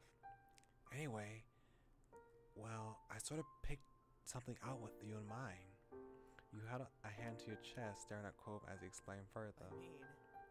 Since your moms decided we go shopping separately, I figured I could use this time to get you something. Just a little surprise. He reached into one of his bags and retrieved one of the wrapped up objects. You accepted the unexpected present and he looked on excitedly as you tore off the paper. It was a glass bottle of a small batch of lemonade. Oh, you need to taste it to know that'd be nice. It was a boutique product. It was quite heavy in your hands, the container and small metal cap reaffirming its quality. Even the label, constructed from coarse paper rather than a flimsy sheet of plastic, was distinctive. You were practically bouncing in anticipation and you smiled sweetly at your reaction. It's not a big deal, but I thought you might like it. Thank you. You don't have to do that. You're so wonderful. You smiled at him. You're always getting me things. You shook your head at his antics. Thank you. I can't believe we both got each other something. You weren't the only one with that idea. Actually, we're a real pair. You grinned, ready, and released your surprise on him. Actually, I am not as, what's the word for it? I'm not as kind. I guess that's the word he used, right? I'm not as kind as you think I am. I did get something specifically for you, but for no one else. His eyes began to widen. I got something for you too, when you weren't around. There was a burst of laughter, first from your mom. Oh, everyone's watching us exchange presents. First from your mom, followed by a chorus of chuckles from the other three. You forgot they were still hanging around. Unfortunately, they hadn't paid you and Cove the same courtesy, and they had been listening on your conversation. You were even apart for a whole day, and you both still used that as a chance to get each other little gifts. Ma claps her hands together, eyes bright. That's so lovely. A day? It was less than a whole morning. True. I don't even want to think about what happens when you spend real time apart. I mean, well, she's been away the entire time, actually. She's been in college. But yeah, Cove goes away to Nevada like every summer to be with his mama.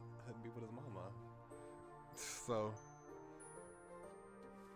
in recent times, that's my boy. You reach back into the bag when you had first retrieved the box of fudge for everyone, shuffling aside as you take out another one underneath. You chuckle coolly, aware that the others were still watching you. The first one was for everybody, but that's not all I got. I bought a second bunch of fudge that's just for you. Cole's face lit up, his grin stretching ear to ear. The laughter that came from the others who were fully tuned to your little show didn't appear to reach him. You got one just for me? This is so cute. so cute. So sweet. Cove reached out and took the box in both hands, holding it like a precious treasure. He looked at you with eyes full of delight. Thank you so much, Pascal. At this rate, it wouldn't be just your little group that knew that you'd been treating him. The whole parking lot was about to learn about it. Behind Cove, you can see Mom watching both of you with a smile of hilarity. See? This is why he's so attached. You spoiled him. You shouldn't make fun, Pam. It's clearly mutual. Besides, I don't hear you complaining when I'm spoiling you. Ma pinched Mom's cheek, all cute, making her laugh as she batted the hand away. True. Liz clapped her hands together with the air of a teacher calling for attention. Since the other adults aren't acting like grown-ups, the rest of us are going to have to pick up the slack. It's time to get back on schedule and continue with the rest of the errands. Playtime is officially over. Mom laughed while Mr. Holden grinned awkwardly. Mom hung her head in an exaggerated display of mock defeat. Kids are tough. I can't even call them kids anymore. Liz tutted with amusement at her mother. Cole shrugged, staying a mutual observer, but the small smile on his face revealed that he was enjoying the conclusion. You laughed and glad that everyone was getting along. That's right. We're all grown-ups now. And yeah, speaking of that, the first stream, like this last stream I made, beginning part 3, I named it All Grown Up. Have you ever heard of the Rugrats? What was it, Nickelodeon? I think it was Nickelodeon, right? It was a Nickelodeon show, the Rugrats. They made a spin-off that I also watched about them in high school called All Grown Up. I just remember the theme song, All Grown Up With You. So that was a reference to the title of my last stream. So it's like, you want to see pictures? Yeah, Rugrats is just like a show about these babies that go on adventures, and they made a spin-off that took the same characters but made them high school students, so you can see how it was like for them as, you know, when they were growing up, you know. With that, your trip to the farmer's market was closed. I think they have a reboot, to be honest. Wait, Rugrats reboot? Yeah, they do have a reboot. Yeah, it's still going on actually. It's 3D now. The original was 2D, but now it's 3D. I have to watch that. Now that I think about it, they do have a reboot, so I have to watch that. With that, your trip to the farmer's market was closed. It was time to move on. There were too many of you for one car, so you and Cove had wound up and Mr. Holden's car on the way over. You figured it made sense to do the same for the next leg of the journey. You sat next to Cove in the back. Immediately after the click of the seatbelt and its lock announced that Cove was safely strapped in, he began to unfold the box of fudge he had been given. You gonna eat it now? Uh-huh. He nodded eagerly, not taking his eyes from the container. He lifted the top off and longingly admired the selection inside. Milk chocolate fudge is a staple. You can never go wrong with that. That's exactly the reason why I picked it. I was like, if you don't like key lime or dark chocolate mint, at least you would like milk chocolate. So that's the exact reason why I picked it. Minty fudge is perfect for the end of snacking. It's so refreshing. Is the green fudge lime? Yeah, key lime. That's amazing, because it's fudge, but also free somehow. Red fudge. It's gotta be a red velvet flavor. You're right. Knew it. Delicious. I love red velvet. Me too. Okay, twins. Okay, so you liked all of them. Good. Honestly, I feel like no matter which one you pick, you will like them, to be honest. Once Cove had finished bestowing praise on what you picked, he promptly started sampling the selection. He was smiling, licking his lips, and having a grand old time. You could also tell that from the way his nibbler was turned into munching, that the box wasn't going to survive the trip to the next stop. You were right. Cove had tried to savor the treats, claiming just Momo, until there was only one left, and the statement was finally forced to be true. He finished the last one too. He sighed contentedly. Thank you. Again, Pascal. Those were really great. You're welcome. He set the He set the picked clean box to the side, then rested his hands on his spoiled tummy. Cole wasn't gonna be hungry for a while after that. From there, he sat wordlessly gaze drifting to the window. You knew Cole well enough to spot the signs of when he was physically present but mentally elsewhere. The way he would fall quiet, staring without seeing, the long blanks, all of which he was doing right now as he looked at none in particular.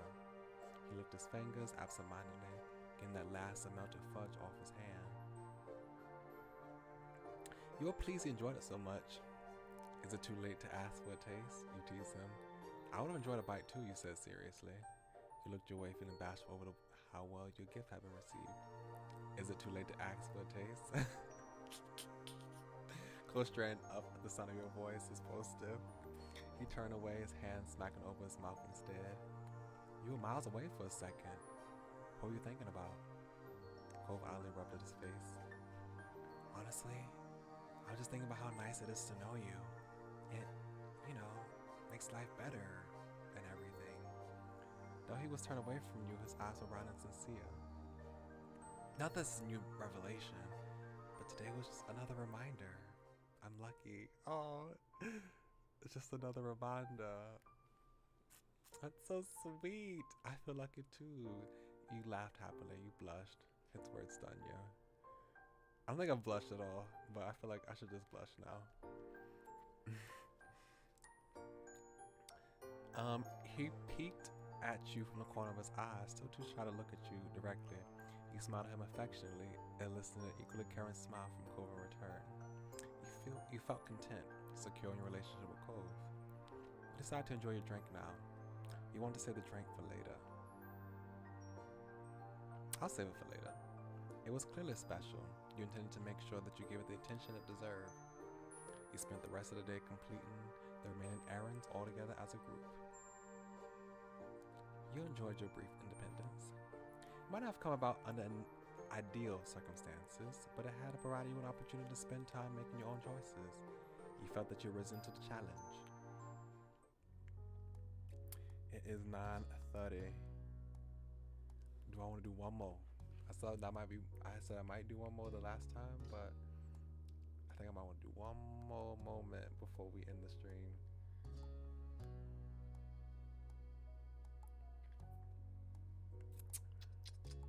Okay, I'll do one more.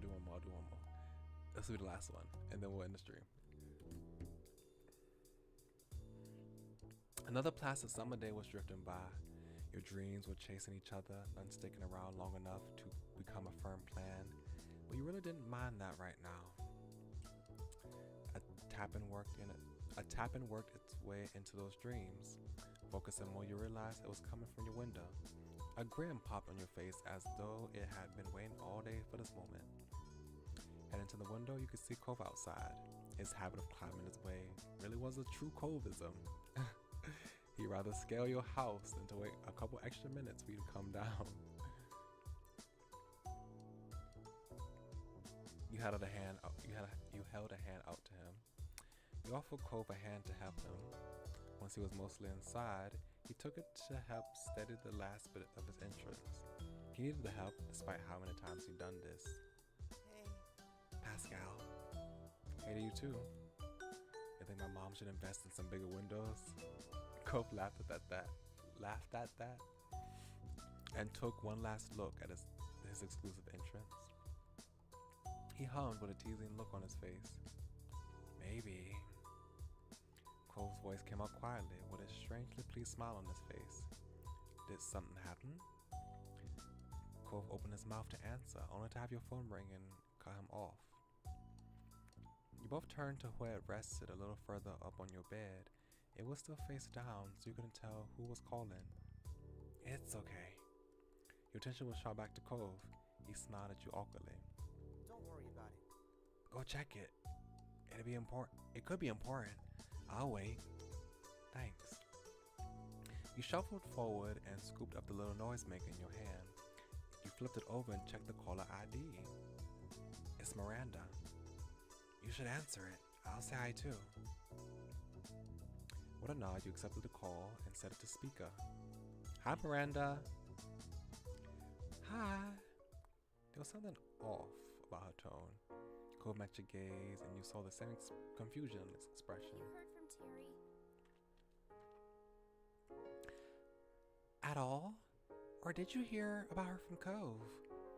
Huh? No, she hasn't called me. But Cove is with me right now. Hey. Oh, hi, Cove. Is this what you were going to say? He shook his head no, before realizing that this wasn't a good answer for some good enough answer when one person couldn't actually see it. No. No, Terry hasn't called me today either. Is something wrong? At that, Miranda couldn't hold herself together any longer. The muffled sobs from the other side of her line were unmistakable. Terry doesn't like me anymore, like she ever did. What? That doesn't sound right. You're probably her best friend out of all of us. Yeah, why do you think that? She sniffled, and there was a pause as you can hear her shift the phone to her other hand. Terry was here the other night watching movies with me. We were up super late, and she realized her parents probably went to bed, so they couldn't pick her up. My mom and dad were definitely asleep then. Dad works early. I tried telling her it was okay to just spend the night so you can text her parents about what happened, but Terry didn't really want to. You glanced at Cove. He looked equally unsure about where the story was going. It didn't sound like a friendship ending situation.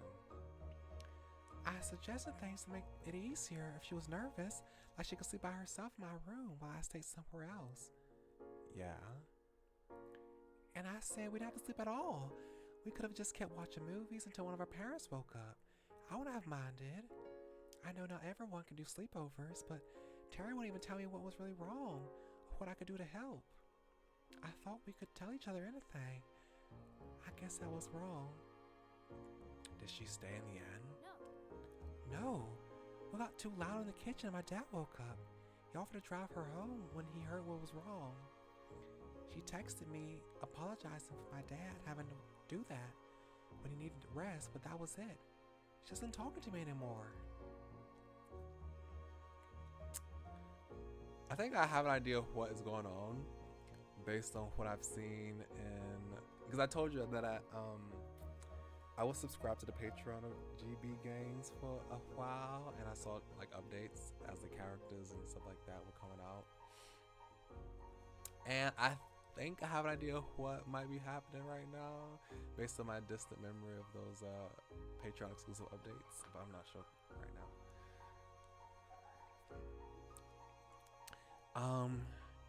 You could hear every bit of tears and heartbreak in Miranda's voice. Continue to be a shock for your neighbor, but Cove recovered and spoke gently. I'm really sorry. I mean, There's no way Terry wanted to make you feel this bad, or that she was just done with your friendship because of this. Miranda sniffing continued. You hope she had plenty of tissues handy. It'll be okay. I hope Tara's alright. It's really weird that she reacted like that. It's not a big deal, honestly. You're really sure what to say. It'll be okay. It had to be. You couldn't imagine an alternative. Miranda's voice sounded a little bit more collected after finishing the story.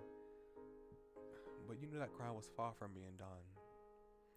I thought she'd have reached out to one of you by now. Maybe she's not talking to anyone. Yeah. Sorry for bothering you and Cove about this. Hey, we're here for you.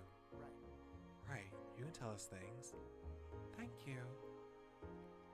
Her shaking voice finally conveyed a little optimism, or at least relief, that wasn't dealing with it entirely on her own. Is that all right? If you do hear from her or anything, could you please let me know if she's alright? We can. Thanks. Let's talk later, okay? Bye. Bye. Bye. That didn't really seem like an especially productive point to end the call, though you also weren't sure where to go from there. Looking at Cove, his face seemed to be as lost as yours. With no alternative, you hung up and put your phone back on your bed. Cole crossed his arms, a frown creased in his face. He began to pace the length of your room, clearly trying to put pieces together in his head in a way that made sense. You were worried. You felt pretty confident about this working out. Well, it sounded trouble to you. It sounded trouble to you. It sounded like trouble to you. You weren't sure how to react. I mean, I'd be a little worried. Biting the inside of your cheek, you stared at the ground. Hearing Miranda so distraught like that was not easy. And what about Terry? The uncertainty was tearing you up. The empty state of your head before learning this was not helping you now. You couldn't put two thoughts together, and flopping back on your bed, you stared into space. We should probably try calling Terry. Cole's voice managed to drag you back to some grounding. He stopped pacing. We still saw a perturbed look on his face. Yeah, I'm worried about her too. Oh wait, no, that was me. Yeah, I'm worried about her too. He bounced up and moved to his side, ready to act on whatever plan you two could come up with. Cole started with the easiest thing. He pulled out his phone and called Terry. She probably ain't gonna answer. He probably go to her house. Cole let it ring and rang and rang and rang. Terry didn't answer. There wasn't even an option to leave a voice message. Your shoulder slumped, and Cove looked even more troubled, as if it was possible. He turned to you as if for some lifeline. Could you try calling? I'm gonna send a text, just like, hey, I was trying to reach you, call me or something. Yeah. You took your phone once more. Unfortunately, another set of interminable rings. The line went dead. No answer, no voicemail. Hanging up, you saw Cole visibly deflate. He rubbed his arm, eyes distant, openly struggling with the whole affair. I don't like this at all. They're fighting. We barely know anything, and we're supposed to just wait and see? Despite having only been a minute since he texted Tara, Cole checked his phone again. He was desperate for progress, for something, and you frowned as he watched him. You need to try to relax. You're making me anxious. There's no way Terry has answered you. They're gonna get over it, you know. You stay silent. There's no way Terry has answered you that quickly. Cole stared hard at the screen as though he was trying to will a new message to appear. As your words sank in, he sent a glare your way. What? She hasn't. You need to give it a second. Closing his eyes, he took a deep breath and released it slowly. It wasn't much, but you could see him ease up just a little bit. Yeah, you're right. Cole was still gripping his phone with both hands as though it might fly away if he let go. He looked at you almost painfully earnest. What do we even say if we do hear from one of them? His pacing resumed as he attempted to answer his own question. But it was written all over his face that he had no idea how to tackle any of this. He slowly came to another halt, like a gear winding down. We should try to find out Terry's side of the story. We should try and comfort Miranda and let up with Terry. I don't know. We should only tell them to work it out between themselves. That's it. You wonder why you always have to come up with these things. You didn't say anything. We should find Terry's side of the story. Nothing can be done until you knew what she thought of this. That much was certain. Cove nodded slightly in agreement. For several minutes, you both remained there in silence, drowning in your thoughts. Eventually, Cove turned around. I'm gonna text Terry that we already know what's going on. Maybe she'll have an easier time talking to us because she won't have to pretend or explain. Yeah, that might be the only way to get her attention. You can't do that. Miranda didn't say it was alright to admit she talked to us. You felt way too overwhelmed to know what to say next. I think you pushed it too much. That's not a good idea, Cove, not at all. Why are you so fixated on this? Oh, that's not what I meant to do. I don't even know what I pushed, but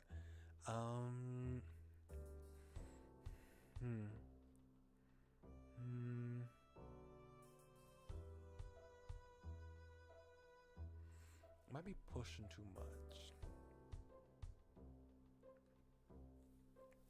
Cole's eyebrows grew together and his grip on his phone tightened. I mean, okay. Okay, it might be pushing too much.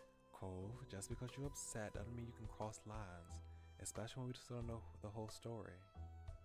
Cole bit his bottom lip.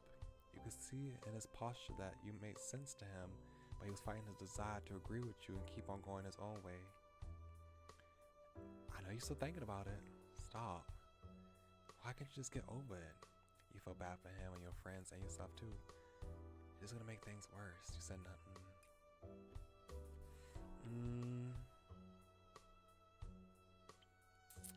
I mean, it's a rough situation. You bit your bottom lip trying to gather your thoughts. There was just so much to consider. Miranda's sadness, what was wrong with Terry, and now Cove. The last thing you needed was a fight with him. Finally, it seemed to dawn on him that what his words had been doing to you. All the anger and frustration crumbled away, leaving a look of contrition in its place. He put his phone away. He made an effort to smile, but it was meager, and did nothing to conceal his sadness in his eyes. I'm sorry.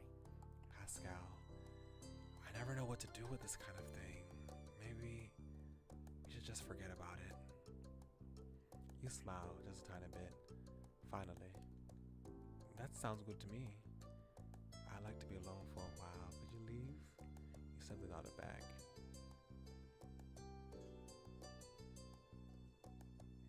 I'll nod back. There was a part of you that worried it wouldn't be long before Cole put his phone out again, but you were relieved he put it away. The last thing you wanted was a fight with him, especially over this. Taking a deep breath. In and out, you were thankful for progress of some sort.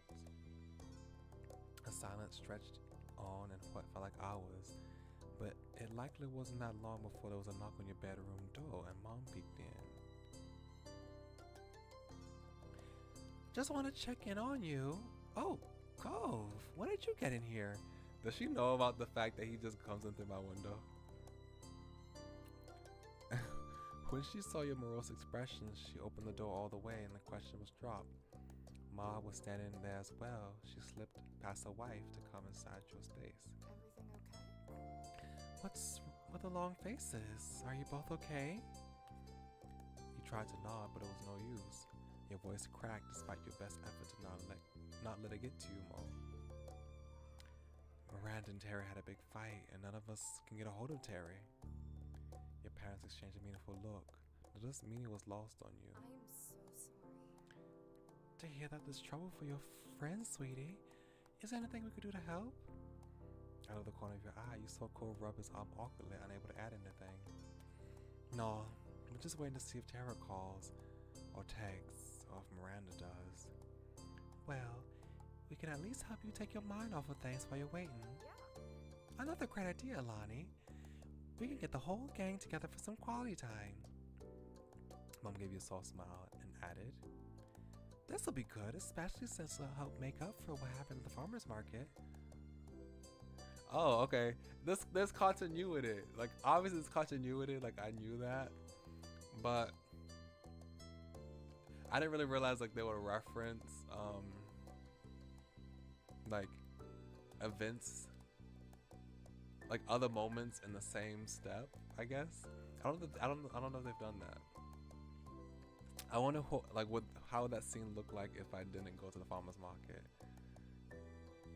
Because like you don't have to press all the moments. You can skip moments and not choose different moments. So I wonder how that scene would look like if I didn't choose the farmer's market.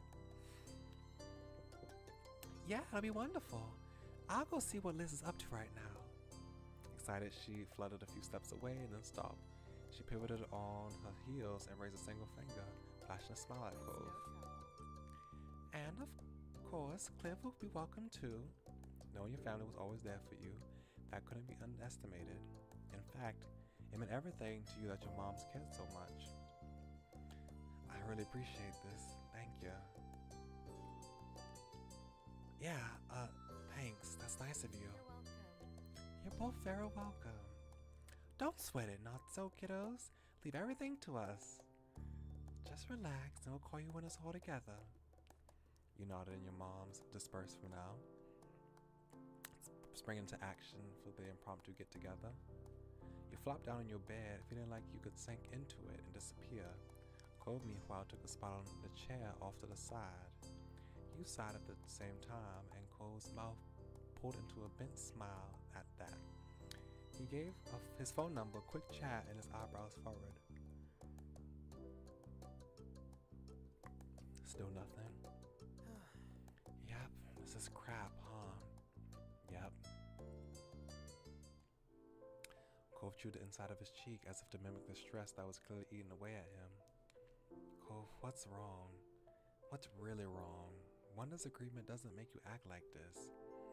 This got a pointed pause in his movement.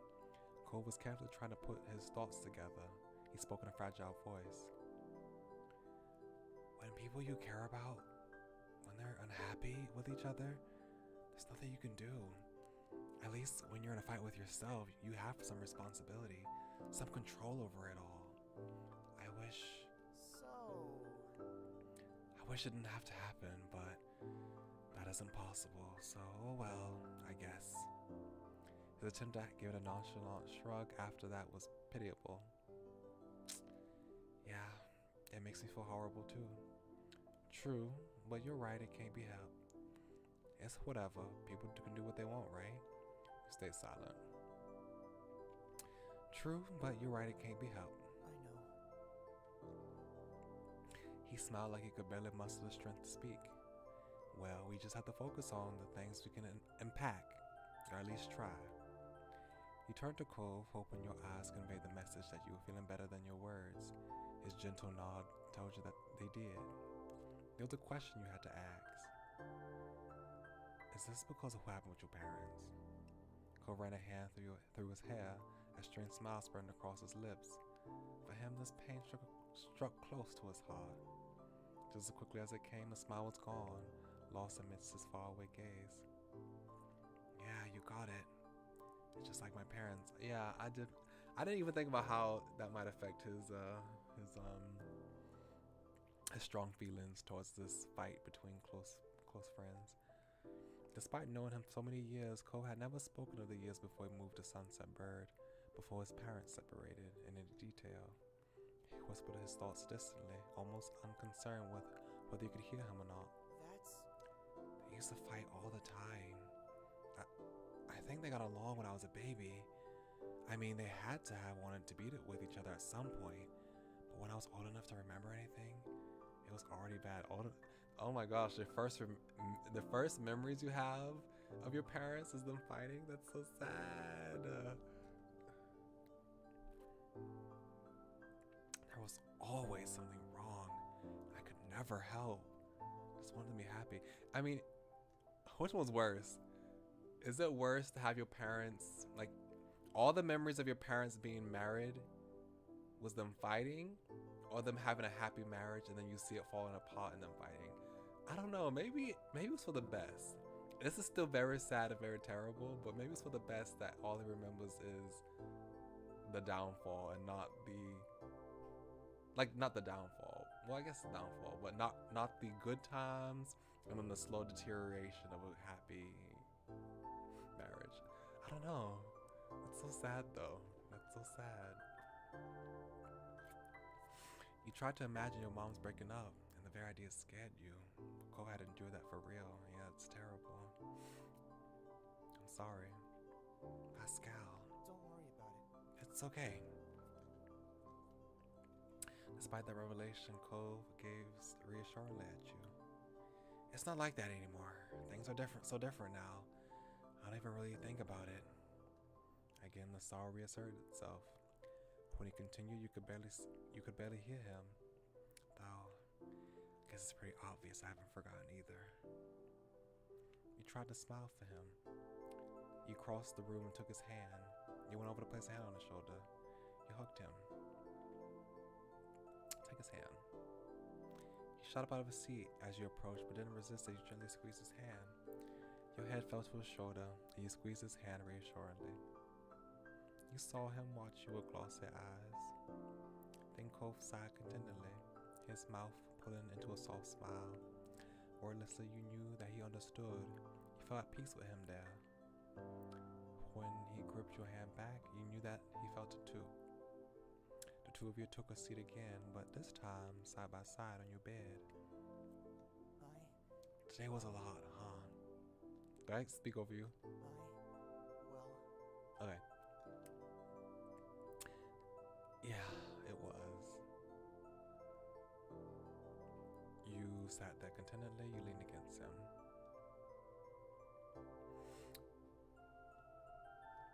We're already holding hands, might as well just lean. Resting the side of your head on his shoulder, you glanced up at his face. Cole watched you affectionately. In that gentle gaze, you finally felt like everything was going to be okay. No matter what happens, we can make it work. His mouth pulled into a bent smile at that. You chuckled, resting your head comfortably back on his shoulder. me too. I think so too. And for a while you stayed like that. A comfortable quiet fell between you and the sun fell with it. Wow, all day? The warm calm ended when Cove grasped sharply. You spun, half expecting to find him nursing an injury, but instead found him staring straight ahead. What? Oh my god. I think my phone just vibrated. Go check it out. Right. He patted his pockets, fumbling in his panic, and yanked his phone out. The force of the action nearly catapulted the device out of his grip entirely, but he caught it just in time. His eyes honed in on the screen. It's Terry. Thank God. She says she's sorry. He looked back at you, eyes wide, as nerves started to fray once more. What should I say?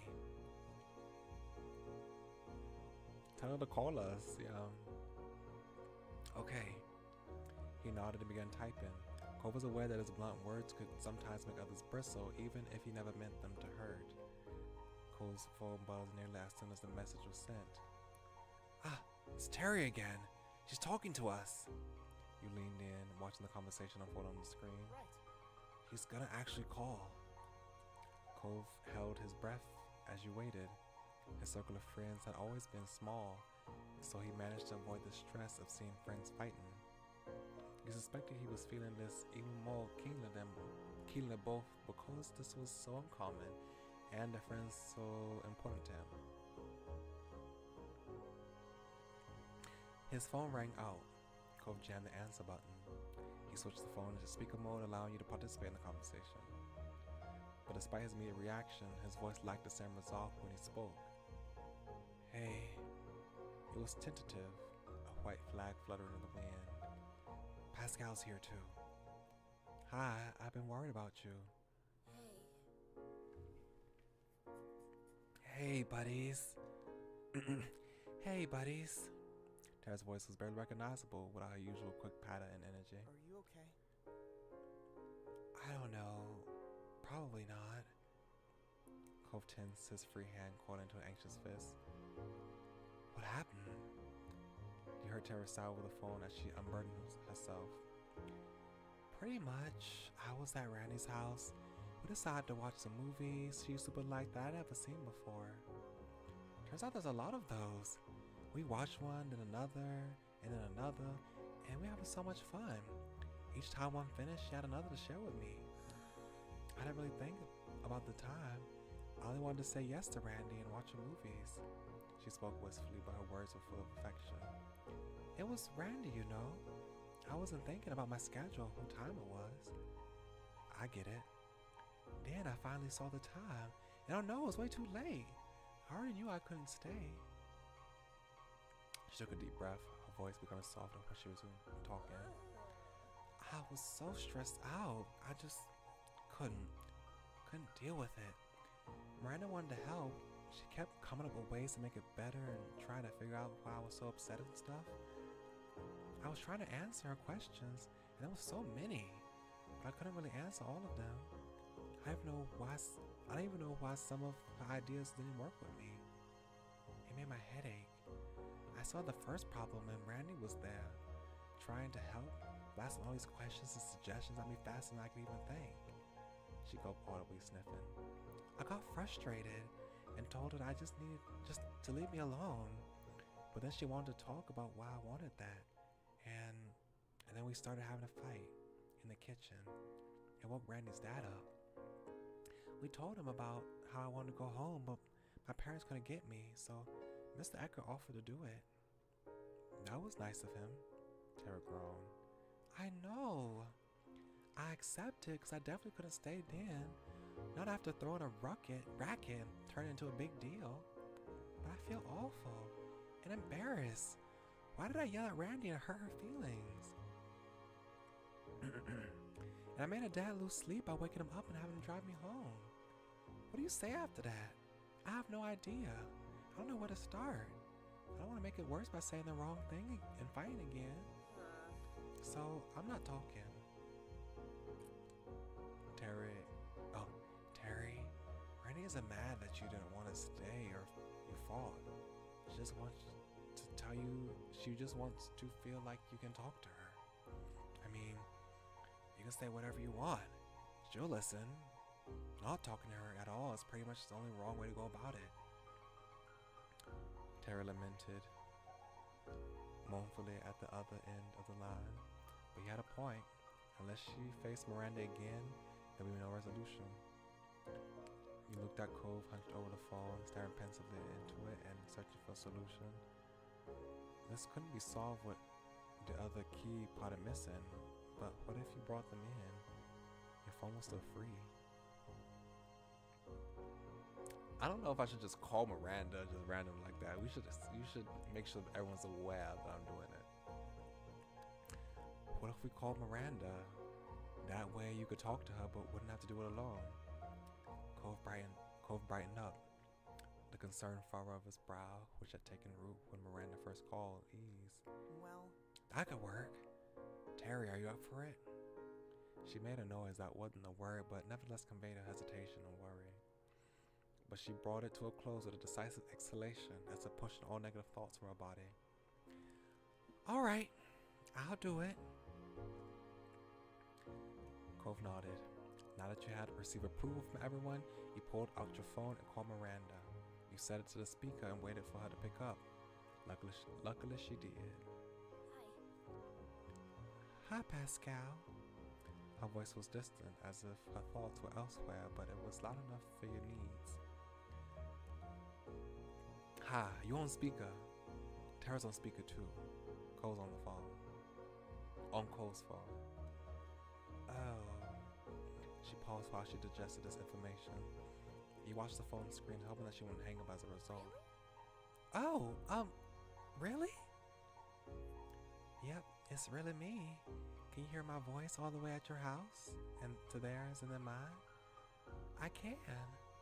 You and Cole exchanged looks, waiting for the wall between them to break, wondering who would be the one to do it. As the quiet dragged on, you caught Cole chewing his cheek. He must have weighed up the same question as you, whether to encourage the conversation along and leave Miranda and Tita resolve it themselves. As it came in the form of one sniff, followed by another from Cole's phone. Sorry, Randy. I hope you still like me. What? You're the one acting as if you didn't like me.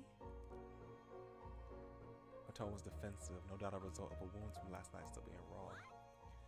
No way! Everyone likes Randy. You're wonderful. Your eyes met Cole's. His phone was tilted towards you, capturing the call indirectly. You moved your phone closer to his, hoping that the signal was strong enough to convey every nuance of tone. Cole did likewise, bringing his cell phone right next to yours, even bumping it against it as it shifted its grip. I don't know what else to say. That's the only reason why I wouldn't talk to you. If I had known the answer, I would have told you right away. Miranda murmured on the other end of the line. You didn't want to say anything? You didn't want to stay? Anything I tried to do bothered you? And you could have told me you didn't know. Yeah, I think I was angry at myself. I did a dumb thing and I didn't want to help with it. I want to be mad and just deal with it myself. Maybe we kept doing dumb things. Oh. When she spoke again, her voice was quiet, as tender and vulnerable as her words. I'm sorry. Staying up late watching stuff was all my fault. I had to find a way to fix it. That's what I thought anyway, but I should have given you space. I'm sorry for being so pushy and sensitive. Hardly. Miranda Ecker having a flaw? I never heard such of a crazy thing. Miranda let out a ghost of a giggle. Cole cleared his throat. Maybe you should call each other now? Maybe you should call each other now? Sorry. Sure. Can do. Thanks for giving me the kick in the butt to do this already. Randy, Mandy, I'm gonna call you right now. I love her nicknames. Randy, Mandy. Randy, Mandy, that's nice. Bye, Pascal, Cove. She hung up after squeezing another quick bye, though not giving you or Cove room to respond in kind. Miranda laughed,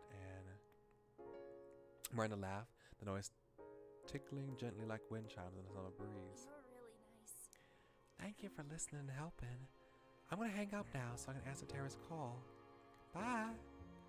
Bye. Bye. Talk to you soon. Miranda hung up, still chuckling softly as your call ended. The room felt empty without the other voices in it. Cove expelled a sigh that crashed through the newly fallen silence. He dropped his arms to his sides, letting his head hang down like a puppet at rest. Thank God. They shouldn't have involved this and that. I'm so relieved it's okay. You were simply happy your friends made up. Today's events had drained you. You were content now that Cove seemed at ease again. Cole scratched his face, his expression clouding. I think I need to find a better way for dealing with conflict because that was awful. We could all probably do better at that. I think you did okay given the circumstances. Yeah, I think that would help. You didn't comment. We could all probably do better at that. Cole meekly smiled as he rubbed at his eyes, weariness creeping over him, and mumbled his next words. We can talk about that another day. Conflict resolution methods? Huh? Oh no, forget it. Your eyebrows rose and then a light bulb went off in your head. Before Miranda called, did you say there was something you wanted to say? Cole's original visit had been thrown so off kilter that it was a struggle to wind your memory back to when he first turned up. Now that you did, though, you remember that he had been perfect when he arrived this afternoon. Was it good news? Cole brushed his hands against his now folded arms shyly. Well, yeah, maybe. I'm not exactly sure if it counts as news or even good. It's just...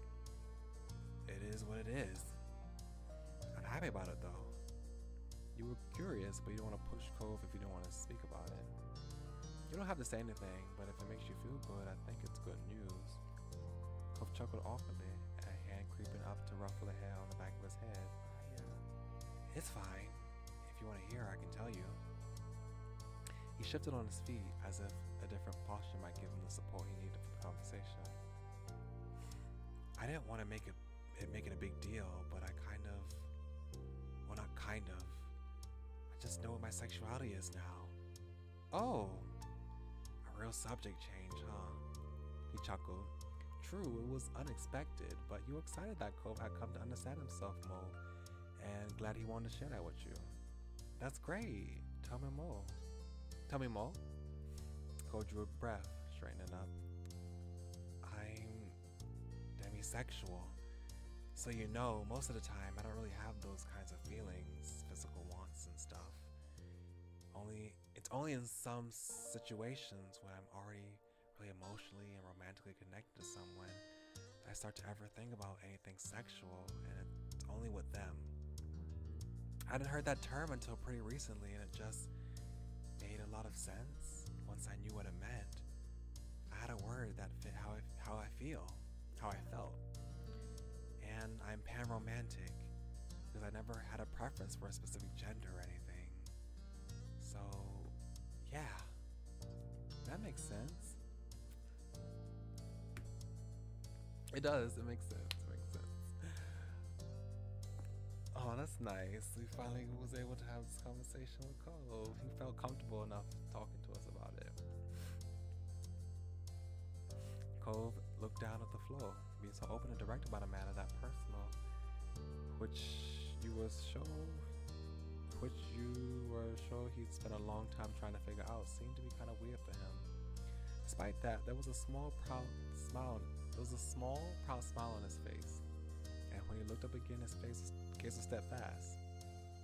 All this talk of co-sexuality made you reflect about your own. You had physical attraction in a general way. You only seemed to feel physical attraction in specific cases and situations. You didn't really have a physical interest in other people. You didn't think you could tell if you had an interest in people physically. There was only one person you had ever had those kinds of feelings for. I have physical attraction in a general way. You had romantic attraction in a general way. You only seem to have romantic attraction in specific cases and situations. You didn't think you could tell if you had an interest in people romantically. There's only one person I ever had romantic feelings for. I guess I'll say this. Didn't think I could tell if I have an interest in people romantically. But specifically, when it came to how you feel towards men, you found them attractive. You thought you'd be happy to be with a guy someday. You found them attractive, but you hadn't thought about it being with a guy. You haven't thought about being with a guy. You weren't physically attracted, but you'd be happy to be in a romantic relationship with a guy. You weren't interested in guys, but there were special exceptions. Obviously, I have to say this. I was like, there's no option where I can't say I'm not interested in guys. I wasn't gonna pick that, but I was just wondering, like, what's that option if they give you the full range? But I'm pretty sure if you pick crush and your pronouns are him, like, it wouldn't make sense for you to say that you have no attraction to guys. So you have to say this. I'm pretty sure if you have if you said like maybe not crush, or if you set pronouns to something other than him, they might say just you don't have attraction to guys. Okay. Found him attractive. You thought you'd be happy with a guy someday. And how you felt towards women. You found them attractive. You thought you'd be happy with a girl someday. You found them attractive, but you haven't thought about being with a girl. You aren't physically attracted. Okay, it's the same thing. Oh yeah, so see, yeah, I can say now I wasn't interested in girls since there's no like mechanic that makes me interested in girl. Like I have to be interested in a boy at least with Cove. Okay, so yeah, this option would probably be here if it wasn't a crush or if I use she pronouns or they pronouns. You found him attractive. You thought you'd be happy with a girl someday. And how you felt towards MBs. Yeah, the same thing. And no, I did not tell him actually in step 2. And we might as well share it right now since he shared his. Well, since we're talking about this, I can tell you about me. Yeah, I can definitely listen. I like to know if you want me to. I like to know if you want me to. The way I read it made it seem like, I like to know if you want me. No, okay. I like to know if you want me to. You articulated to Cove how you experience attraction or romance. Cove let a beat lapse in case you have more to say. You didn't, so he tilted his head with a likewise bent smile. I get it. I don't know if it makes sense to say something like that is cool, but really, I think that's great for you.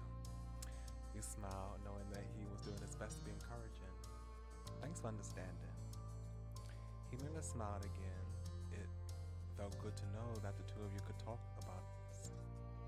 so easily about these matters.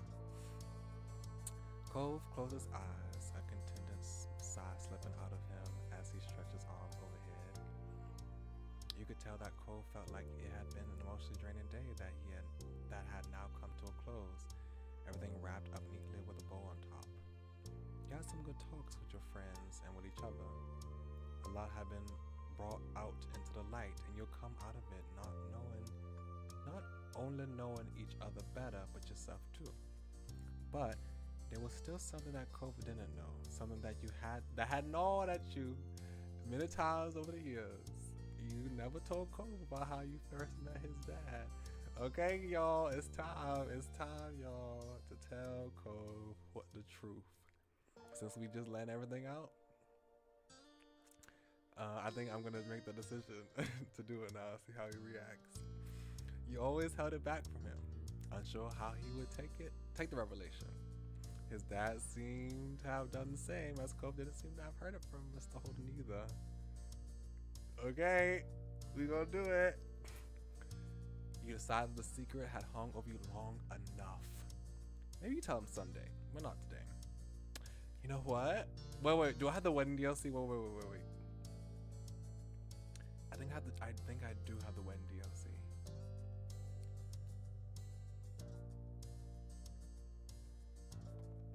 Let me look at my DLCs for just a second. I do have the wedding DLC.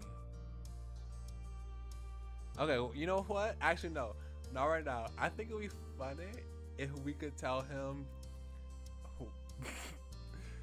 before we get married. That would be so funny if we tell him on our wedding day, like, hey, actually, before I even met you, your dad tried to bribe me to be your friend. Actually, that would be such a funny thing to say on our wedding day. I'm pretty sure it won't ruin our wedding day. We will still get married. He won't, call off the wedding just over that. So yeah, I think we should be able to do it in step 4 during the wedding story. We should be able to do it. So I'm gonna save it just in case we don't get a chance to do it in step 4, but I think that's what I'm about to do.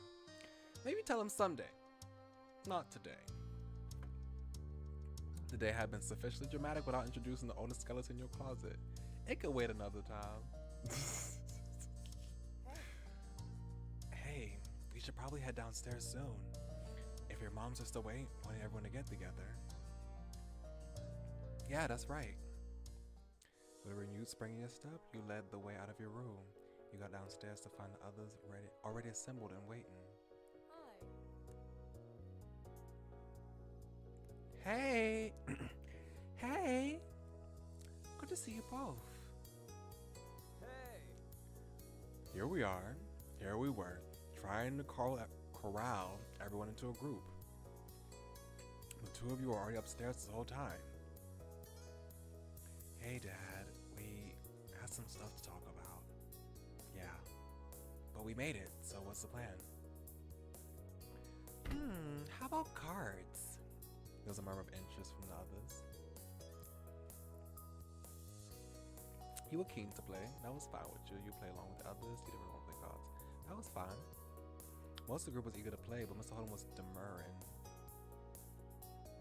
Demurring? I think I will sit this one out.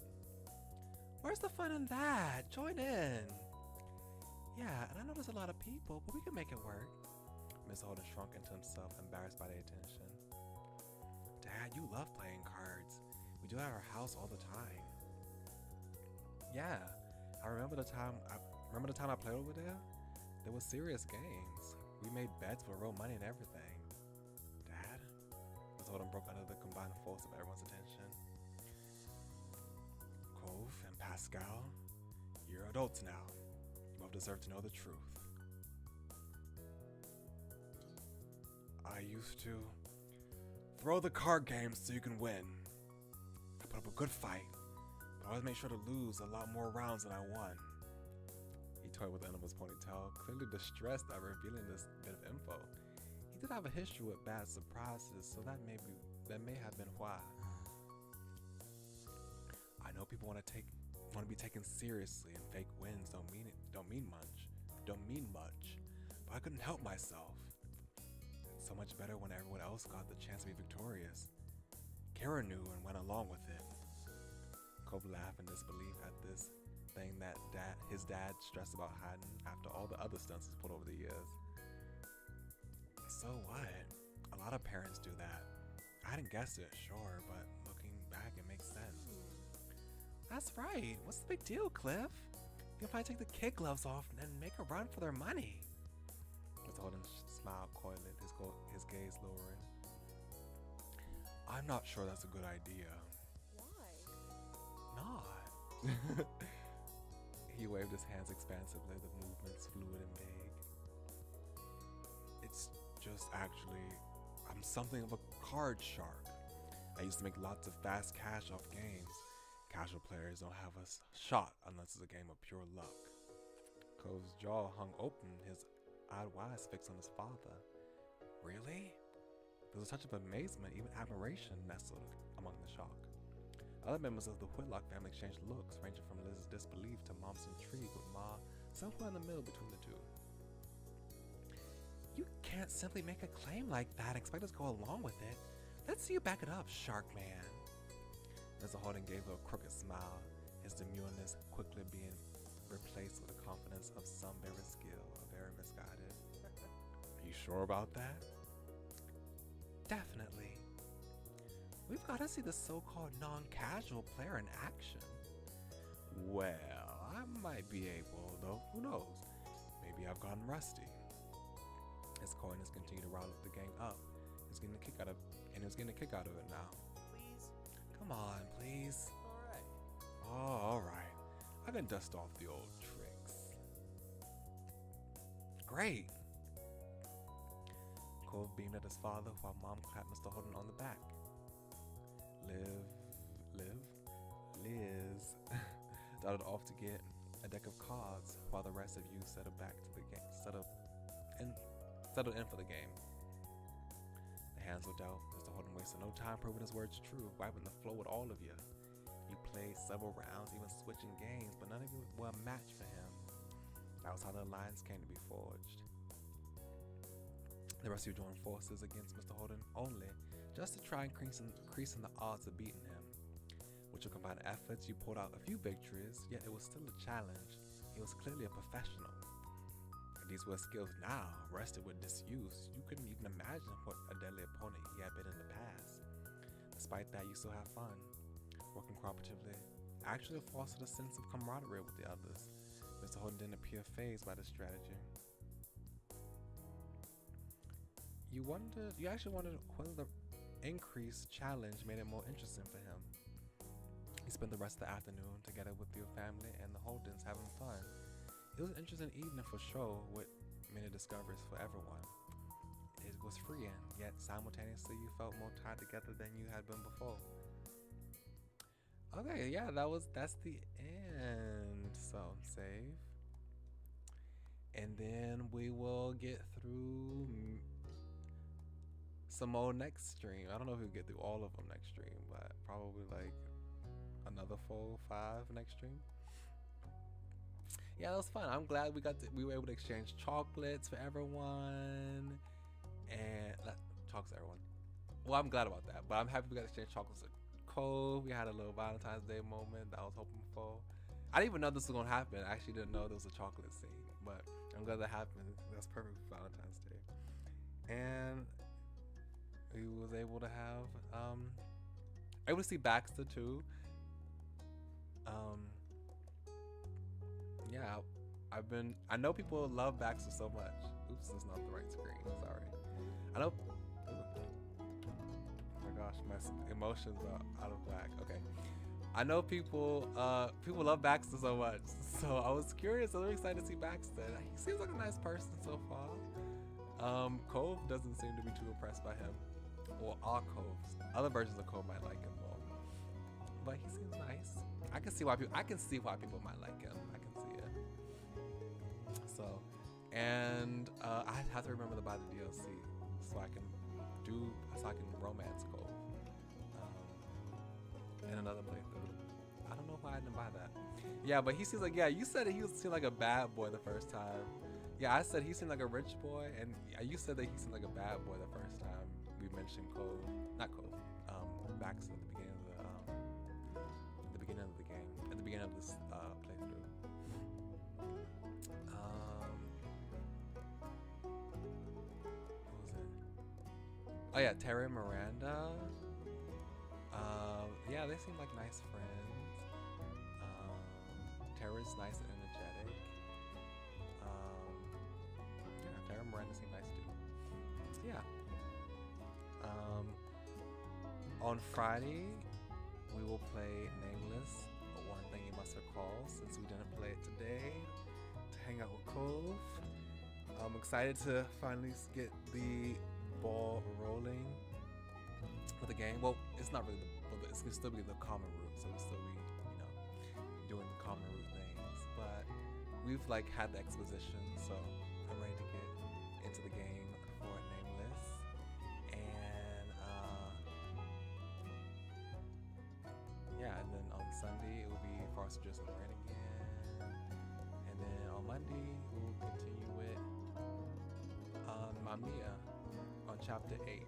Chapter 7 now. Chapter 8. I think on chapter 8 on Mamiya. Downfall. So I'm excited for that too. So yeah. Thank y'all very kindly for coming. Thank you, Gabriella, for being here with me. I hope you had a nice Valentine's Day.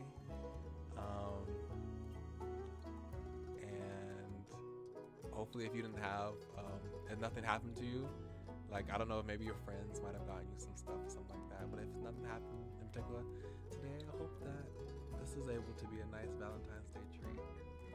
And yeah, I guess that's it. Yeah, thank you. I mean, this is my Valentine's Day treat. I didn't really get, like, I miss high school, like I miss like grade school where you would have children bring in Valentine's Day treats to class, and they would give treats out to everyone. They don't do that in university, so I mean, I didn't really feel that bad. But I saw people walking around with roses and boxes of chocolate. I'm like, okay, that's nice. They got someone that cares about them. But I got gold, so I'm fine with that. But yeah, we'll probably work on some homework now since it's like it's 10:24, so I got an hour 30 minutes to midnight. So yeah, I'll see you all later, and I hope that the chocolate was